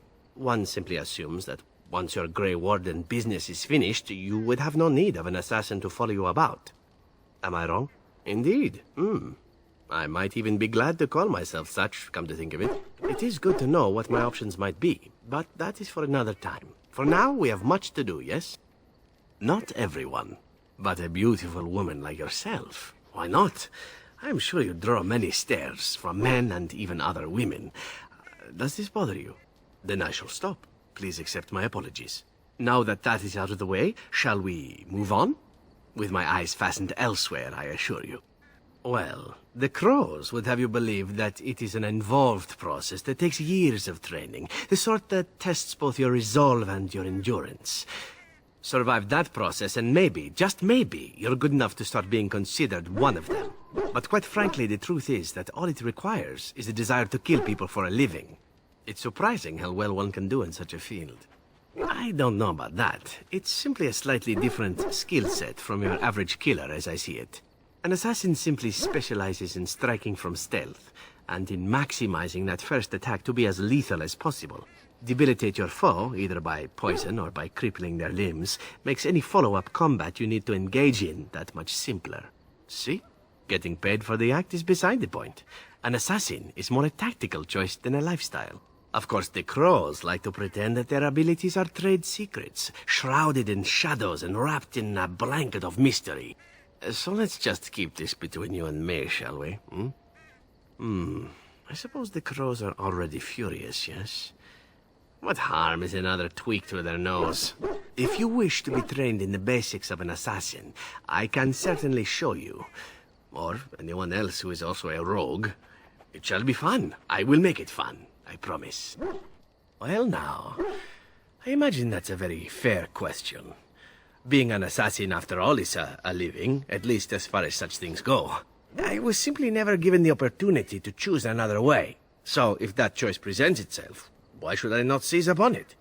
I don't know that I would put it precisely that way. I was but a boy of 7 when I was purchased. For 3 sovereigns, I'm told.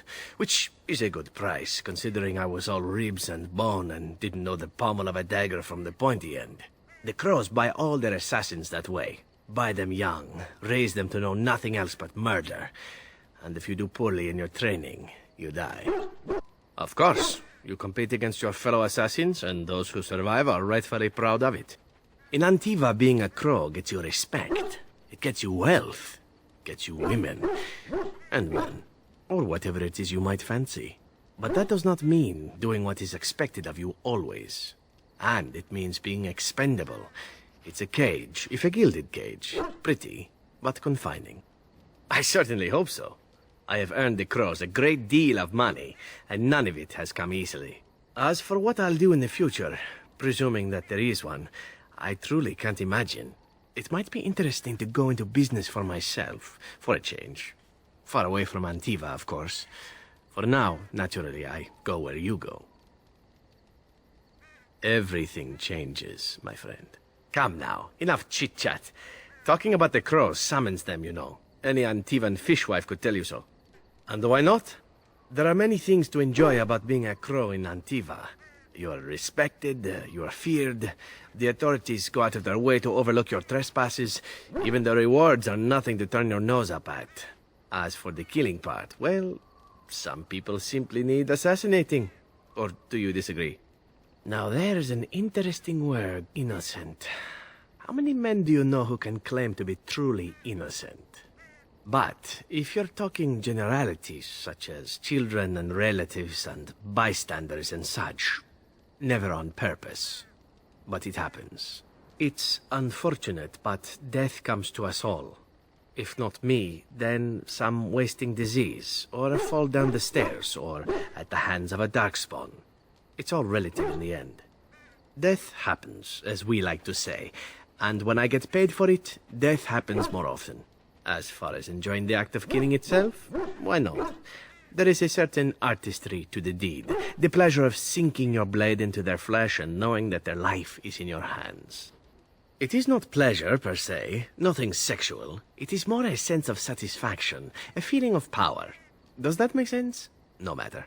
There are many things I did not enjoy about being a crow, of course. Having no choice, being treated as an expendable commodity, the rules, oh, so many rules. But simply being an assassin, I like it just fine. I will continue to do it if I can, even if I am not a crow. Honestly, could you picture me doing something else? Whereas I am content merely doing what I happen to be good at. It's a talent that not many come by honestly. I don't see why I need not pursue it. Of course, all these thoughts are moot. Chances are still good that you and I will perish, eaten by darkspawn or slain by the crows at some point. Very gruesomely, I imagine.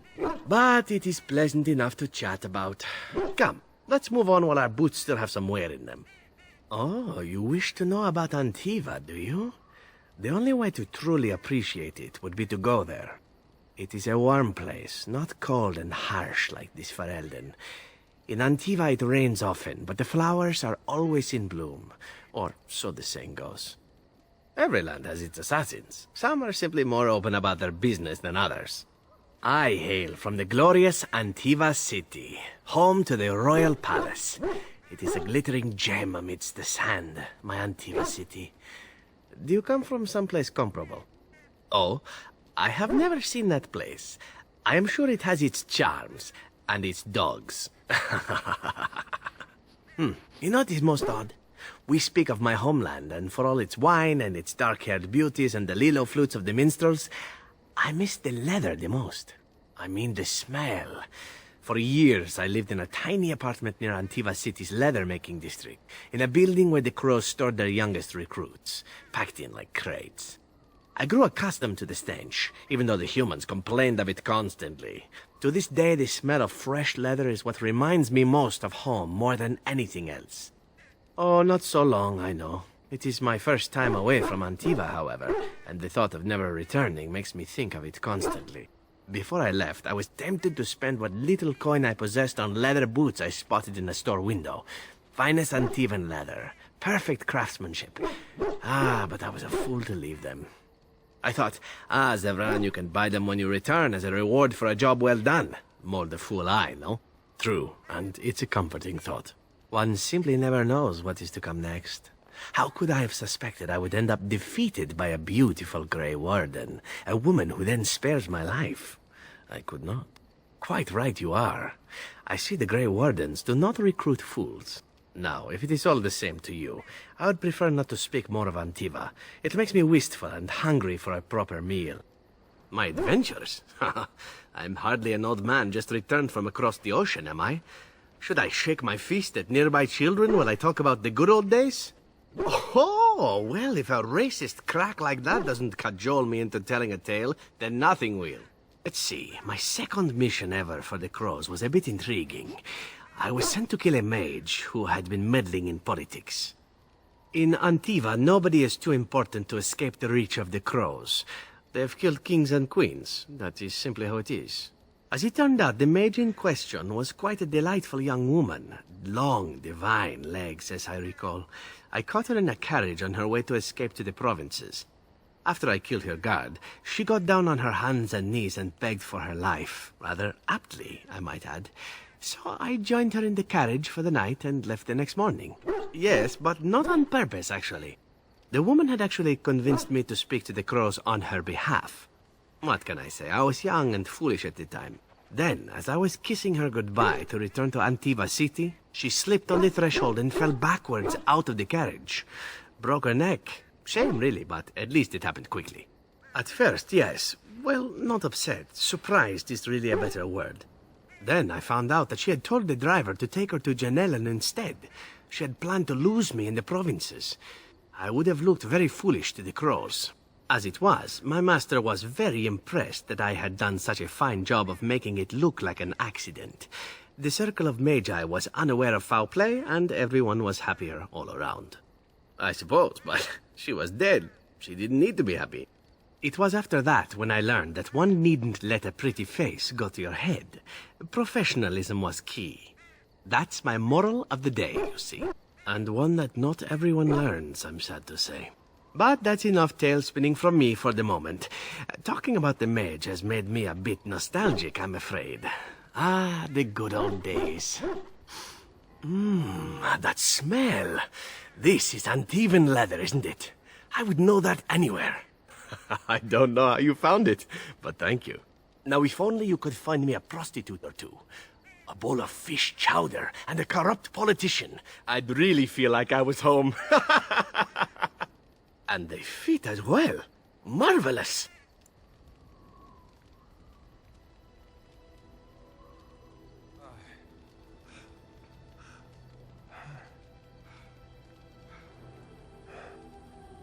Tis a bit sickening.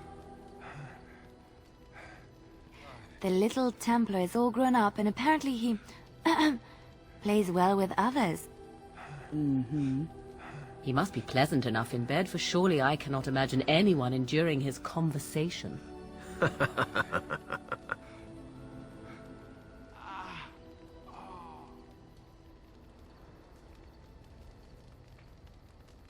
Oh, that does not look good. Will you look at that? Half of us aren't getting any sleep, the way you two carry on all night. Ugh. I do not think I will recover from this quickly.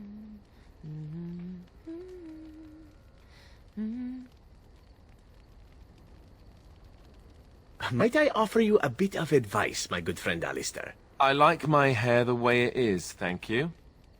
Truly, as you wish. Though my advice is regarding something else completely. It has to do with your recent exertions with your fellow Grey Warden that I overheard. My... Oh. It did seem as if you just got going when all grew quiet. You are feeling all right, yes? Perhaps you're tired. We aren't talking about this, are we? Did I hit my head? I have some roots from home that you may chew if you need energy. As for volume, perhaps you ought to try arching your... Whoa, whoa. Awkward. You Fereldans are so finicky. How will you ever learn how to pleasure each other unless you talk about it? Not listening. La la la la.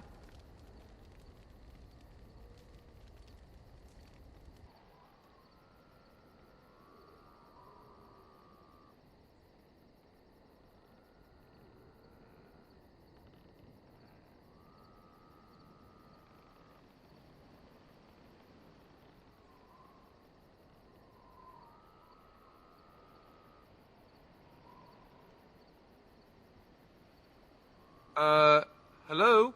Hello. Are you serious? So, are you a very religious man, Alistair? I'm curious. I believe I heard you say you were raised in an abbey. I was raised in a castle. I was schooled in the abbey. As far as being religious, I don't know. Not especially. What about you? Not in your line of work, I expect. Why do you say that? I happen to be quite devoted in my way, as most Antivans are. Truly? But you kill people. For money. And I ask forgiveness for my sins from the Maker every chance I get. What manner of monster do you think I am? But you ask forgiveness and then you go right on with your sinning. The Maker has never objected. Why should you? I have no idea. Well, there you go. Perhaps you ought to think about asking for a little forgiveness yourself, huh?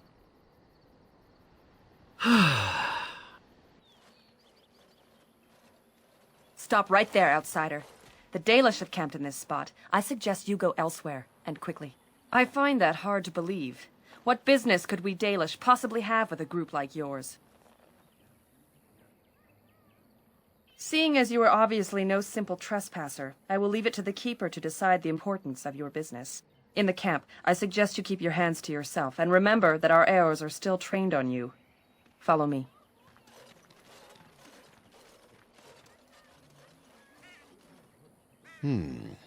I see we have guests. And a hound amongst them. As if we haven't had enough problems with such creatures. Who are these strangers, Mithra? I have precious little patience and less time to spend on outsiders today. I understand, but this one claims to have important business with our people. I see. Tell me, stranger, what business could you possibly have with us? We have our own issues we must deal with, as you can see. You might have simply said so to begin with. Masiranus, Mithra, you may return to your post. Manuvinen, Keeper. Now, allow me to introduce myself. I am Zathrian, the keeper of this clan, its guide and preserver of our ancient lore. And you are? Manners. From a Shemlin. Interesting. What might be your mission here? Have you come to spread news of the Blight? I had already sensed the corruption spreading in the south. The existence of the Blight is not news to me. I would have taken the clan north by now, had we the ability to move. Sadly, as you can see, we do not. Yes, it seems like you've had your own troubles. What are the odds? I imagine you are here regarding the treaty we signed centuries ago. Unfortunately, we may not be able to live up to the promise we made. This will require some explanation. Please, follow me.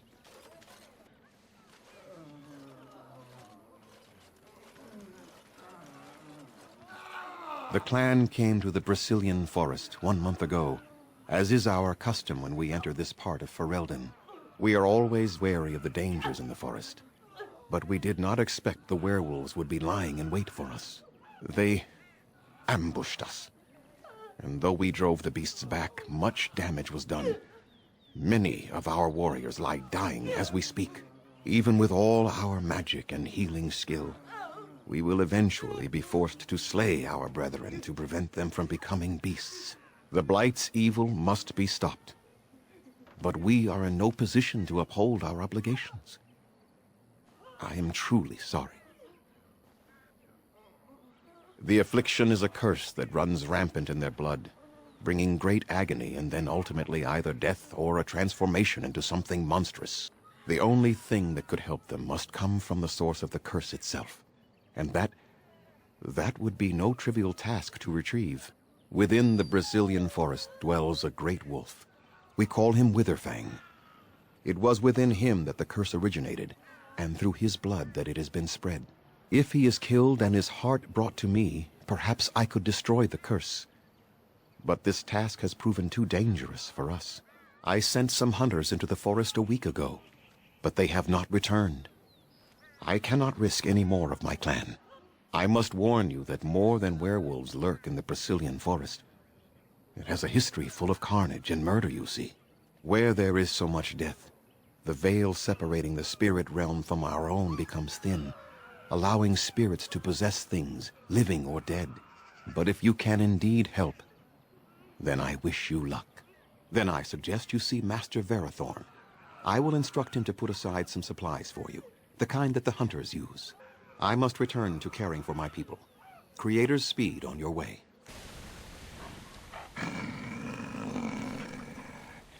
The Watchwolves have spoken truly, my brothers and sisters. The Dalish and the human of all things, to repay us for our attack, to put us in our place. What bitter irony. We are beasts, but we are no longer simple and mindless. Let that thought chill your spine. You speak to Swift Runner. I lead my cursed brothers and sisters. Turn back now. Go back to the Dalish and tell them that you have failed. Tell them we will gladly watch them suffer the same curse we have suffered for too long.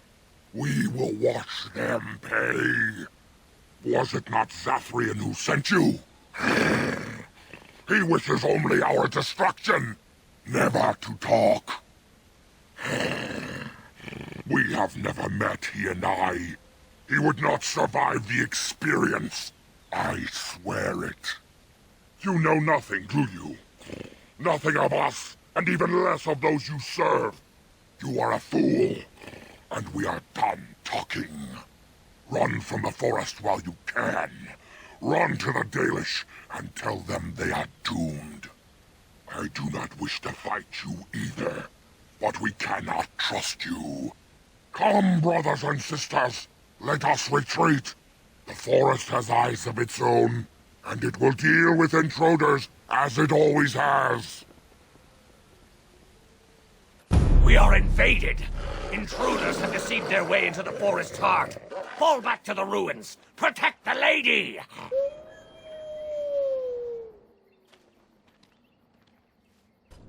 Stop! Brothers and sisters, be at ease. We do not wish any more of our people hurt. I ask you this now, outsider. Are you willing to parley? Not with me. I have been sent to you on behalf of the lady. She believes you may not be aware of everything you should be. She means you no harm, provided your willingness to parley in peace is an honest one. Follow me. But I warn you, if you break your promise and harm her, I will come back from the Fade itself to see you pay.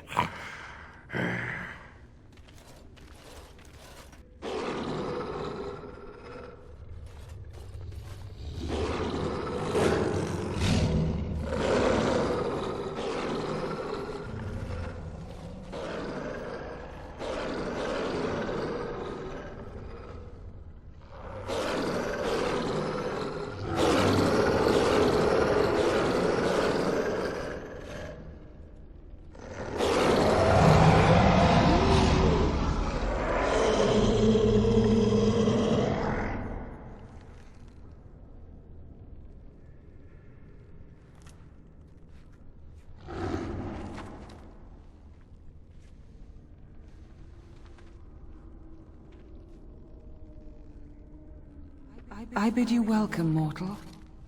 I am the Lady of the Forest. No doubt you have questions, mortal. There are things that Zathrian has not told you. It was Zathrian who created the curse that these creatures suffer. The same curse that Zathrian's own people now suffer. Centuries ago, when the Dalish first came to this land, a tribe of humans lived close to this forest.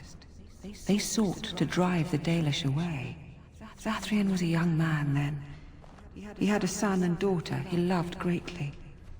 And while out hunting, the human tribe captured them both. The humans tortured the boy, killed him. The girl they raped and left for dead. The Dalish found her, but she learned later she was with child. She killed herself. Zathrian came to this ruin and summoned a terrible spirit, binding it to the body of a great wolf. So Witherfang came to be. Witherfang hunted the humans of the tribe.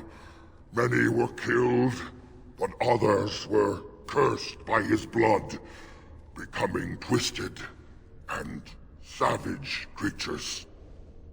Twisted and savage, just as Witherfang himself is. They were driven into the forest.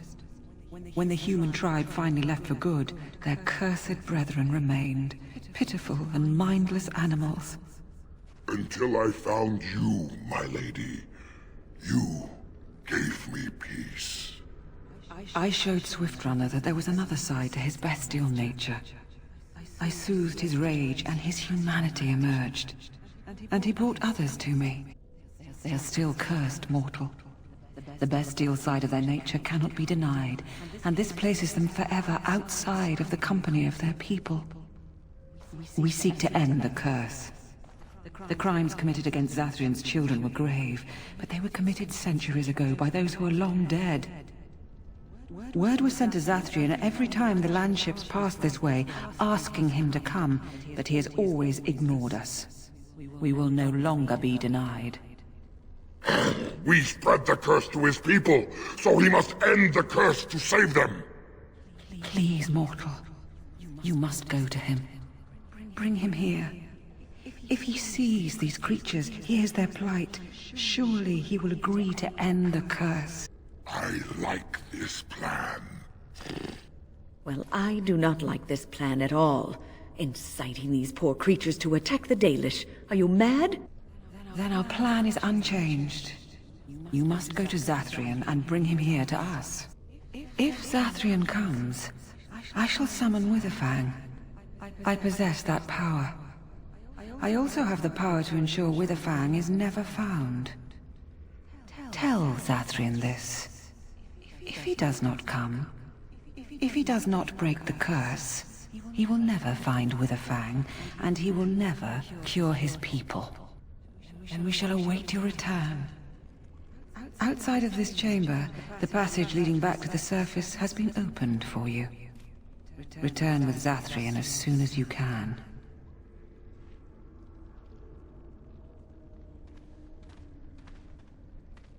Ah, and here you are already. You have carved a safe path through the forest. Safe enough for me to follow, anyhow. There was no way to tell what would happen once you reached this ruin, so I decided to come myself. You didn't. May I ask then, why are you leaving the ruin? There was no need. I knew you would find it, and I did not care to give you a history lesson about things that have no bearing on your purpose here. But it seems the spirit convinced you to act on her behalf. Might I inquire what she wants? You do understand that she actually is Witherfang? She is the powerful spirit of this ancient forest that I summoned long ago and bound in the body of the wolf. Her nature is that of the forest itself. Beautiful and terrible, serene and savage, maiden and beast. She is the lady and Witherfang both, two sides of a single being. The curse came first from her. Those she afflicted with it mirrored her own nature, becoming savage beast as well as human.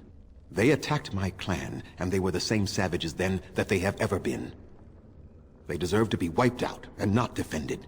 Come, I will accompany you back to the ruin. Let us go and speak to the spirit, and I will force her into Witherfang's form. He may then be slain and the heart taken. Even so, they are still the same worthless creatures that their ancestors were. They deserve nothing more than the misery they possess. This is not your battle, Grey Warden. Let us just take the heart and be done with it. You were not there. You did not see what they did to my son, to my daughter, and so many others. You are not Dalish. How can you know how we had to struggle to be safe? How could I have let their crimes go unanswered? And what if it is revenge they want, and not talk? Will you safeguard me from harm? I fail to see the purpose behind this, but very well. It has been many centuries now. Let us see what the spirit has to say.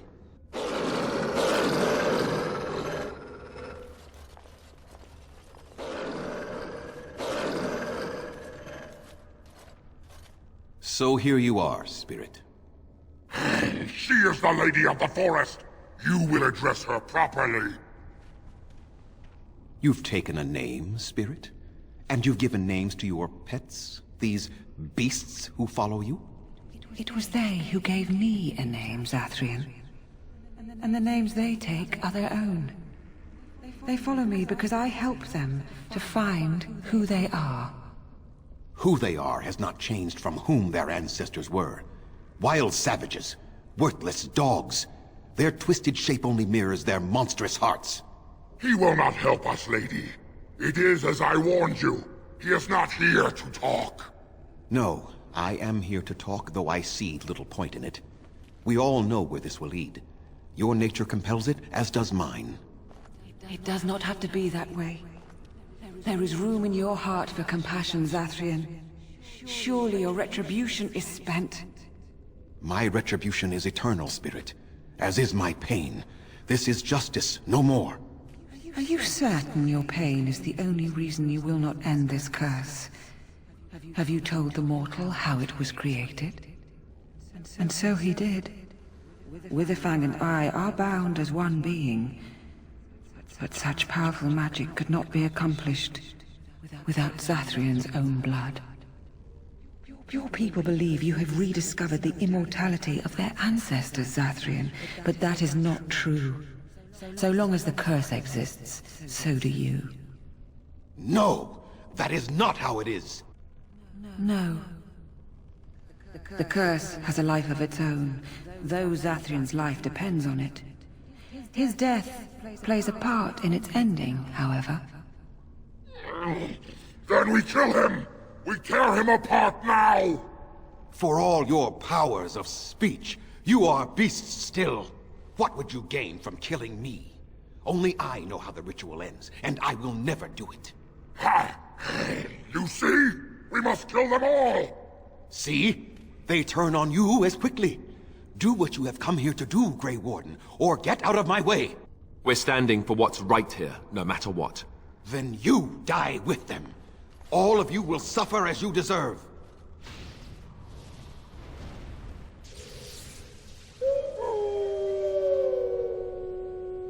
No, no more. I cannot defeat you. Finish it. Kill him now. No, Swift Runner. We will not kill him. If there is no room in our hearts for mercy, how may we expect there to be room in his? I cannot do as you ask, Spirit. I am too old to know mercy. All I see are the faces of my children, my people. I cannot do it. Perhaps I have lived too long. This hatred in me is like an ancient, gnarled root. It has consumed my soul. What of you, Spirit? You are bound to the curse just as I am. Do you not fear your end? You are my maker, Zathrian. You gave me form and consciousness where none existed. I have known pain and love, hope and fear, all the joy that is life. Yet of all things I desire nothing more than an end. I beg you, Maker, put an end to me. We beg you, show mercy.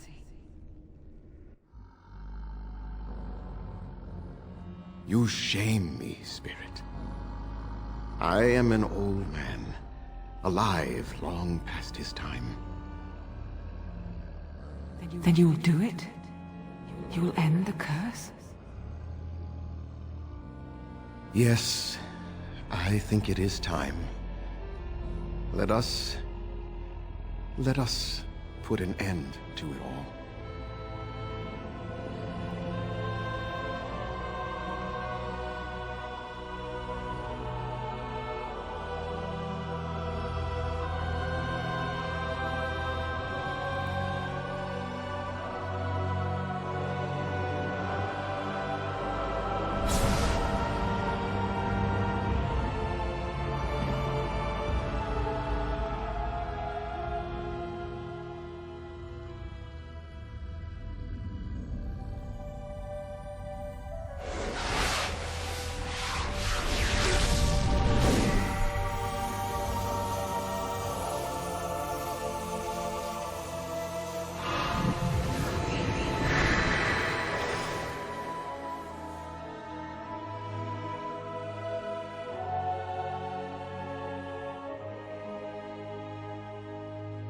It's over.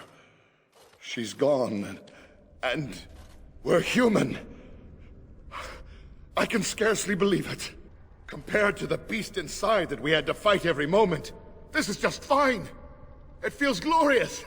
Oh, of course. They're going to wonder why they're wounded or recovering. And they'll want to know that Zathrian is dead. Thank you. We'll never forget you. It is done. Zathrian has banished all traces of cursed blood from the hunters. It is too bad that Zathrian had to die. I felt it when he departed. I think he was ready to go.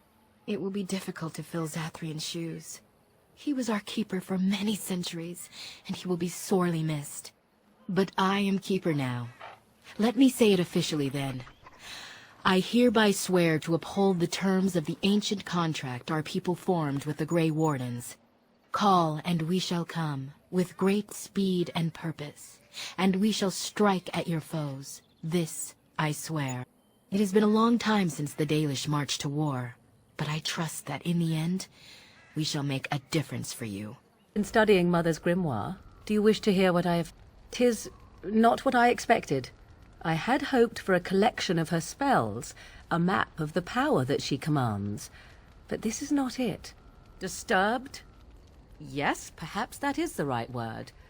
One thing in particular within her writings disturbs me. Here, in great detail, Flemeth explains the means by which she has survived for centuries. Oh, if only 'twere so. Flemeth has raised many daughters over her long lifetime.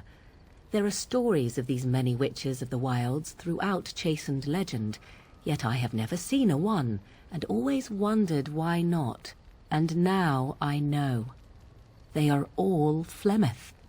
When her body becomes old and wizened, she raises a daughter, and when the time is right, she takes her daughter's body for her own.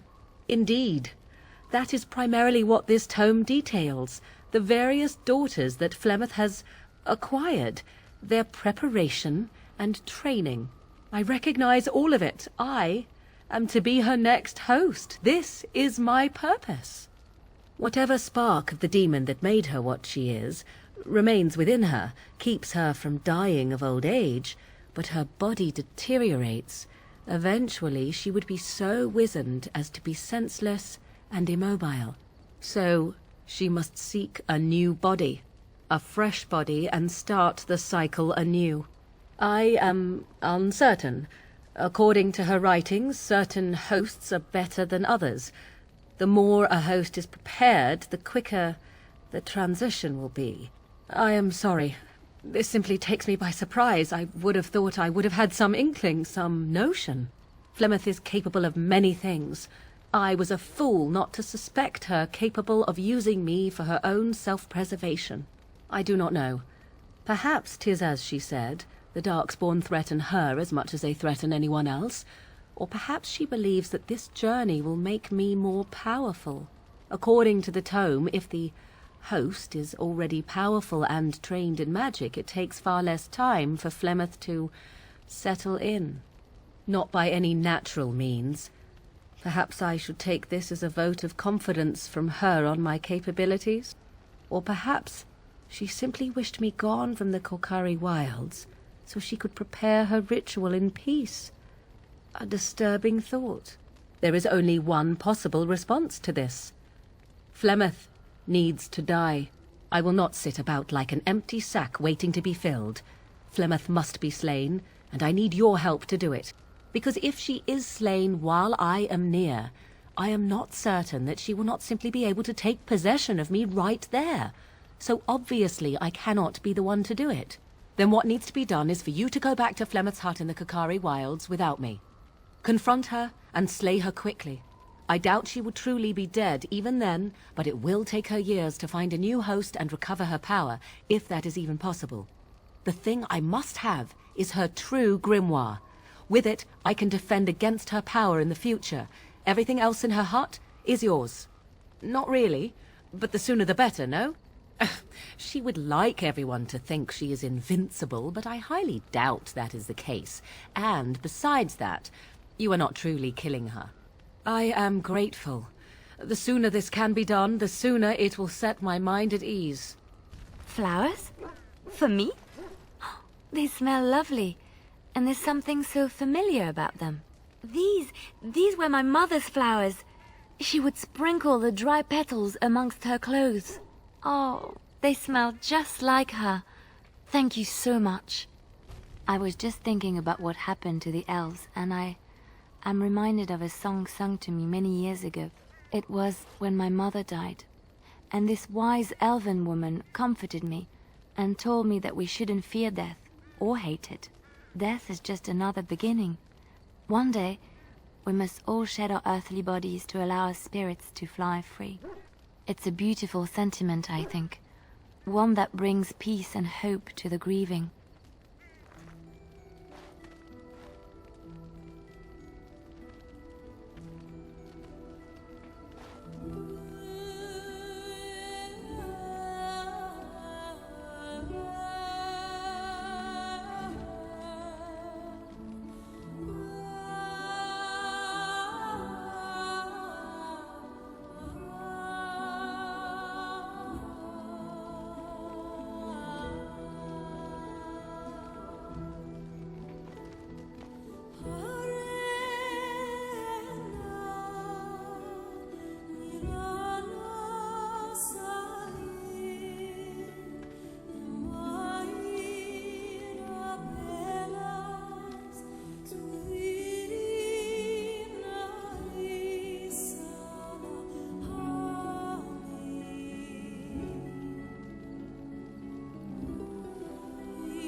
You are not quite as callow as I thought. That is unexpected. You sound surprised. You must have heard this before. You'll get over it. Eventually. I have wondered that myself. It is one of the many things I find puzzling about your behavior. What is there to be puzzled by? I'm a simple creature. I like swords. I follow orders. There's nothing else to know about me. I knew there had to be some reason I continued to travel with you. In any case, we should go now. I was sent to be the eyes of the Antom. The Arishok asked what is the Blight. By his curiosity, I am now here. Yes. Never. I cannot go home. It doesn't matter now. Can we move on? We keep the Darkspawn waiting. As you wish. That's my sister's house. I'm almost sure of it. This is the right address. She could be inside. Could we go and see? Will she even know who I am? Does she even know I exist? My sister. That sounds very strange. Sister. Oh, now I'm babbling. Maybe we should go. Let's go. Let's just go. Hello? Hey, you have linens to wash? I charge 3 bits on a bundle. You won't find better. And don't trust what that Natalia woman tells you either. She's foreign and she'll rob you blind. I'm not here to have any wash done. My name's Alistair. Well, this may sound sort of strange, but are you Gordana? If so, I suppose I'm your brother. My what? I am Goldana, yes. How do you know my name? What kind of tomfoolery are you folk up to? Look, our mother, she worked as a servant in Redcliffe Castle a long time ago before she died. Do you know about that? You! I knew it! They told me you was dead. They told me the babe was dead along with mother, but I knew they was lying. They told you I was dead? Who? Who told you that? Them's at the castle. I told them the babe was the king's and they said he was dead. Gave me a coin to shut my mouth and sent me on my way. I knew it. I'm sorry, I didn't know that. The babe didn't die. I'm him. I'm your brother. For all the good it does me. You killed mother, you did, and I've had to scrape by all this time. That coin didn't last long, and when I went back, they ran me off. And who in the maker's name are you? Some tart, following after his riches, I expect.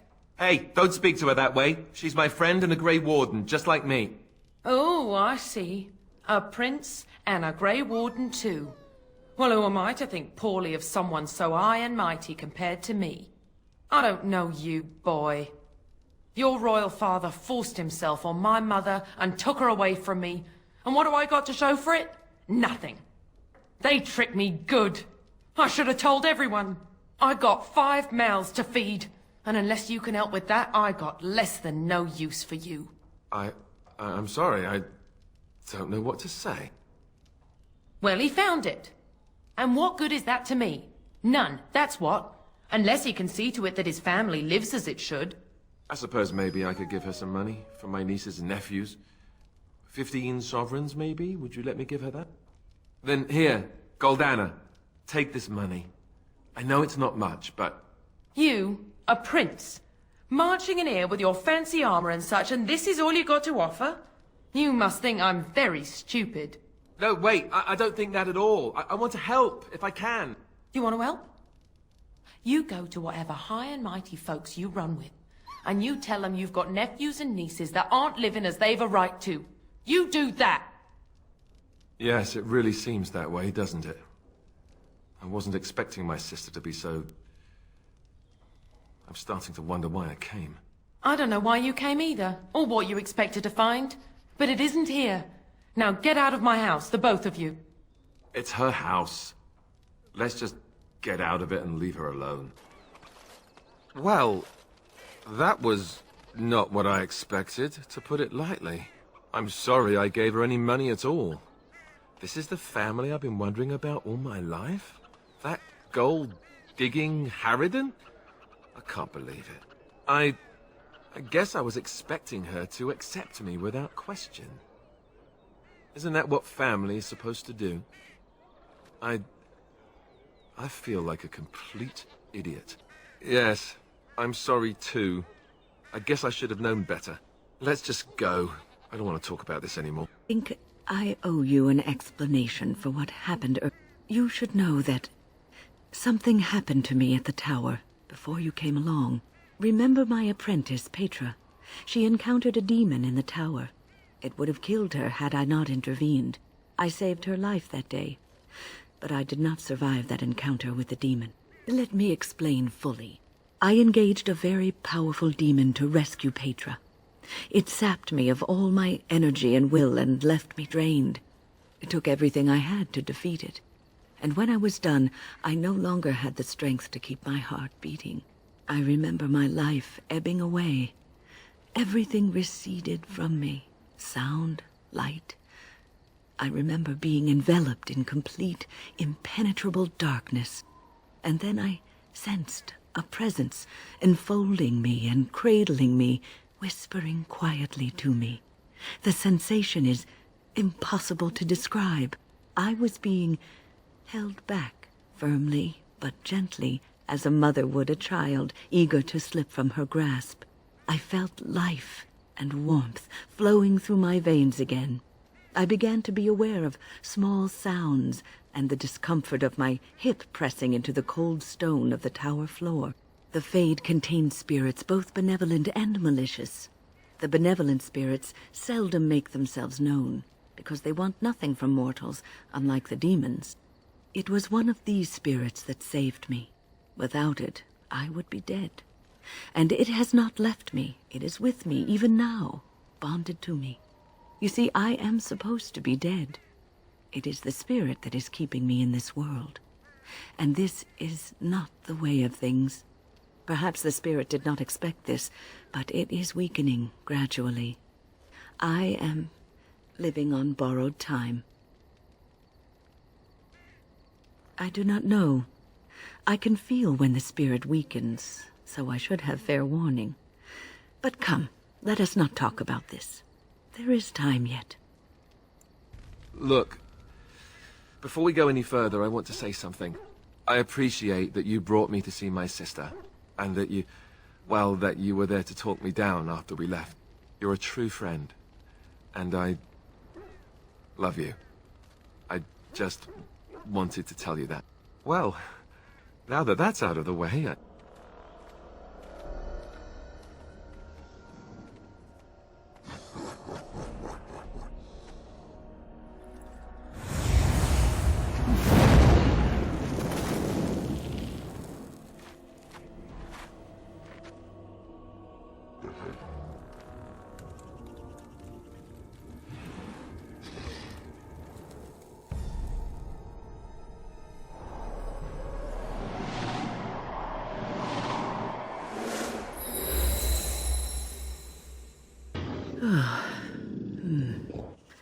That was interesting and draining.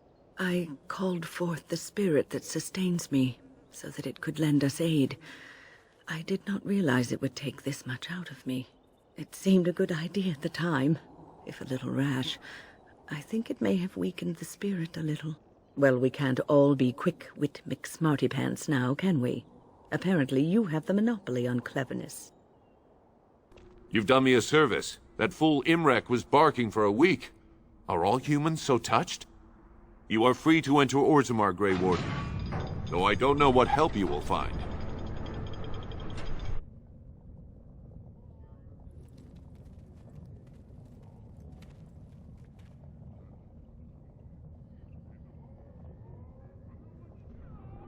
It is the Assembly who makes a king, and a king who nominates his successor. None of it is carried in the blood. Or, as now, when someone tries using the Assembly to pull a coup. Who's to say what my father said in his final hours, when the usurper Harrowmont was the only one by his side? I'll have you thrown in prison. You've bitten off more than you can chew! Handlers, separate these dashers in the Diamond Quarter. I will not have Balin incite a riot. You'll not speak that way about the man who should be king!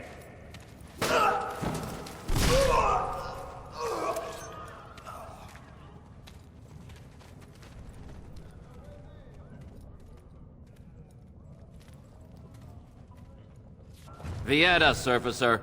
I'm bid to let you walk the commons, but keep your place. Warden or not, I want order. Surface problems. Well, we have no king to hear you. You can join the shouting at the assembly in the Diamond Quarter if you want. Bunch of Desher lords bickering over sand. Balin, Harrowmont. Is one so different? No paragons here. They've caged themselves for fear of each other. As you've seen, keeping order down among us working people is dodgy. No place for a proper lord. Balin speaks through his second, Vartag Gavorn, in the assembly. Lord Harrowmont speaks through Dulin Ferender from his estate. Surfacers appoint no paragons? Truly, you're lost in all that sky. They are the best of us, declared living ancestors. If you must be our warden, at least know us. Go to the Shaper of Memories in the Shaperate, the true bright spot in the Diamond Quarter. See, that's why I don't want you surfacers seeing our worst. You'll think that's all we are. The market is thin, but busy, and the tavern never closes. Bad blood is usually kept to the proving. Should toss Balin and Harrowmont in there, sort this all out in a hurry. Personal battles for honor and ancestor. I don't expect a surfacer to understand.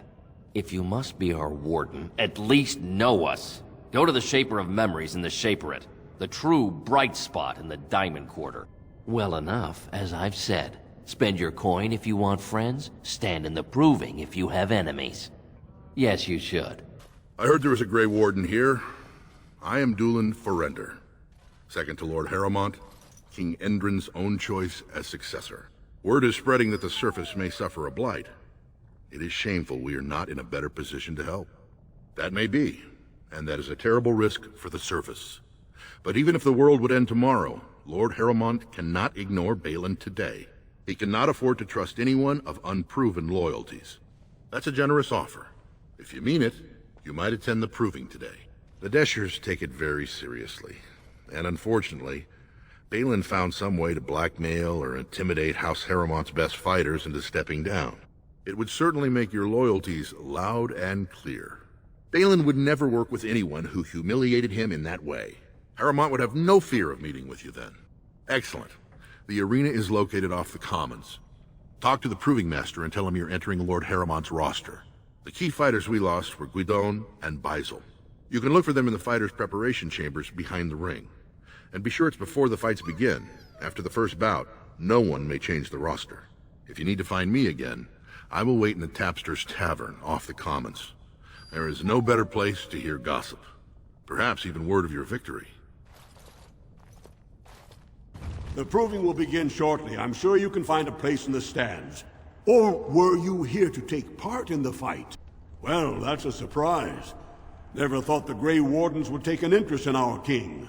Let me just put you into the schedule here. Now, is there a particular name you wish listed?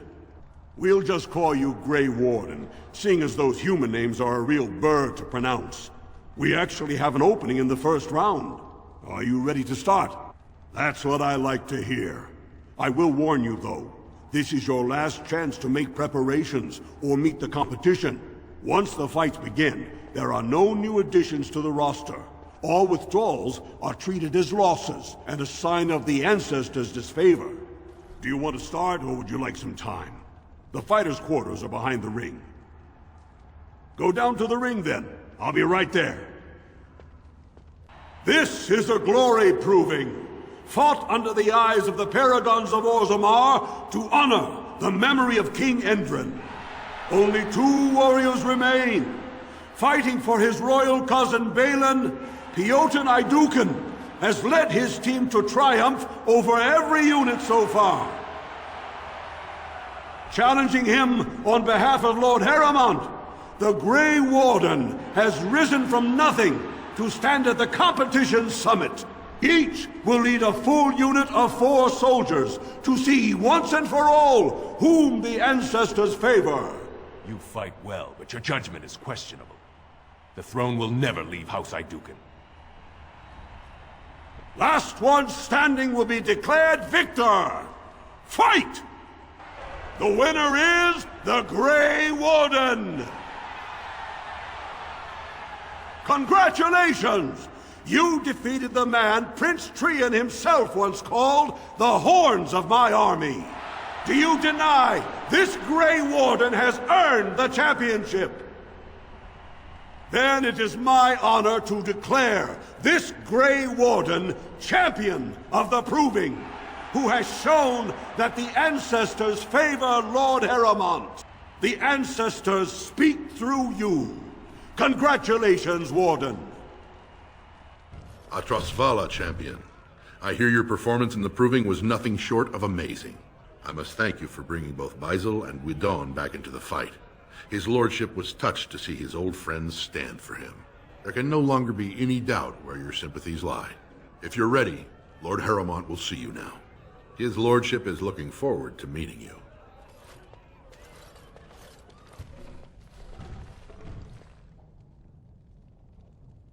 I appreciate what you have done, Warden, and I apologize for putting one of your rank through such trials. I am Lord Pyrell Harrowmont, and I thank you for your efforts to help me preserve King Endrin's throne. For us, the Darkspawn are a constant menace, so a blight may not elicit the same urgency you are used to. Ultimately, the Assembly decides what troops to send. If they no longer fear civil war, they'll have no reason to hold back. If you want my support to count, I will have to be king, and right now, there is no sure way to get there. Have you heard of a woman named Jarvia and the criminal carter she runs? I'm glad you're so eager. If you help me shut her down, we can show the Assembly I am the right king to defend Orzammar. Jarvia hides her base in Dust Town, the raw edges of the city where no one lives but castless and criminals. If you would help me in this, it would show the Assembly that I, and not Balin, have the ability to defend and rule this city. Do this, and I promise if I take the throne, I will not stop until the Assembly sends your troops. Look for Jarvia in Dust Town. Do whatever it takes to see that justice is served. So, Harrowmont finally realized we're taking the city, yet he still can't be bothered to send his own men. Well, you picked the wrong side, stranger. It doesn't matter who's king, as long as there's a queen. You'll pay for their deaths 100 times over. Kill them! But leave the pretty one alive. I have plans for her. I heard the news. Jarvia and her carter are dead. I suppose it was unrealistic to expect them to surrender. I have no desire to go back on my word. But when Balin heard the news about Jarvia, he raised the stakes. He is forcing a vote in the next 2 days. By law, that prevents the Assembly from hearing any other pleas. To help with your troops, I will require your assistance one last time. Do you know anything of the Paragon Branka? Branka is a paragon, the only one we have been blessed with in 4 generations. 2 years ago, she took her entire house into the Deep Roads on a mad quest to uncover ancient secrets. No one's heard from her since. Were she to return and endorse someone for the throne, the Assembly would be honor-bound to accept her wishes. My men traced Branka's disappearance to an ancient crossroads known as Caradin's Cross. It is many miles below where we normally venture, but I can provide a map to lead you there. Just enter the Deep Roads through the mines. Thank you again, and may the Ancestors guide your steps. Stranger, have you seen a Grey Warden hereabouts? I've been privy to the rumor that he, or was that she? You understand this was many mugs ago, was searching for Branka on Lord Harrowmont's own command. Stout and muscular, fair of face, but with a strong jaw and a bold nose, surrounded by a great glowing nimbus. If she's a woman, she might be more slight, but her eyes will shine with the light of purity, and her large but chaste bosom will heave magnificently. I've been looking for hours, but I haven't seen anyone who looks like that. Very frustrating. Well, if you're the best they got, then standards must have fallen way down. But I suppose that would account for a human in Orzammar. Say, could I ask you a favor? Name's Oghren, and if you've ever heard of me before, it's probably all been about how I piss ale and kill little boys who look at me wrong. And that's mostly true. But the part they never say is how I'm the only one still trying to save our only paragon. And if you're looking for Branka, I'm the only one who knows what she was looking for, which might be pretty sodding helpful in finding her. I know what Branka wanted, and how she was looking. You, I assume, know whatever Harrowmont's men have dug up on where exactly she disappeared. If we pool our knowledge, we stand a chance of finding Branka. Otherwise, good sodding luck. You should know that Branka was looking for the Anvil of the Void, the secret to building golems, which was lost centuries ago. The smith Caridin built it, and with it, Orzammar had 100 years of peace, while it was protected by the golems forged on the anvil. As far as anyone knows, the anvil was built in the old Orton Tig. Branka planned to start looking there, if she could ever find it. All she knew was that it was past Caridin's cross. No one's seen that Tig for 500 years. If Harrowmont tracked it down, it's only because he's got whole teams of loyal soldiers who can do the searching for him. If we're going, let's get moving. Branka's not gonna sodding find herself. I'm sorry, but I cannot allow you past the front lines without Adesha's permission. Open your eyes, man! This Grey Warden is on a quest to find your paragon! Do I have to take your stinking head off? Oghren could have been Adesha for House Branka. I suppose he's the next best thing in both skill and arrogance. You may pass. I'd offer more assistance, but my command post is here. All of Orzammar relies on us to hold this line. Best of luck with your quest, Warden. Orzammar needs a paragon now more than ever. Caridin's Cross. I can't believe Harrowmont actually tracked this place down. This used to be one of the biggest crossroads in the old Empire. You could get anywhere from here, including Orton Tig. Aye, Branka dug up some maps of the ancient Empire. It's a little tough to tell with so much of it collapsed now, but near as I can figure, we're on the right path to Orton Tig. I've been waiting for someone to say that for 2 sodding years. By the tits of my ancestors. Orton Tig. I never thought I'd see this place in the flesh. I can see Branka all over this place.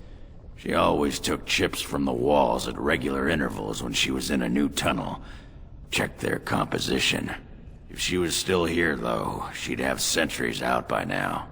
Well, aren't you a sodding bright spot today? If everyone's dead, there'd be evidence of a major battle, wouldn't there? 300 or so dwarves don't just fade away. This was Caridin's home Tig. He was an Orton before he got raised to Paragon. Even stayed here when he could have had his own house. I guess he didn't want to move his people to Bunamar. Couldn't have said it better myself.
Well, Grey Warden, I'll give you credit for backbone. You've dug a line through the spawn.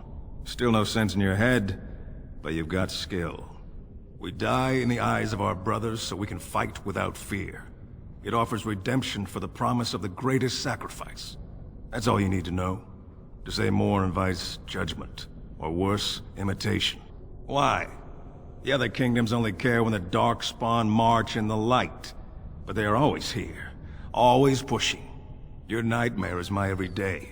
Our resolve gives you a rest between blights. The surge on the surface would give us a break. When the time comes, I'll care for a good dwarven reason. Sod the rest. Like dusters, I've heard of respect. Never seen it. and if it exists, it wasn't meant for me. But if you're looking for paragons, you may as well look for the anvil, and endless lyrium. Let us know if you find any paragons. You're as likely to find a dozen as one. And Warden, watch yourself. Drunks make poor allies. What was that? Let me be blunt with you. After all this time, my tolerance for social graces is fairly limited. That doesn't bother you, I hope. Well, shave my back and call me an elf.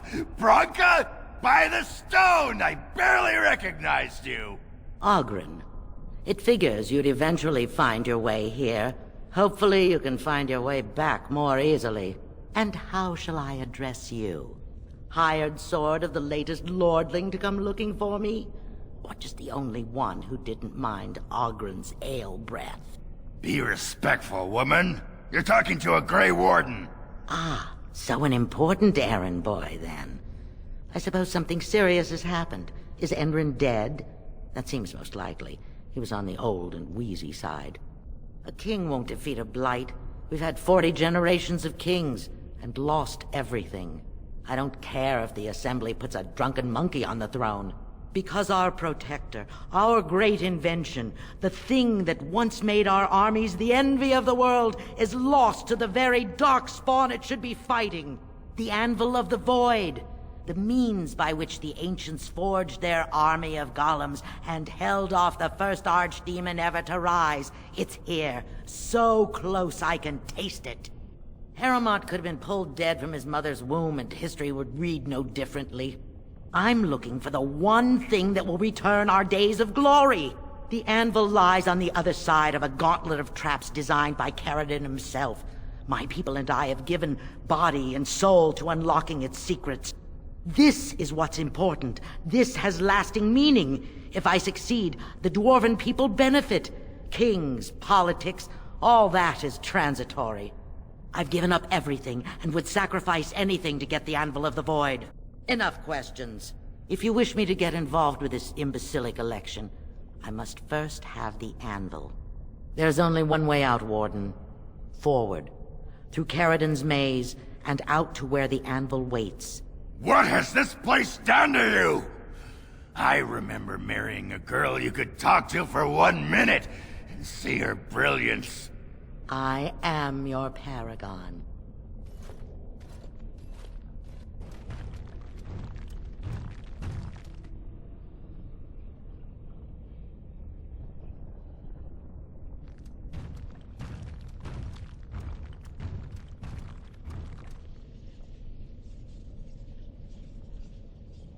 My name is Caridin. Once, longer ago than I care to think, I was a paragon to the dwarves of Orzammar. Caridin, the Paragon Smith. Alive? Ah, there is a voice I recognize. Shale of the House of Kadash. Step forward. You know my name. Is it you that forged me then? Is it you that gave me my name?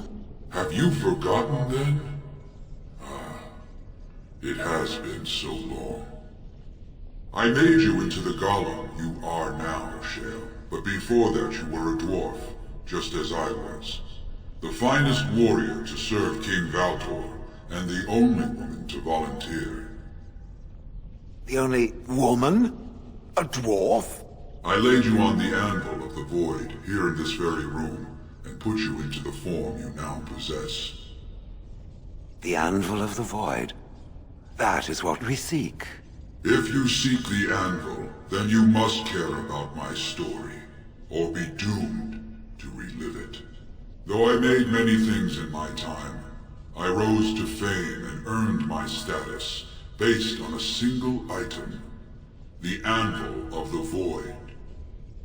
It allowed me to forge a man of steel or stone, as flexible and clever as any soldier. As an army, they were invincible, but I told no one the cost. No mere smith, however skilled, has the power to create life. To make my golems live, I had to take their lives from elsewhere. So said my king. I had only intended to use volunteers, But he was not satisfied, and soon a river of blood flowed out of this place. Finally, it was too much. I refused, and so Baldur had me put on the anvil next. Not revenge. The blow of the hammer opened my eyes. My apprentices knew enough to make me as I am, but not enough to fashion a control rod. I retained my mind. You were amongst the most loyal, Shale. You remained at my side throughout, and at the end, I sent you away out of mercy. I do not remember. We have remained entombed here ever since, and I have sought a way to destroy the anvil. Alas, I cannot do it myself. No golem can touch it. No! The anvil is mine! No one will take it from me! Shale, you fought to destroy the anvil once. Do not allow it to fall into unthinking hands again! You speak of things I do not remember. You say we fought. Did you use our control rods to command us to do so? I destroyed the rods. Perhaps my apprentices eventually learned to replace the rods. I do not know. But if so, then all they need is the anvil to make all the slaves they need. You, please, help me destroy the anvil. Do not let it enslave more souls than it already has. Don't listen! He's been trapped here for 1,000 years, stewing in his own madness. Help me claim the anvil, and you will have an army like you've never seen! Bronca, you mad, bleeding nugtail! Does this thing mean so much to you that you can't even see what you've lost to get it? Look around. Is this what our empire should look like? A crumbling tunnel filled with dark spawn spume? The anvil will let us take back our glory!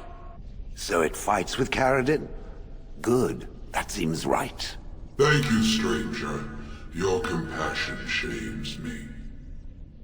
No! You will not take it! Not while I still live! Bronca, don't throw your life away for this. Just give her the blasted thing. She's confused. Maybe once she calms down, we can talk to her. Bah! You're not the only master smith here, Caradin. Golems, obey me! Attack! A control rod! But, my friend, you must help me! I cannot stop her alone! Another life lost because of my invention. I wish no mention of it had made it into history. Yeah, you ain't kidding. Stupid woman. Always knew the anvil would kill her. How is it that the woman was not able to disable me as she did you, Caradin? I do not know. Have you been altered? I once had a pathetic little mage of a master. He did something to me, experimented on me, and then I killed him, and it rendered me paralyzed. Perhaps he was bringing forth old memories, and caused you to remember the time when you fought at my side. The paralysis you speak of always resulted when the Master perished. As for your free will, you were always a strong woman, Shale. I am pleased to see you remain such. I don't know what to say. Thank you. Do not thank me. All of this is my doing, my legacy. But at least it ends here. I thank you for standing with me, stranger. The anvil waits there for you to shatter it.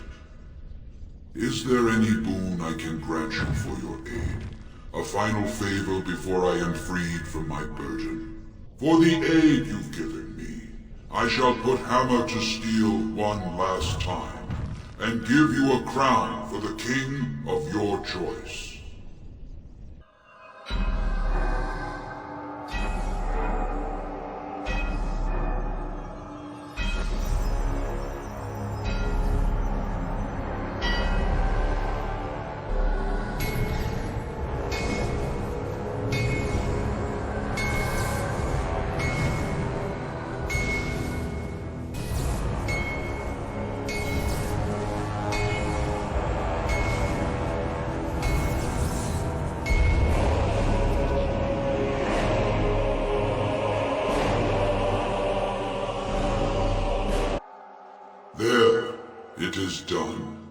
Give it to whom you will. I do not wish to hear their names, nor anything more of them. I have already lived far beyond my time. I have no place here. That would please me, human. But where will you go? You don't mean to... I do. I live to ensure that the anvil was never used again. Now it never shall be. We all must have an end, Cher. May yours be one of your own choosing.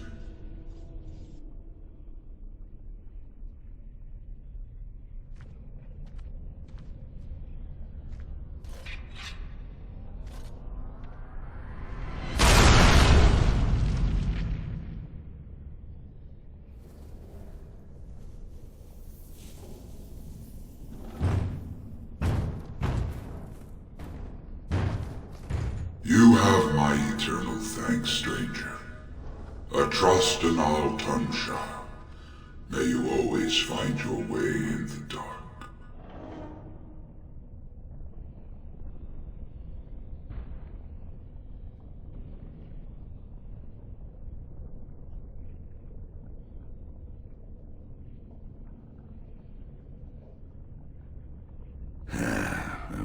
Names.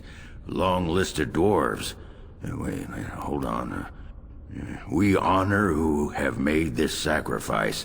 Let their names be remembered. Fart me a lullaby. It's a memorial of all the dwarves who became golems. Has to be. If there was some way of getting this back to the Shaper at Norzimar, I bet they'd brown their trousers. And pay good gold for it. Probably both. No. Perhaps it thinks I should. It may have something to do with Caridin's words. If there is some way to make a copy of these runes, I am willing to study them. Perhaps there is something to be gleaned from them, I know not.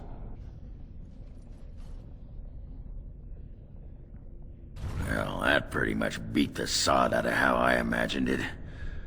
You ready to head back yet and share the news? Yeah, those Deshirs have been trying to destroy the city for years. Haven't managed yet. Lords of the Assembly, I call for order. This argument gets us nowhere. Then why these delaying tactics? I call for a vote right now. My father has one living child to assume the Idukan throne. Who would deny him that? Your father made me swear on his deathbed you would not succeed him. I apologize for the interruption, Lord Steward, but the Grey Warden has returned. We should let the Warden speak. What news do you bring?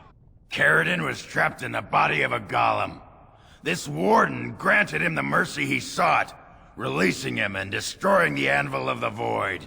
Before he died, Caridin forged a crown for Orzamar's next king, chosen by the ancestors themselves.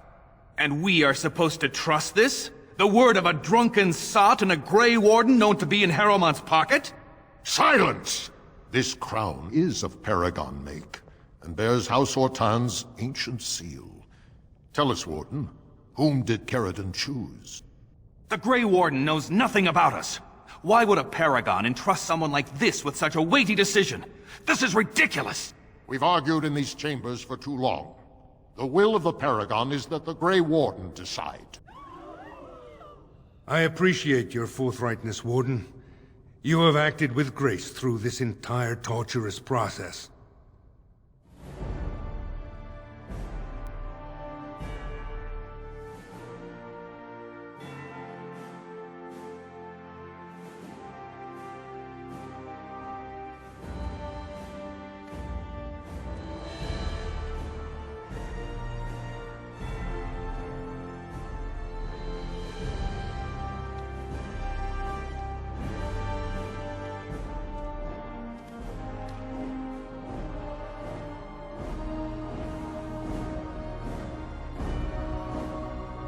Let the memories find you worthy. First amidst the lords of the houses, the King of Orzammar. I will not abide by this! The ancestors have spoken. Would you let a surfacer decide the fate of the dwarves? Watch out! They brought weapons! Guards! I admit I did not think even Balin would defy the word of a paragon, nor that so many would follow him. But most of Orzammar has seen him for what he really is, and I trust we will bring this insurgency under control. Indeed, more than anyone but my wife, Warden, and I thank you for it. Those loyal to the throne will begin preparations for a surface mission immediately. Orzammar will fulfill its treaties. Thank you, King Haramont. Perhaps your rule will mark a new era for Orzammar. Now, if you'll excuse me, I must get to the palace and set our plans in motion. You have done more than any other to preserve the city King Endrin loved. He would want you to have his maul. I wish you luck against the Blight Warden. May we foster another 4 centuries of peace. So, I was thinking, we've come to know each other fairly well during our time in the Deep Roads. You're bloody fearsome for a human, and I'm a warrior without a house to defend. Wandering about killing Darkspawn with a sodding Grey Warden sounds like just the thing to keep me occupied. So what do you say? And glad I am to hear it. You won't regret it. Now, do any of these sad sacks following you around know the first thing about making ale? Never mind. You can stop with the glaring. I'll ask him myself. Give me by the stone. I feel like I'm about to fall off the world with all that sky up there. Strange? Strange is your wife turning out to prefer the ladies, not living in a world without a bleeding ceiling. Well, let's get moving. We're losing, daylight. What have you there? A mirror? It is just the same as the mirror which Flemeth smashed on the ground so long ago. It is incredible that you found one so like it. I am uncertain what to say. You must wish something in return, certainly. You say that as if I should be accustomed to such a thing. I have never received a gift, not one which did not come at a price. I suppose I should say thank you for the gift. 'Tis most thoughtful. Truly. There you are. Wanted to talk to you. You and I, we've... You know how sometimes you spend time with people and things? I was thinking, I do know some people out here on the surface. A person, actually. A girl I knew in Orzammar. Before I left, obviously. What? Oh, you mean were we rutting? Oh, aye. After Bronca left for the Deep Roads. Name's Felsi. She was a fiery one. I'm sure she's forgiven me by now. Thought maybe I'd track her down, see how she's been living. Last I heard, she was gonna live with her mother on the surface, near some lake. Clean Bad Lake, was it? Yeah, I sod it, I don't remember. No, I think it was Clean Bad. I remember because I thought, yeah, that's right, dirty good, clean bad. Yeah. But thanks for offering to take us there. You're a good friend, Warden. No, what was it you wanted to say? What about? Oh, sure, I'm fine with it. I mean, she was a real firebrand between the sheets, but a bit soft in the skull, you know what I mean? Explains why she left, anyway. Handling what? Bronca? That treasure's been long buried. Ancestors take me. You people whine like tea kettles around here. Come to talk to old Ogren, have you? Don't know why. Nothing. I'm fine. Just, I got a hornet in my eye is all. Did you want to talk about something? What about? It's sodding great. At first I was a little queasy with all that air, but there's just so much of it. No one has any idea who you are or what you're doing. And the ale. Oh, who'd have thought? Ale made with grain. Aye, the surface is great.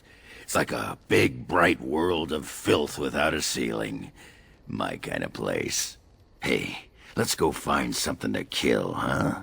All this talk makes my hands twitchy. Just leave me alone, Warden. Seriously.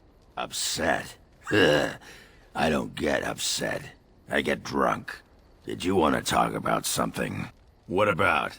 What? Miss Orzammar? Are you mad, in addition to being ugly?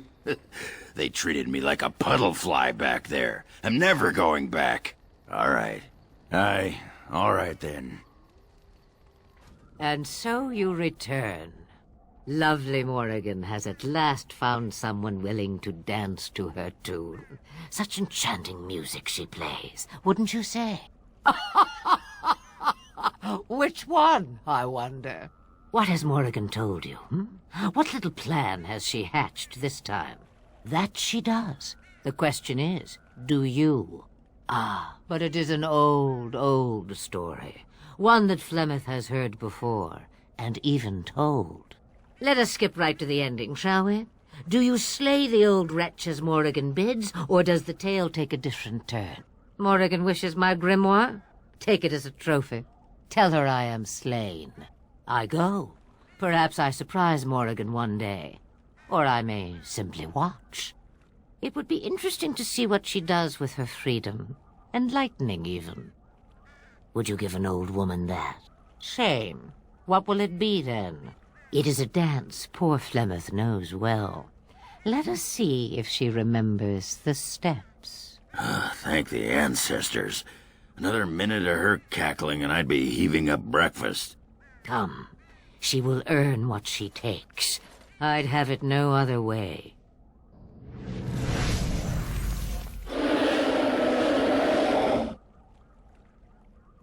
There she is. I'm gonna go talk to her. Look, you gotta back me up here. Got it?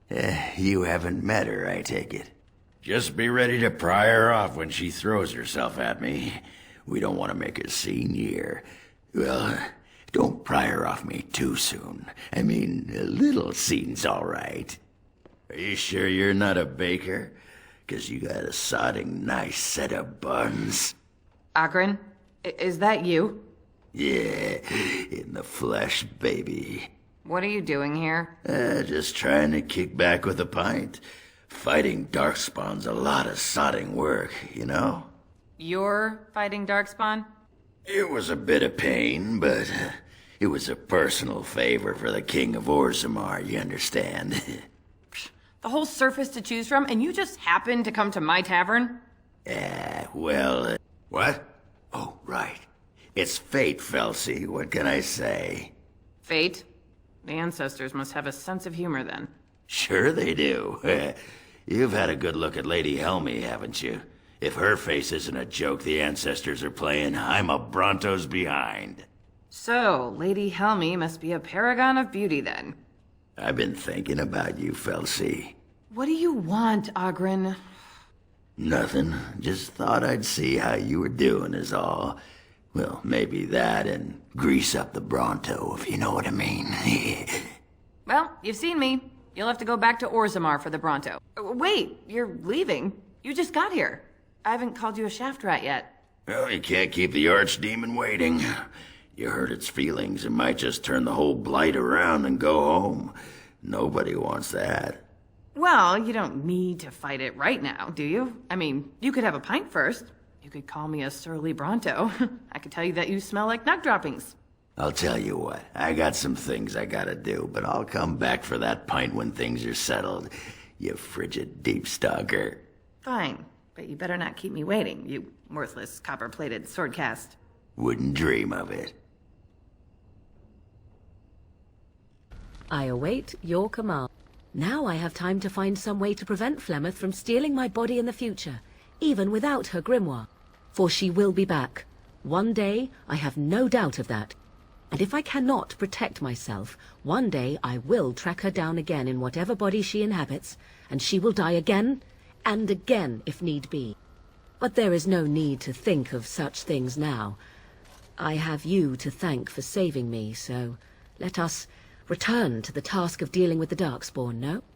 You Too much could happen in days to come to make such promises. Yet I am grateful. Let us go. There is much to be done before... There is still much to be done. Mother's real grimoire, is it? I am glad you were able to find it after all. My thanks for retrieving it. I shall begin studying it immediately and unlock the power that it holds. I understand you've acquired all the allies you could. That's good. We can call the Landsmeet if you are ready. I would prefer not giving Loghain time to consider, but it is up to you. I do not wish to go to Denerim unless you are with me. Excellent. I shall make the arrangements. Let us be off to Denerim, and may the Maker watch over us. Denerim is the heart and soul of Ferelden. It was the city of King Calenhad, the birthplace of Andraste. As stubborn as a Mabari, and as good to have on your side. If we defeat Loghain here, the rest of the nation will follow us. By calling the Landsmeet, I've struck the first blow. The advantage, for the moment, is ours. He will have little choice but to show himself, to oppose us directly. He will strike back at us. The only question that remains is how soon. Loghain, this is an honor, that the Regent would find time to greet me personally. How could I not welcome a man so important as to call every lord in Ferelden away from his estates, while a blight claws at our land? The blight is why I'm here. With Cailan dead, Ferelden must have a king to lead it against the Darkspawn. Ferelden has a strong leader. Its queen. And I lead her armies. Ah, the Grey Warden recruit. I thought we might meet again. You have my sympathies on what happened to your order. It is unfortunate that they chose to turn against Ferelden. You should curb your tongue. This is my city, and no safe place to speak treason. For anyone. There is talk that your illness left you feeble, Eamon. Some worry that you may no longer be fit to advise Ferelden. Illness? Why not call your poison by its true name? Not everyone at the Landsmeet will cast aside their loyalties as easily as you and these sycophants. How long you've been gone from court, Eamon? Don't you recognize Rendon Howe, Arl of Amaranthine, and Terran of Highever? And current Arl of Denerim, after Urien's unfortunate fate at Ostagar. Truly, it is an embarrassment of riches. You have no rights. Your family surrendered them when I revealed them to be traitors to the king. You are either very bold or very stupid to threaten the Ten before witnesses. Enough, Calthrian. This is not the time or place. I had hoped to talk you down from this rash course, Eamon. Our people are frightened. Our king is dead. Our land is under siege. We must be united now if we are to endure this crisis. Your own sister, Queen Rowan, fought tirelessly to see Ferelden restored. Would you see her work destroyed?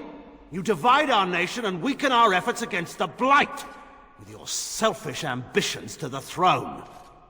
I was not talking to you. I cannot forgive what you've done, Loghain. Perhaps the Maker can, but not I. Our people deserve a king of the Theron bloodline. Alistair will be the one to lead us to victory in this Blight. Oh, is that all I have to do? No pressure. The Emperor of Orlais also thought I could not bring him down. Expect no more mercy than I showed him. There is nothing I would not do for my homeland.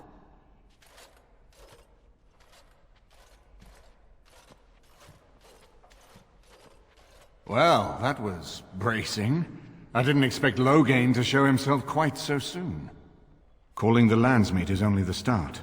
Now we must ensure that every noble there sees Loghain's duplicity. We have no small task ahead of us. We need eyes and ears in the city. Loghain has been here for months. The roots of all his schemes must begin here. The sooner we find them, the better we can turn them to our advantage. Go have a look around, and see what you can turn up. Better yet, find the nobles who have arrived for the Landsmeet. Test the waters, See how many will support us. When you're ready to talk strategy, come upstairs to my sitting room. We can lay out our plans for the Landsmeet then. Shale of House Kadash. Is that who I once was? I find this difficult to believe. I am not a dwarf. Or at least, I'm not a dwarf any longer. If I was this Shale of House Kadash, as Caridin said, there must be some evidence of my existence remaining. I must find it. I need to know that this is the truth, and not simply believe. What Caridin said, it has allowed me to remember one thing. I believe I know where Kadash Taig is. Its offer is appreciated. I will mark the location on its map. If we can journey there soon, I am most curious as to what we will find. This is not as defensible as I would like, but it will do. You called. I caged myself. A weak mind is a deadly foe, as you are no doubt aware. That is complicated. I came to your lands with 7 of the Beresad, my brothers, to seek answers about the Blight. We made our way across the Ferelden countryside without incident, seeing nothing of the threat we were sent to observe. Until the night we camped by Lake Calenhad. They came from everywhere. The earth beneath our feet, the air above us. Our own shadows harbored the darkspawn. I saw the last of the creatures cut down, too late. I fell. I am told no others survived. I don't know how long I lay on the battlefield among the dead, nor do I know how the farmers found me. I only know that when I woke I was no longer among my brothers, and my sword was gone from my hand. Perhaps. I searched for it, and when that failed I asked my rescuers what had become of it. I killed them. With my bare hands. I did. I knew they didn't have the blade. They had no reason to lie to me. I panicked. Unthinking, I struck them down. That sword was made for my hand alone. I have carried it from the day I was set into the Beresad. I was to die wielding it for my people. Even if I could cross Ferelden and Tevinter unarmed and alone to bring my report to the Arishok, I would be slain on sight by the Antam. They would know me as soulless, a deserter. No soldier would cast aside his blade while he drew breath. If I knew where to look, it would be in my hand now, near Lake Calenhad. Perhaps those words are empty, but thank you all the same. This is a nice estate, isn't it? What's on your mind? I have watched you for a time, and perhaps I was wrong.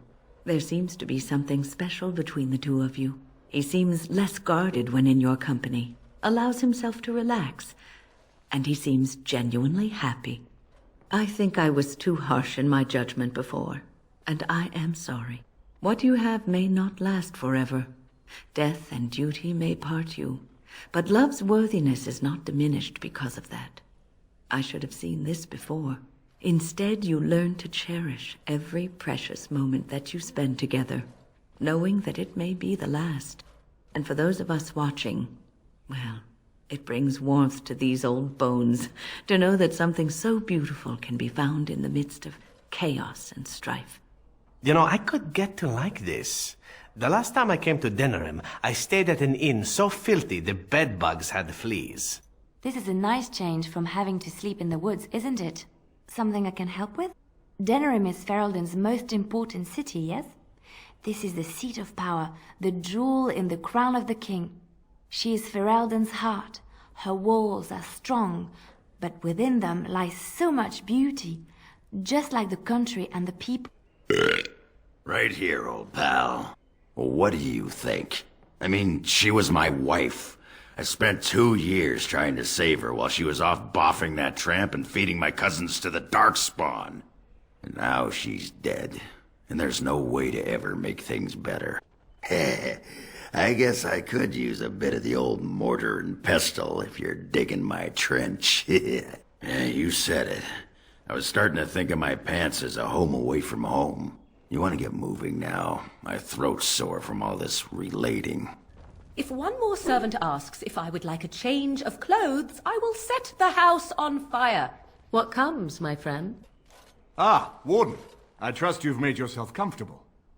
Good, because it's likely to be your last rest for a while. This is Elena. She's... I am Queen Enora's handmaiden. She sent me here to ask for your help. Or perhaps the young lady prefers to speak for herself. The Queen, she is in a difficult position. She loved her husband, no? And trusted her father to protect him.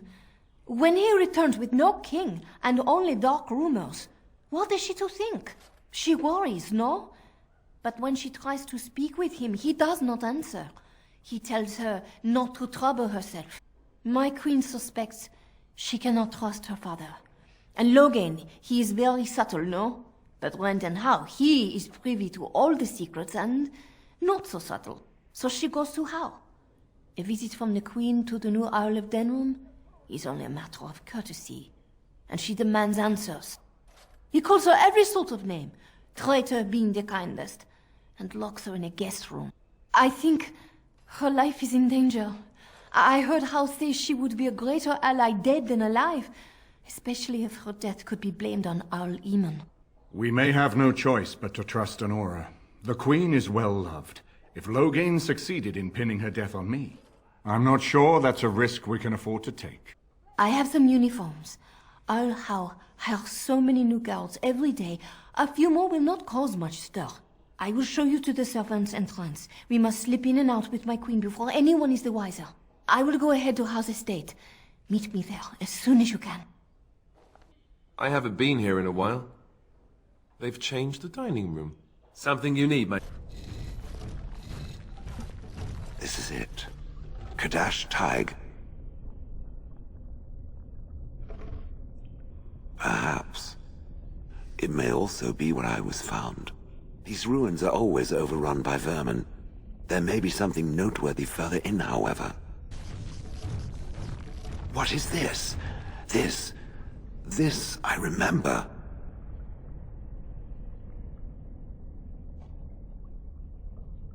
It has dates and names. This is to honor those who volunteered, those who became golems. And there is my name, Shale of House Kadash. Just as Caradin said. I remember now. I remember, Shale. That was me. Wonderful to remember being a soft, squishy creature of flesh. Perhaps. I will need to think on these things I have learned. Perhaps I will speak to it of them soon. For now, let us carry on as we have. I have a question for it, if it will indulge me. It chose to side with Caradin and destroy the Anvil of the Void. I agree with its decision, and yet the Paragon Branca was the reason it ventured into the Deep Roads. Why did it choose to defy her? It could not have known for certain that Caradin would be able to assist it with the dwarves. I am pleased, then. I had no idea that was why it did that. At any rate, I wanted to thank it. It gave Caradin the end he wanted, and I'm pleased to have been a part of it. I will have to think on Caradin's words to me. It was a great deal to absorb, but for now, let us go on. It has occurred to me that I have been... Excuse me. This is not easy. It occurs to me that I have been less than charitable with it since it reanimated me. I have come to realize that it has been good to me. You have been good to me, even though you had no control rod to enforce obedience. I have never had one before, so I don't know how to thank you for being, you know, exactly so. I followed you, expecting to find answers to my questions, but I think I have found something better.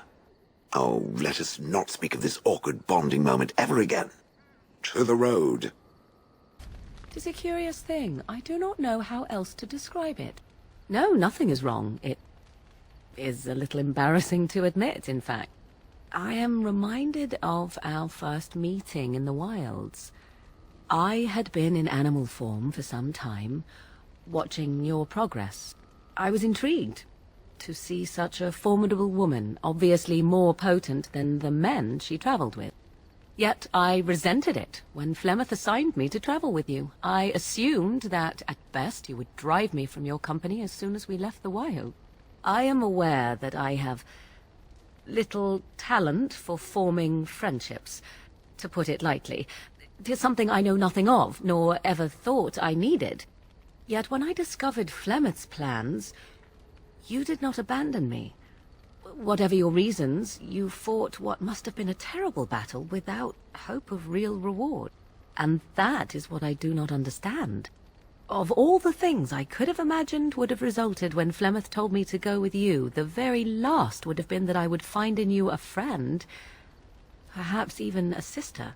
I want you to know that while I may not always prove worthy of your friendship, I will always value it. But enough of such idle talk. There are more useful things to be done, surely. Do you realize that you've been smiling for hours now? Since the last time you and that fool Alistair shot glances at each other, in fact. He must be pleasant enough in bed, for surely I cannot imagine anyone enduring his conversation. More's the pity for you, then. 'Tis a bit sickening to watch you two, but I imagine it at least takes your mind from our situation. Have it your way. You mean other than becoming a Grey Warden? You know, I asked Duncan this too, and all I got was, "You'll see." Oh, it's not that Duncan wants to keep it a secret, it's just that the Grey Wardens don't discuss it much. I gather it's not a pleasant topic. The first change I noticed was an increase in appetite. I used to get up in the middle of the night and raid the castle larder. I thought I was starving. I'd slurp down every dinner like it was my last, my face all covered in gravy. When I'd look up, the other Grey Wardens would stare, then laugh themselves to tears. More like an initiation. They all went through it too. Oh, and then there were the nightmares. Duncan said it was part of how we sense the Darkspawn. We tap into their, well, I don't know what you call it, their group mind. And when we sleep, it's even worse. You learn to block it out after a while, but at first it's hard. It's supposed to be worse for those who join during a blight. How is it for you? Some people never have much trouble, but that's rare. Others have trouble sleeping their entire life. They're just more sensitive, I suppose. Everyone ends up the same, though. Once you reach a certain age, the real nightmares come. That's how a Grey Warden knows his time has come. Oh, that's right. We never had time to tell you that part, did we? Well, in addition to all the other wonderful things about being a Grey Warden, you don't need to worry about dying from old age.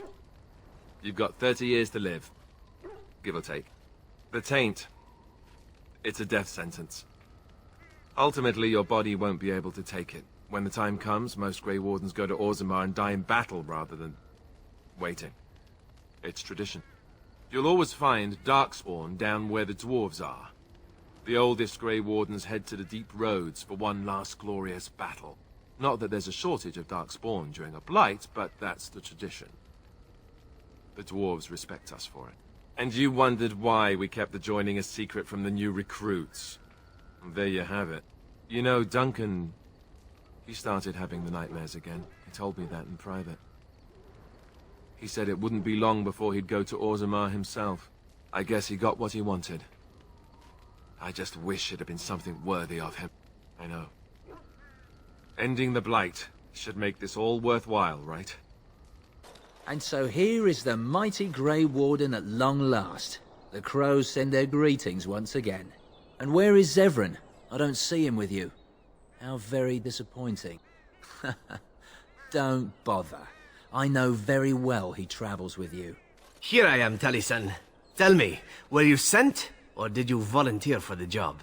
Oh ho! And he makes an appearance. I volunteered, of course. When I heard that the great Zevran had gone rogue, I simply had to see it for myself. Is that so? Well, here I am, in the flesh. You can return with me, Zevran. I know why you did this, and I don't blame you. It's not too late. Come back and we'll make up a story. Anyone can make a mistake. Oh, does Zevran need to live? I suspect I will manage just fine, Taliesin. I'm sorry, my old friend, but the answer is no. I'm not coming back. And you should have stayed in Antiva. And there it is. Taliesin is dead. And I am free of the crows. They will assume that I am dead along with Taliesin. So long as I do not make my presence known to them, they will not seek me out. A very good thing. It is in fact what I had hoped for ever since you decided not to kill me. I have enjoyed our company, but I am wondering if it is not time for me to leave. That would be the practical thing to do, no? There is a freedom awaiting me that I have never known. But I suppose the decision is yours. Will you let me go? All right. You make a convincing argument. You do seem to stumble onto treasure on a regular basis somehow. Let us return to the task at hand, then. There is still much to be done, yes? The servants' entrance is on the other side of the house. We must slip past this crowd to reach it. We will have to be very careful. Al-How is inside. Yes, and wherever he goes, a great many guards go with him. I beg you, do not put my lady in danger for your revenge. We must get her out first. The estate is in poor repair. The new Al, he has not been very prompt in paying his workmen. I will be right behind you. I can distract the guards, but you must move quickly. More guards patrol every hour. If they find these two missing, they will know... how you say... something is amiss. I will lure them into the courtyard. Wait in the bushes. Oh, you must come. I saw something. By the fountain. I think it was a darkspawn. Darkspawn? They will drag us all underground to be eaten. Should we call for help? Did you fall off a cart full of stupid? Call for help? So they can see us act like scared little girls because of some knife-eared wench? They will eat us all alive! Please, get help! If there is something out there and we don't sound the alarm, we'll look worse than scared. And drast these holy knickers. Fine, we'll check the courtyard, if it'll keep you from wetting yourself. But there's nothing there. Thank you. Oh! It was over here! Quickly!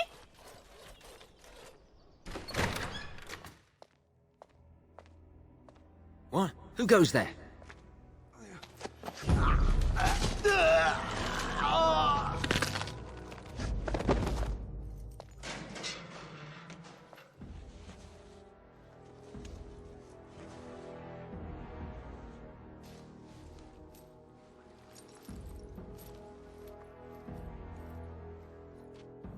I thank you for creating such distraction, stranger. I have been waiting days for the opportunity. Do you think you could... Alistair? Is that you? Who? Wait. I do know you. You were at my joining. He's one of us. A warden from Orlais. Jada, I think. Or was it Montserrat? I'm afraid I don't remember your name. I'm Riordan, senior warden of Jada, but born and bred in Highever, and glad to be home. With an offer of hospitality and a poisoned chalice. I was fool enough to think Loghain didn't yet know who I was. I saw him going to the dungeons. He may still be there. I wouldn't be much use to you in my current condition. And if you'll pardon me, I've a sudden desire to breathe some free air. I will seek you out later, after I find a good physician. And good luck, sister.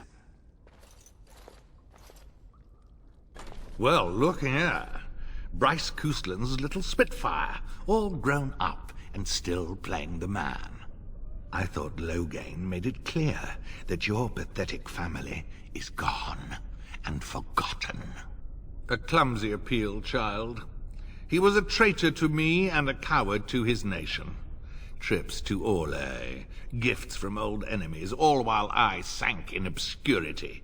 Your family squandered glory that was rightfully mine. How suitable that their deaths should raise me to the ear of a king.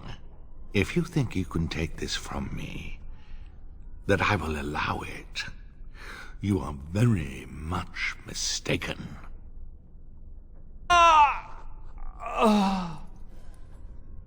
Make her spit on you. I deserved more.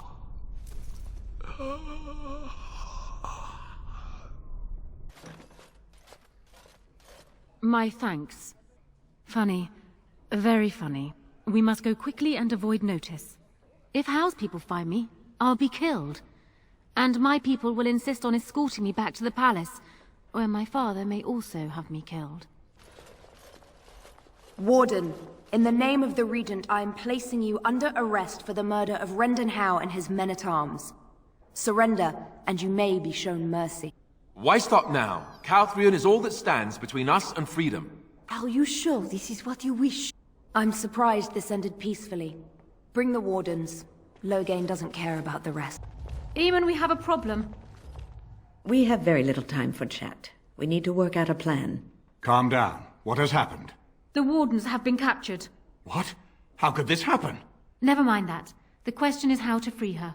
Surely you mean them, Your Highness. We need Alistair too. Yes, of course, I meant Alistair too. Calthrion will take her to Fort Draken. Getting in will be no small feat.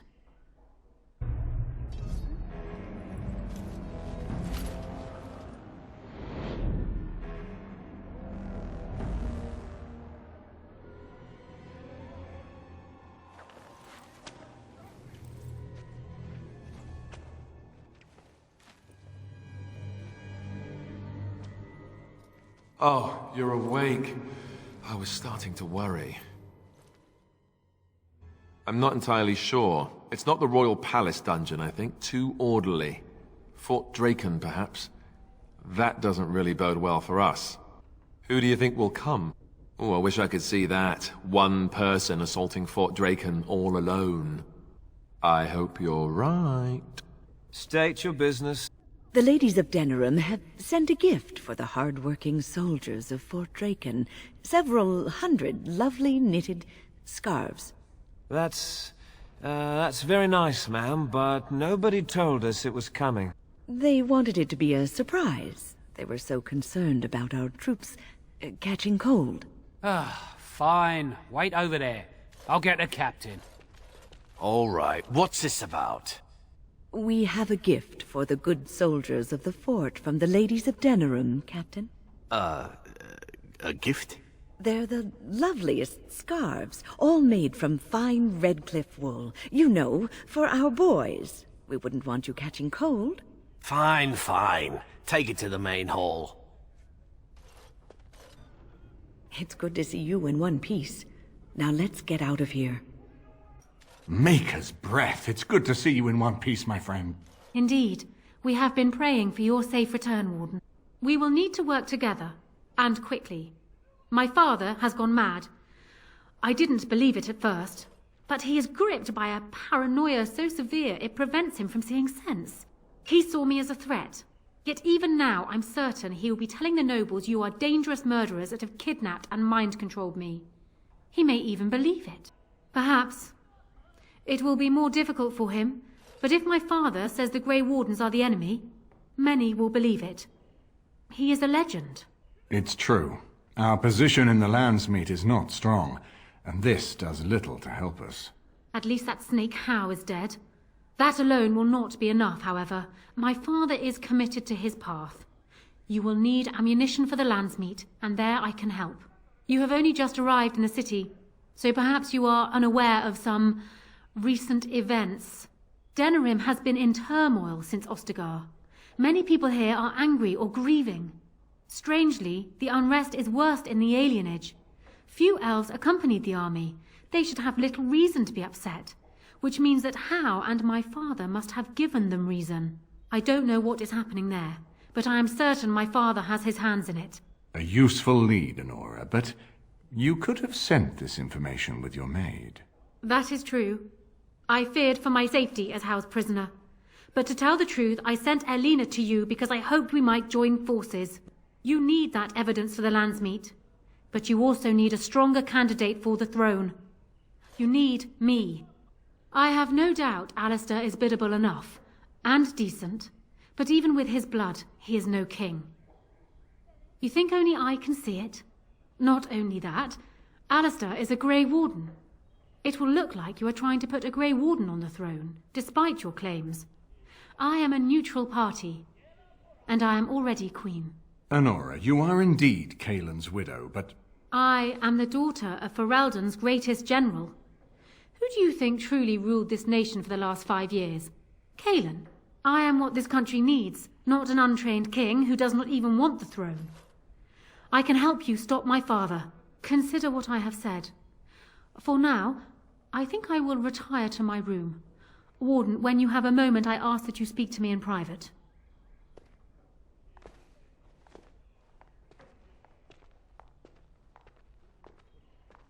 Well, she's quite spirited. I remember when Loghain first brought her to Denerim. Poor Galen was a good boy, but Honora was always 2 steps ahead. Had him jumping when she snapped since the first time she batted her eyelashes. I cannot help thinking she may be trouble, but we should keep her close, all the same. This is an alliance of convenience. For the moment, we are united against Loghain. Be careful how much trust you place in her. I do not for a moment think Honora means to give up her power easily. Still, I would rather have her where we can watch her than actively working for Loghain. Honora was a capable administrator for Kaelin's lands, but she has not a drop of royal blood. We did not fight the Orlesians all those years just to lose our royal line in a single generation. Not when there's a surviving son of the blood. Thanks. I am right here, you know. His mother was a maid, but his father was Merrick Therin, for whom we all risked our lives to win back the throne. I only wish Merrick had taken more time to instruct the lad in the politics of ruling. I did my best, but we all hoped Kaelin and Honora would secure the succession. We certainly have a great deal to plan. Maker knows what that man is capable of now. Of course, if I might make a suggestion, go speak with Honora. She will either be a powerful ally or a powerful enemy, and the sooner we know which she is, the better. Hello again, friend. It looks as though you're no worse for wear after your stay in Fort Draken. We went through our joining together, more years ago than I like to remember. He was exactly the same back then, tough as stone and just as grizzled. I think he understood sooner than the rest of us how ugly a choice it is to let the few be sacrificed to protect the many. Always left himself a soft spot for his recruits, though. Only where he ever let himself down. Well, I'd be happy to tell you what I know, but it seems to me that you've picked the important parts up yourself. Be firm in your beliefs, protect people from their own ignorance, and be as loyal as you can to your brothers, even knowing you'll share their deaths. It's tough to say. Only the fortress in Weishaupt has every record. But there are certainly a few dozen or hundreds in every nation in Thedas. The Anderfells are home to over 1,000. It's almost like the Archdemon chose Ferelden deliberately, knowing how unguarded it is. Once only, and I'd rather not go again. It's far, lass, and very foreign. The Wardens there, they fight Darkspawn like you and me, but they're shaped by the winters there in the forest. They're a cold group and don't care like they should about the rest of the world. Their king is weak, and many Anders look to the Wardens to rule. I hate to say this, but some of them seem to want it that way. It was near 1,200 years ago, and no one knows for sure, except that it began with a group of Anders soldiers. Apparently they defected from their king's army, vowing that fighting the Blight was more important, and traveled all the way to Tevinter themselves. They were the first ones to track down the Archdemon Dumat, and the ones to slay him, although none survived the battle. But they had picked up followers by then, and it was they who formally founded the Order, and were recognized by Thedas. Archdemons don't awaken on their own, you know. It takes the Darkspawn, tunneling and tunneling, searching for centuries to find one. And with no one to lead them, it must be sheer chance, or maybe instinct, which leads them. What's surprising isn't that it takes so long between Blights. What's surprising is that they succeed at all. But I imagine the old gods call to them, and it's that voice in the darkness which drives them through so many generations. The important thing to remember is, none of that matters. When you're facing Darkspawn, all you need to know is to stop them at all costs. Hello again, Warden. It is good that you came to speak with me. First, let me say that I knew your family. Eleanor, in particular, was dear to me, and what Hal did was unforgivable. How fitting he died at your hands. I will be blunt. I can see that your voice will be a strong one in days to come. It is to you that Eamon listens, and with good reason.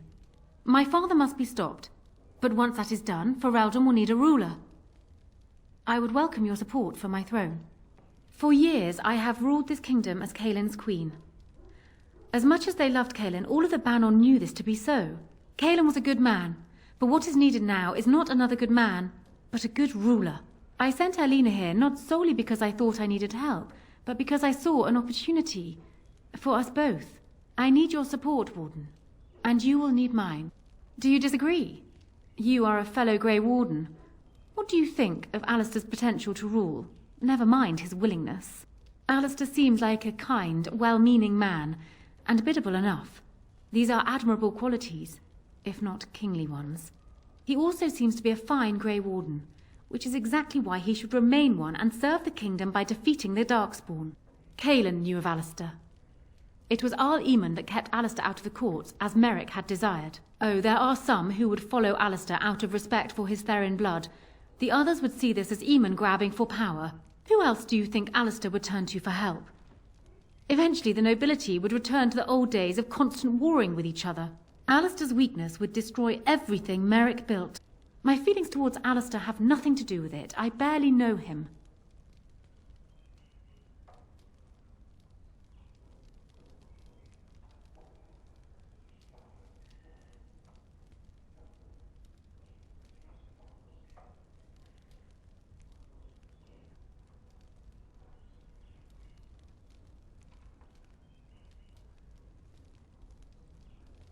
I simply believe that I am what this country needs.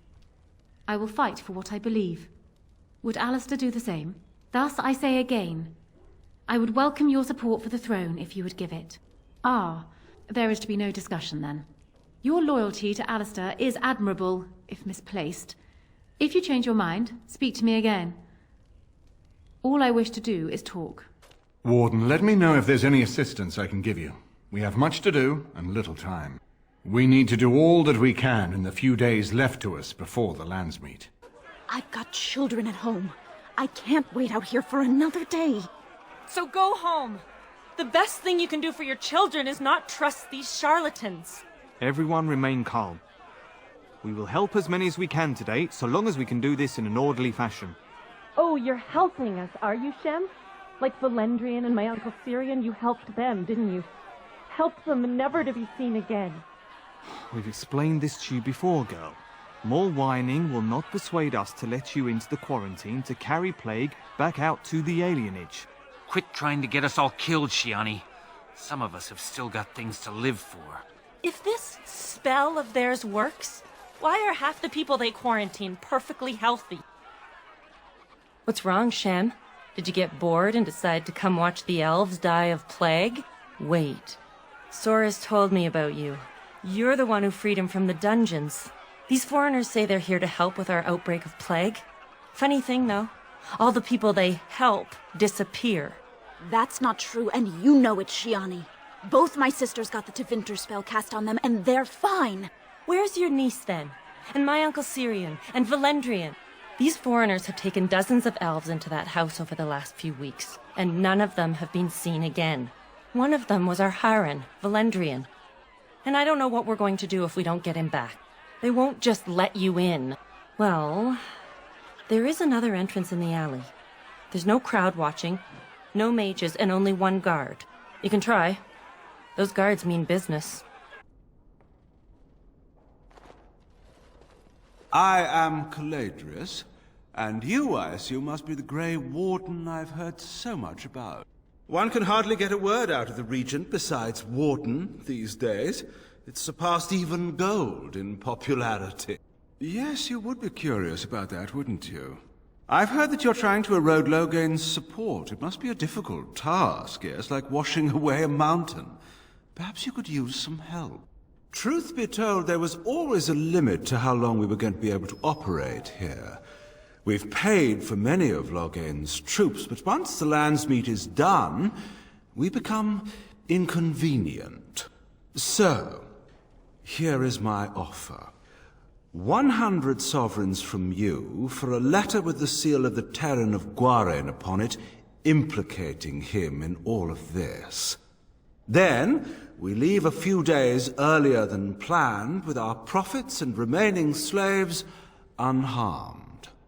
I suggest you look those elves in the eyes before you agree to have them hauled off to slavery, my friend. I feel dirty. We're not considering this, are we? So, do we have a deal? Even you must admit it's much better than resorting to barbarism, yes? You're not. Did I say you were? I'm simply hoping the world is full of pragmatists, shall we say. Pity. Looks as if we shall have to settle this the hard way, then. My apologies. Thing I see. Enough! Enough! It seems your reputation is an accurate one. I surrender. Wait! Hear me out, dear lady. Were I to use the life force of the remaining slaves here, I could augment your physical health a great deal. Allow me to leave this place alive, and I would be more than happy to do this little service for you. Little service? He is talking of blood magic. Surely you would not consider such a thing at the expense of these poor people? They are innocent. Then, I don't suppose you would consider just, letting me go. Ah. Well, that is a shame, isn't it?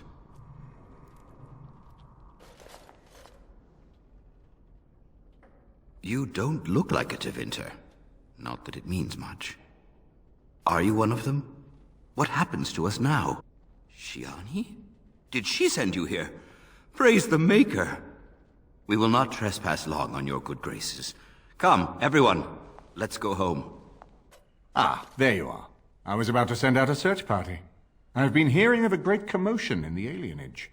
What exactly happened there? Maker forgive me. I should be appalled that such a thing could exist here. But I'm overjoyed you can implicate Loghain. We must end the civil war quickly. What the Blight does not corrupt in this land, politics surely will. The last of our allies have arrived in the city. We cannot delay any longer. I will call for the Landsmeet to convene. Bring Alistair and join me at the palace as soon as you are ready, Warden. So I'm guessing someone told Honora I was planning to steal her throne. She has a nasty glare. Did anyone mention this wasn't my idea? I think she's a great queen. As far as I'm concerned, she's welcome to... Really? Whatever will give you that idea? Well, it's nice that you think so. What do you think I should do? Go ahead and be king, just to let it happen? This is true. The Landsmeet could pick Honora for queen no matter what happens, right? It's just that everything I've heard about Queen Honora is that she's the one who really ruled here, not Cailan. She's smart, tough, determined. Well, I feel a bit like Cailan's substitute. I think I'll be better off against the Darkspawn. All right, Alistair, enough whining. Thank you, Alistair. That's excellent advice. I'll do my best. About the whining? I know. Someone really needs to slap that one around. Warden, I am not surprised it has come to this. And Alistair, if you were even remotely worthy of being called Marik's son, you would already be in the Landsmeet. Now wouldn't you? You have torn Ferelden apart to oppose the very man who ensured you were born into freedom. But do not think you will get past me to desecrate the Landsmeet itself. The nobles of Ferelden will confirm my lord as regent, and we can finally put this to rest once you are gone. I have had so many doubts of late. Loghain is a great man, but his hatred of Orlais has driven him to madness. He has done terrible things. I know it, but I owe him everything. I cannot betray him. Do not ask me to. I never thought duty would taste so bitter. Stop him, Warden. Stop him from betraying everything he once loved. Please, show mercy. Without Loghain, there would be no Ferelden to defend. My lords and ladies of the Landsmeet, Tyrn Loghain would have us give up our freedoms, our traditions, out of fear. He placed us on this path, yet we should place our destiny in his hands? Must we sacrifice everything good about our nation to save it? A fine performance, Aemon. But no one here is taken in by it. You would attempt to put a puppet on the throne, and every soul here knows it. The better question is who will pull the strings. Ah! Here we have the puppeteer. Tell us, Warden, how will the Orlesians take our nation from us? Will they deign to send their troops, or simply issue their commands through this would-be prince? What do they offer you? How much is the price of Ferelden honor now? Some of us are curious, Loghain, about precisely what happened at Ostagar. So, one of Kaelin's killers would dare speak of betrayal. You led our king to his death with your grandiose tales of griffins flying into battle. The Warden speaks truly. My son was taken under cover of night. The things done to him, some of them are beyond any healer's skill. Hal was responsible for himself. He will answer to the Maker for any wrongs committed in this life, as must we all. But you know that. You were the one who murdered him.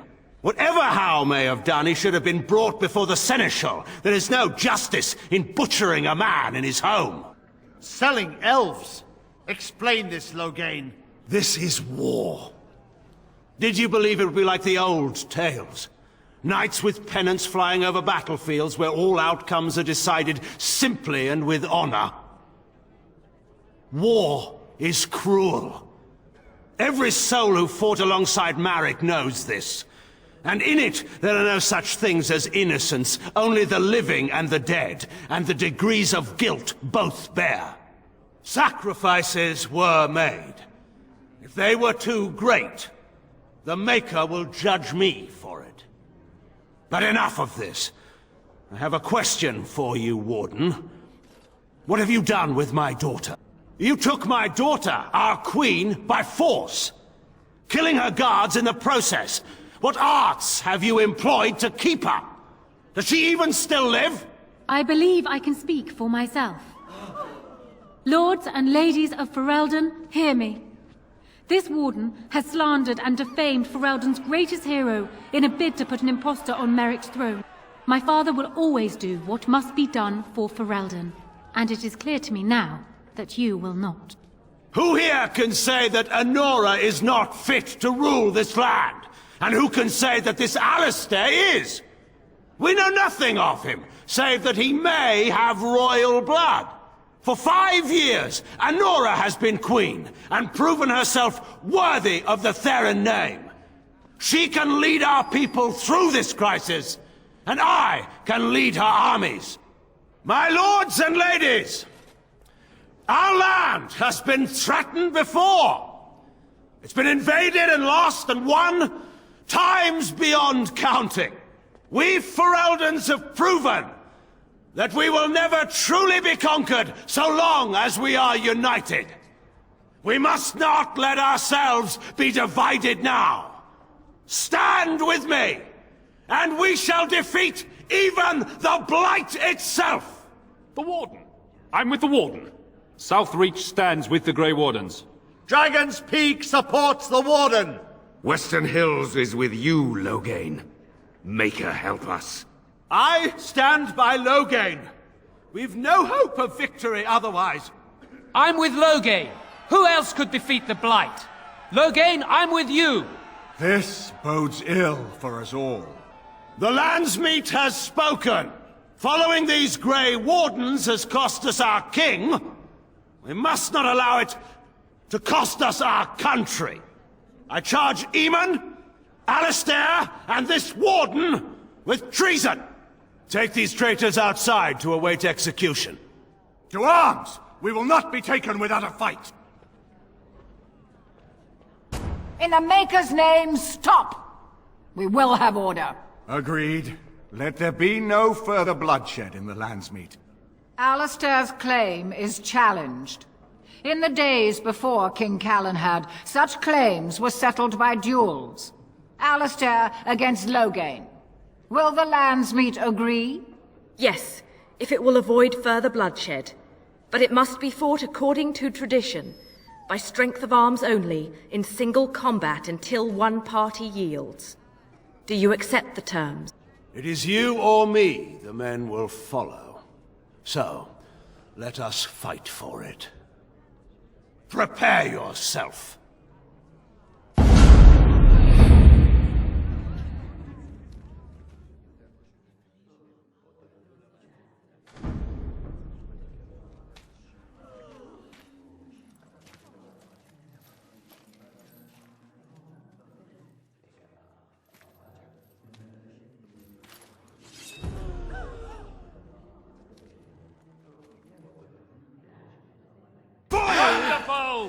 I underestimated you, Warden. I thought you were like Kalen, a child wanting to play at war. I was wrong. There's a strength in you that I have not seen anywhere since Marek died. I yield. Wait, there is another option. The Taern is a warrior and general of renown. Let him be of use. Let him go through the joining. There are 3 of us in all of Ferelden, and there are compelling reasons to have as many wardens on hand as possible to deal with the Archdemon. The joining itself is often fatal, is it not? If he survives, you gain a general. If not, you have your revenge. Doesn't that satisfy you? Absolutely not! Riordan, this man abandoned our brothers and then blamed us for the deed. He hunted us down like animals. He tortured you! How can we simply forget that? You can't do this. My father may have been wrong, but he is still a hero to the people. Honora. Hush. It's over. Stop treating me like a child. This is serious. Daughters never grow up, Honora. They remain 6 years old with pigtails and skinned knees forever. Father. Just make it quick, Warden. I can face the Maker knowing that Ferelden is in your hands. I will. I owe that to Duncan.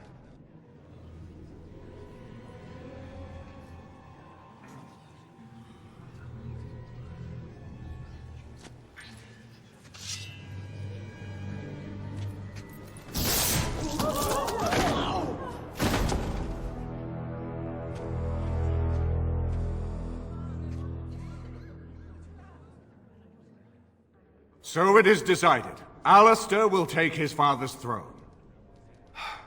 I have a recurring nightmare that sounds just like this. All right.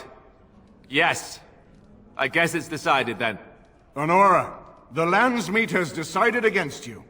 You must now swear fealty to our king, and relinquish all claim to the throne for yourself and your heirs. If you think I will swear that oath, Eamon, you know nothing of me.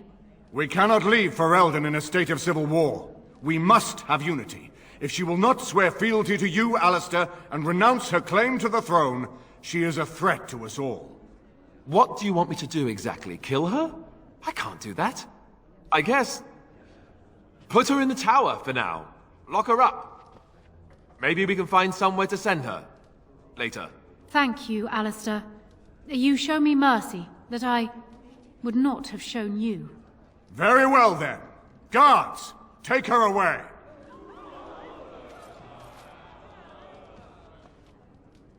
Your Highness, would you address the Landsmeet? Oh, that would be me, right?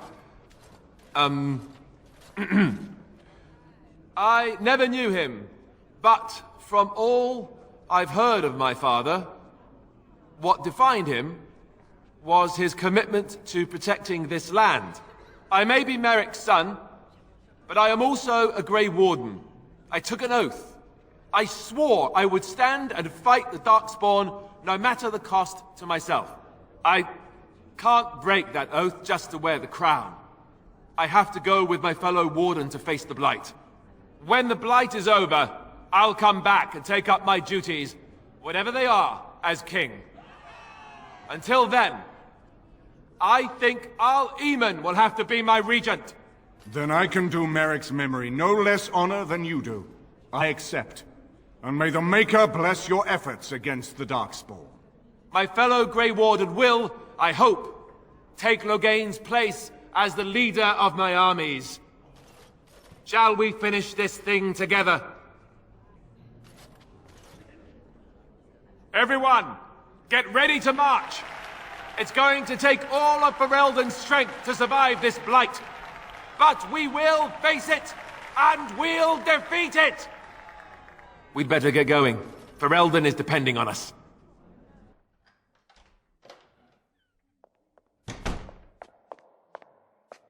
We need to talk. I don't really question why you did what you did. I didn't want to become king, and you knew that. But it had to be. But being king, that raises some questions about us. About you and me. First, there's the fact that both you and I are Grey Wardens. It's not just a question of obligation, but of blood. You know that Grey Wardens don't usually live to become old, right? As king, I'll be required to have a child. Even more so because my death is assured. That's assuming that someone with the taint can or even should have a child. Not with each other. Even one parent having tainted blood means having children is not recommended. All the Grey Wardens I knew with children had them before they joined the Order. I will need to find a wife. One who can bear a child. Who will live to raise it. I don't relish it, but I will have a duty as the king. I love you. More than I ever thought possible. But I have to face what this means. I can't run away from it anymore. Maybe we didn't. Really, whatever we have, it's just started. Maybe it just came about because we were thrown together. Maybe we wouldn't last. Maybe this is just all in my head and you don't feel the same at all. Am I being too presumptuous? I know this is selfish of me, but if we continue as we have been, I'm just not sure I will be able to do this later. I have to do it now. I'm sorry. No, of course not. I said I understand why you decided what you did, and I do.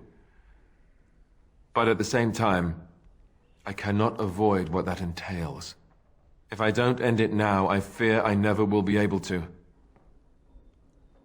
I'm sorry, but I have no choice. No.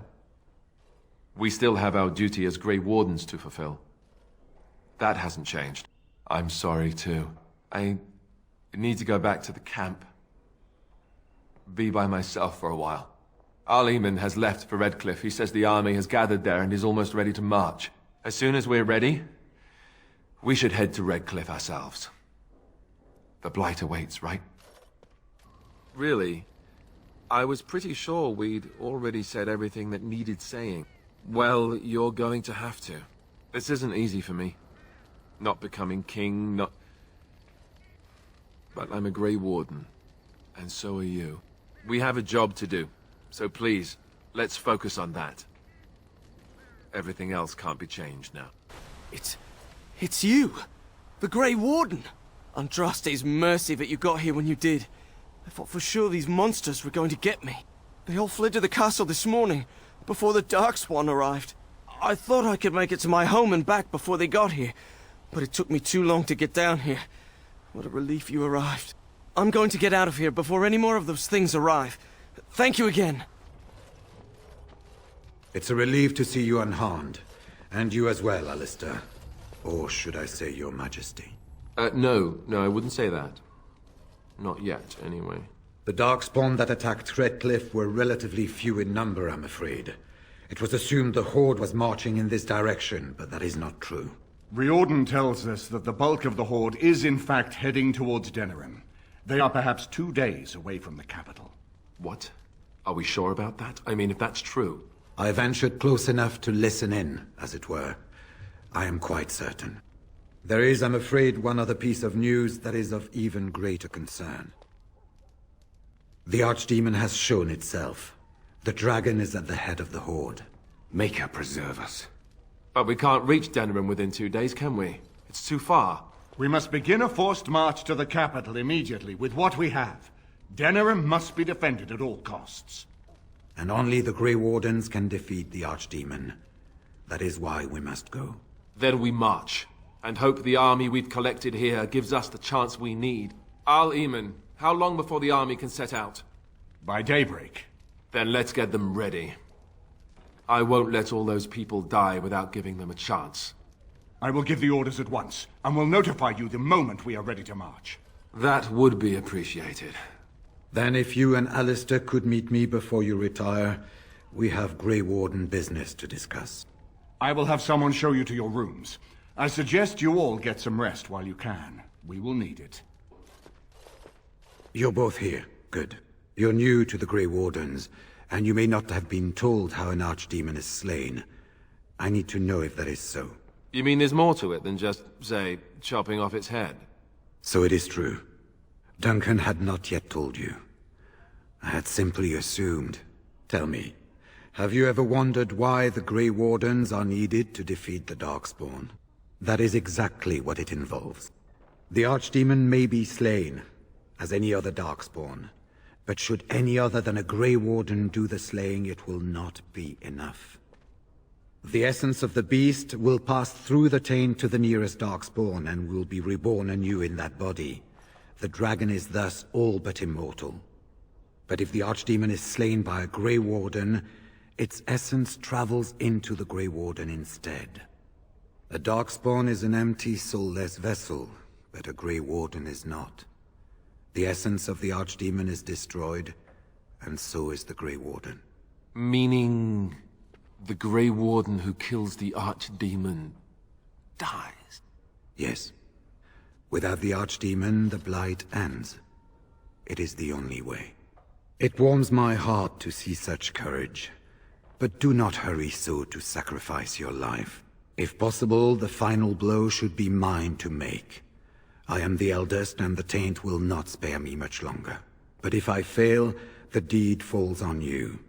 The Blight must be stopped now, or it will destroy all of Ferelden before the rest of the Grey Wardens can assemble. Remember that. But enough. There will be much to do tomorrow, and little enough time to rest before it. I will let you return to your rooms. I will see you once the army is ready to march, then. I guess this ends soon. One way or another. That it does, my friend. That it does.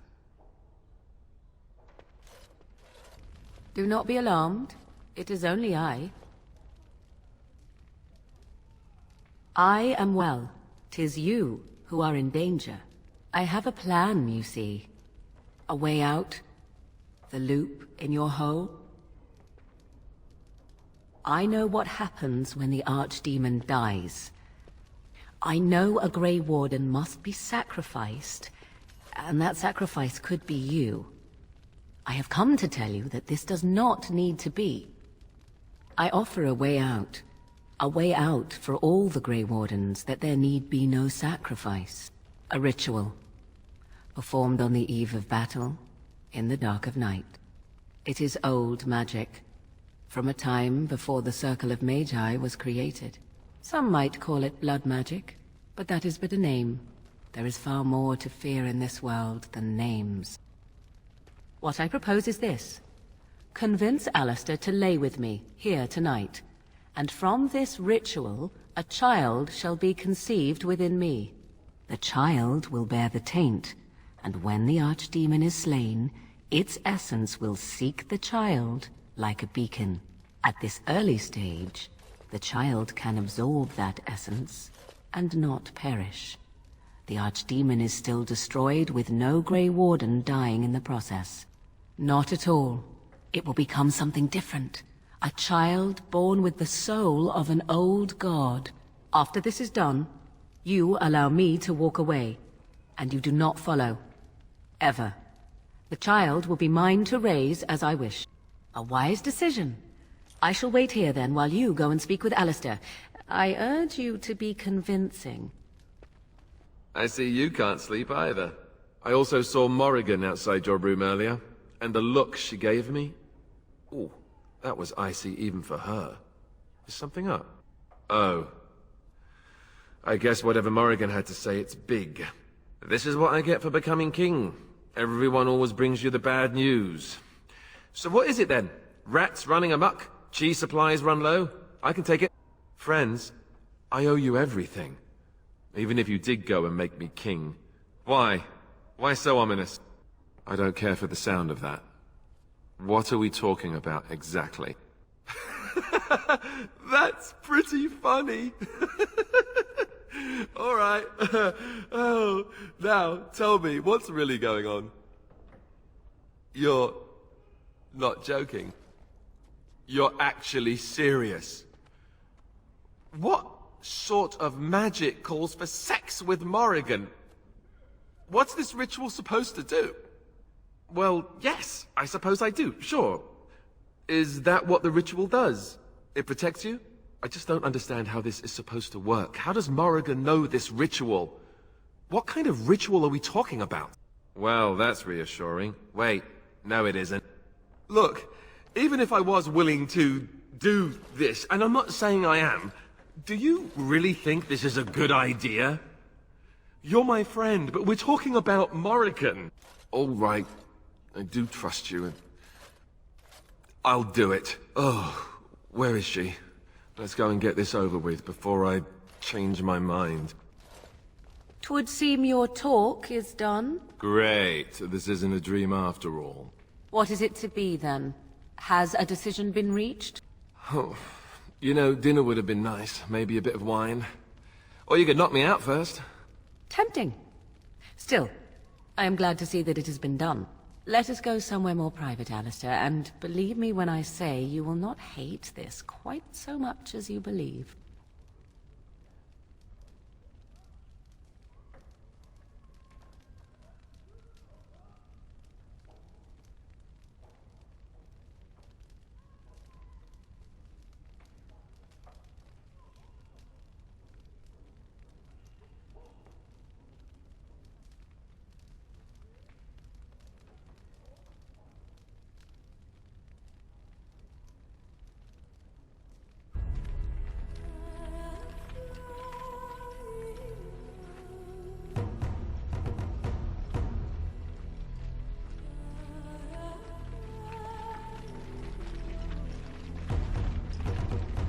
We have gathered all the forces we can.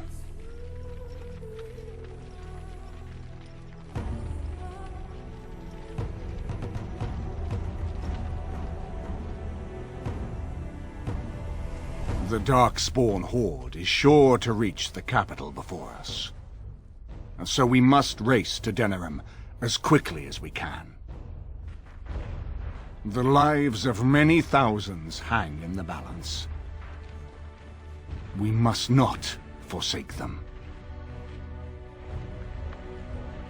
You have gathered an army to replace the one lost at Ostagar, Grey Warden.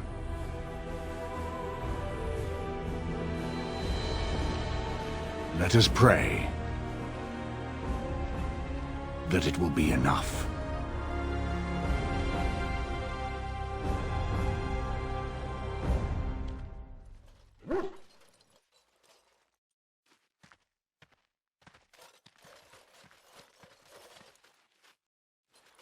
Before us stands the might of the Darkspawn Horde. Gaze upon them now, but fear them not.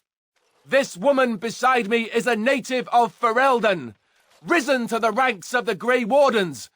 She is proof that glory is within reach of us all. She has survived despite the odds, and without her none of us would be here. Today, we save Denerim. Today, we avenge the death of my brother King Kaelan. But most of all, today, we show the Grey Wardens that we remember and honor their sacrifice. For Ferelden! For the Grey Wardens!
You've managed to fight your way to the gates.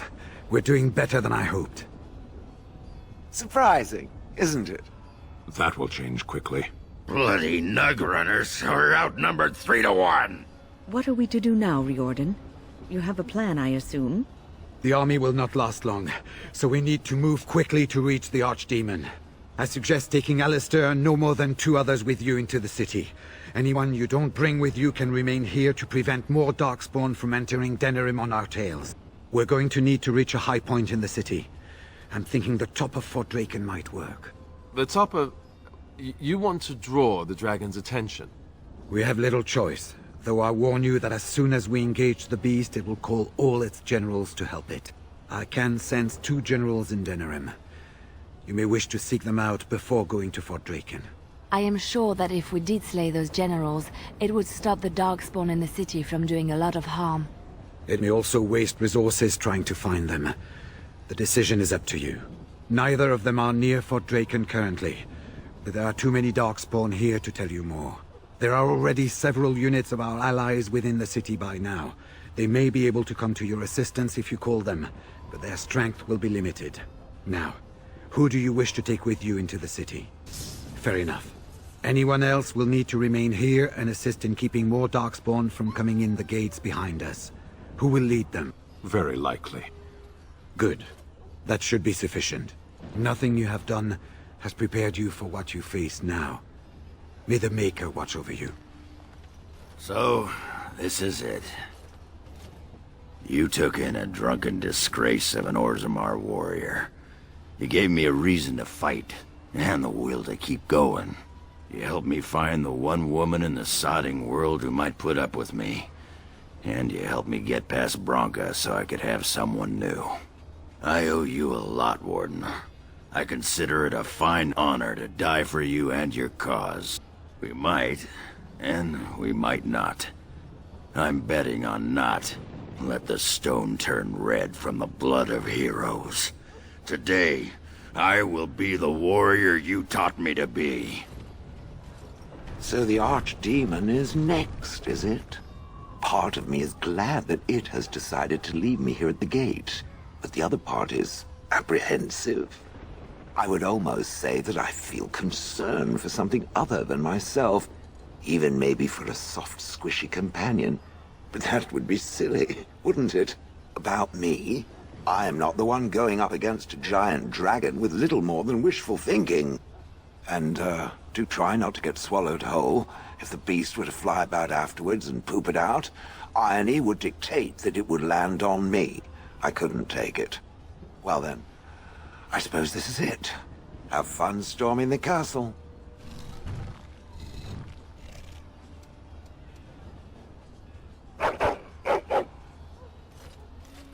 Are you ready? We have reached the battlefield at last. I have done nothing. You have carried us this far. Do not doubt that. So this is it? This is the end? We've come so far. It's strange knowing that all our fates will be decided in a matter of hours. I wish I could go with you. Be safe, friend, and may the Maker smile fortune on you. So here we part ways. You do not wish me to stand by you in the end? Let me wish you well, and may we shake hands again in victory when all of this is done. After all that, I will not be going with you?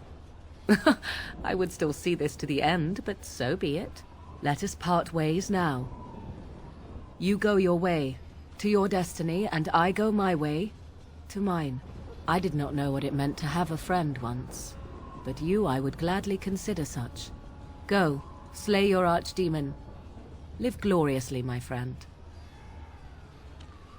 Before we head after the Archdemon, I want to say something. Either we both die trying to kill it, or one of us dies making the final blow. Either way, both of us aren't walking out of here. So I just want you to know that it's been an honor fighting by your side. Let's find this Archdemon then, and kick its ass.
And then it was over.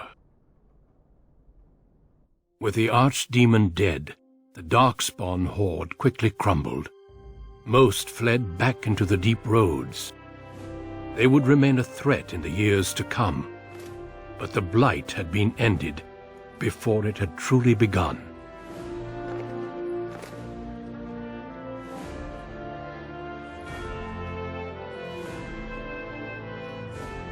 Ferelden had been saved, and the entire kingdom rose up to joyously greet its new king.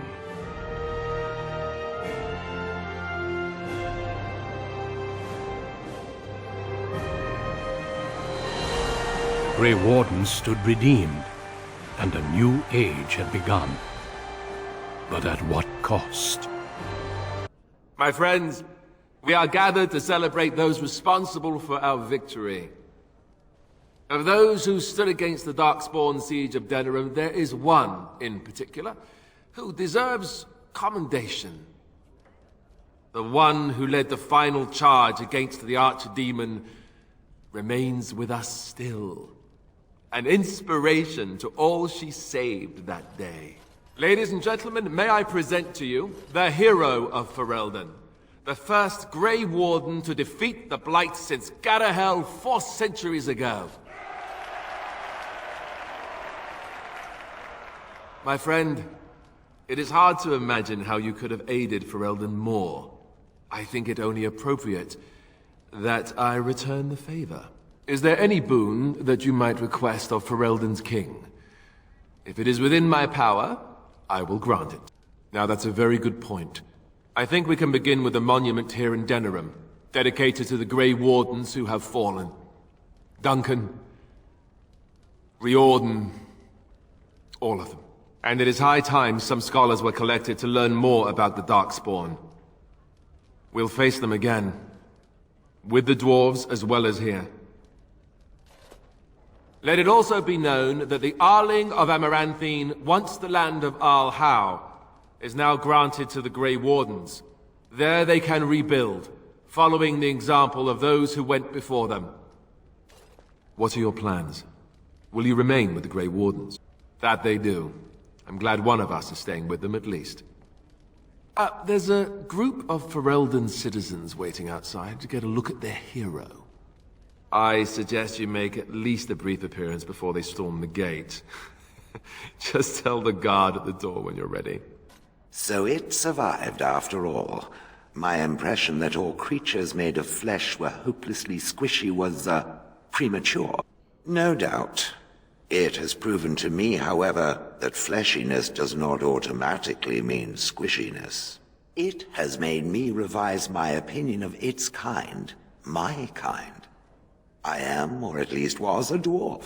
A creature of flesh. I have to keep reminding myself that. In fact, I think I may even try to become one again. Wynne has offered to accompany me to Tevinter to speak with the mages there. The Circle of Minrathrus has the largest collection of arcane knowledge in Thedas. If it is possible to reverse this process, then the knowledge to do so will be there, or that is my hope. And if not, then I will keep looking. I have nothing if not time, yes? I intend to return eventually, unless I finally decide to destroy all pigeons everywhere. That may take a while, but otherwise I will come back. If it happens to one day see a tiny little dwarf who appears very nervous of being squished, that will be me. Until then, I wish it well. You have been a fine friend. It is over. I can barely believe it. You stopped the Civil War and then defeated the Blight. On behalf of Ferelden, allow me to say thank you. It truly cannot be said enough. So I'm learning. It's too bad that you aren't remaining here in the capital. The hero of Ferelden would have influence, but I understand. Myself, I will be remaining here to help Alistair. Tegan will take over the rule of Redcliffe, at least for the time being. Connor seems well enough, and Isolde refuses to speak of what happened. She says she never wants to go back. I cannot thank you enough for saving them. They are the joy of my existence. But here I am rambling on. I shall let you get back to your celebration, Warden. Enjoy it while you can. When I heard that my little sister was not only a Grey Warden, but also leading Ferelden into battle, I was surprised, to put it mildly. Father, he would have been so proud of you. I know I am. You've done good.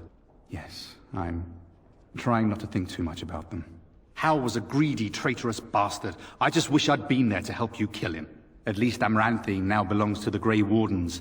There's some justice in that, I think. I need to go back to High Ever. See if I can clean up the mess Hal made of it. I will see you soon, I hope. Tell me about it. Take care of yourself, you hear? Or I'll find you and nag you like Mother did until you're ready to tear out your hair. So here we are. The conquering heroine has won the day, and now she takes her bow and exits the stage. A fine ending. But I may be, I'm afraid. You know, I can't help now but think of my vision. The Maker sent me to help you, and look what you did. It's a miracle. It truly is. I've been asked by the Chantry to return to the Urn of Sacred Ashes. I need to make sure it's protected. Maybe pilgrims can even begin going there again. Oh no, you have your own things to keep you busy, I'm sure. It will be a grand adventure of my very own. I'm looking forward to it. At any rate, you should get back to the celebration. We can speak another time. I will be relieved when all this pomp and ceremony is done. Such events are perfect opportunities for assassins, after all. I can't help but expect the crows to appear at any moment. Which would be a welcome break, mind you. Eventually, with Taliesin dead, it may take them time to figure out what has happened. But they are like the tides, predictable. You know, it does occur to me that staying in one place is only going to invite the crows to find me that much quicker. While fun, that might eventually get complicated. You said earlier that you were planning on returning to the Grey Warden fold soon. Is that true? The Grey Wardens seem to be a fun bunch to hang around, however. Maybe they won't mind a resident assassin. I'm an excellent mascot. And I promise not to get you into too much trouble. Well, no more than you get me into, anyhow. Well then, since we're going to be leaving together, we can speak after you have been sufficiently paraded in front of the populace. Don't worry, I'll keep an eye on you and make sure no one gets a clear shot. Not without paying me a great deal of coin, anyhow. The hero of Ferelden. My. How does it feel? Of that I have no doubt. It's a title you'll be wearing for a long time to come, just as Loghain wore his. But it's not so bad, is it? A blight defeated with the other nations barely becoming aware. Who could ask for better? Until you do something wrong. And then they will enjoy tearing you down just as rapidly. I'm glad not to be on the receiving end of all this attention myself. I say, let the young have their fame. Not that I've gone without notice. Irving asked me to take over as first enchanter, but I don't wish to go back. Not after all this. Instead, I've decided to travel. Shale has expressed a desire to go to Tevinter to look into a way to regain her mortality. And I will join her. I understand you will be leaving. I wish you good fortune on your journeys, wherever they may take you. If we do not see each other again, live well, Warden. And thank you. They call you hero. I have not heard it used before, but I think I understand the intent. The Arishok on occasion has declared a Kunari to be Kunoran Vel, one who serves as an example to others. Such examples are always made after their death, however, a death in service to the Kyun. A living Kunoran Vel would be too proud. When a Kunoran Vel is declared, certainly. It is one of few occasions when the Kunari are permitted to engage in revelry. There is imbibing of spirits, public chanting, meditations abandoned. It is madness. We take great joy in every aspect of our lives. The Kyun demands it. I suppose I should tell you. I have decided to return to my people. Your quest is done, and thus so is my reason for accompanying you. Yes, I suspect Parvolin will not look the same as it once did. My views have changed a little. It must be said, you gave me the chance to redeem my honor, and now it is done. I owe you a debt. Should I be in a position to repay, I will, whatever is asked. Perhaps I shall see you again one day. Until then, may you always find the path you seek. Farewell, Kadan. Humans have a better taste for spirits than I thought. The ale up here is actually good. Orzammar ale tastes like dirt in comparison. Probably because they put dirt in it. Go figure. After what we went through, I think I've earned it. I think you've earned it. So I guess you're heading off soon, huh? Leaving the city? I'm thinking I'll stick around myself. At least for a bit. I'm getting used to that big sky up there. And I'm thinking I might just look up Felsi again. See where that goes. I'll drink to that. And since we're more or less done adventuring for now, I just wanted to say, you're all right for a human. Yes. I don't come by friends very often. I'm glad to call you one, Warden. Are you ready, my lady? The crowds outside are getting restless. Right. I'll take you there now. Follow me.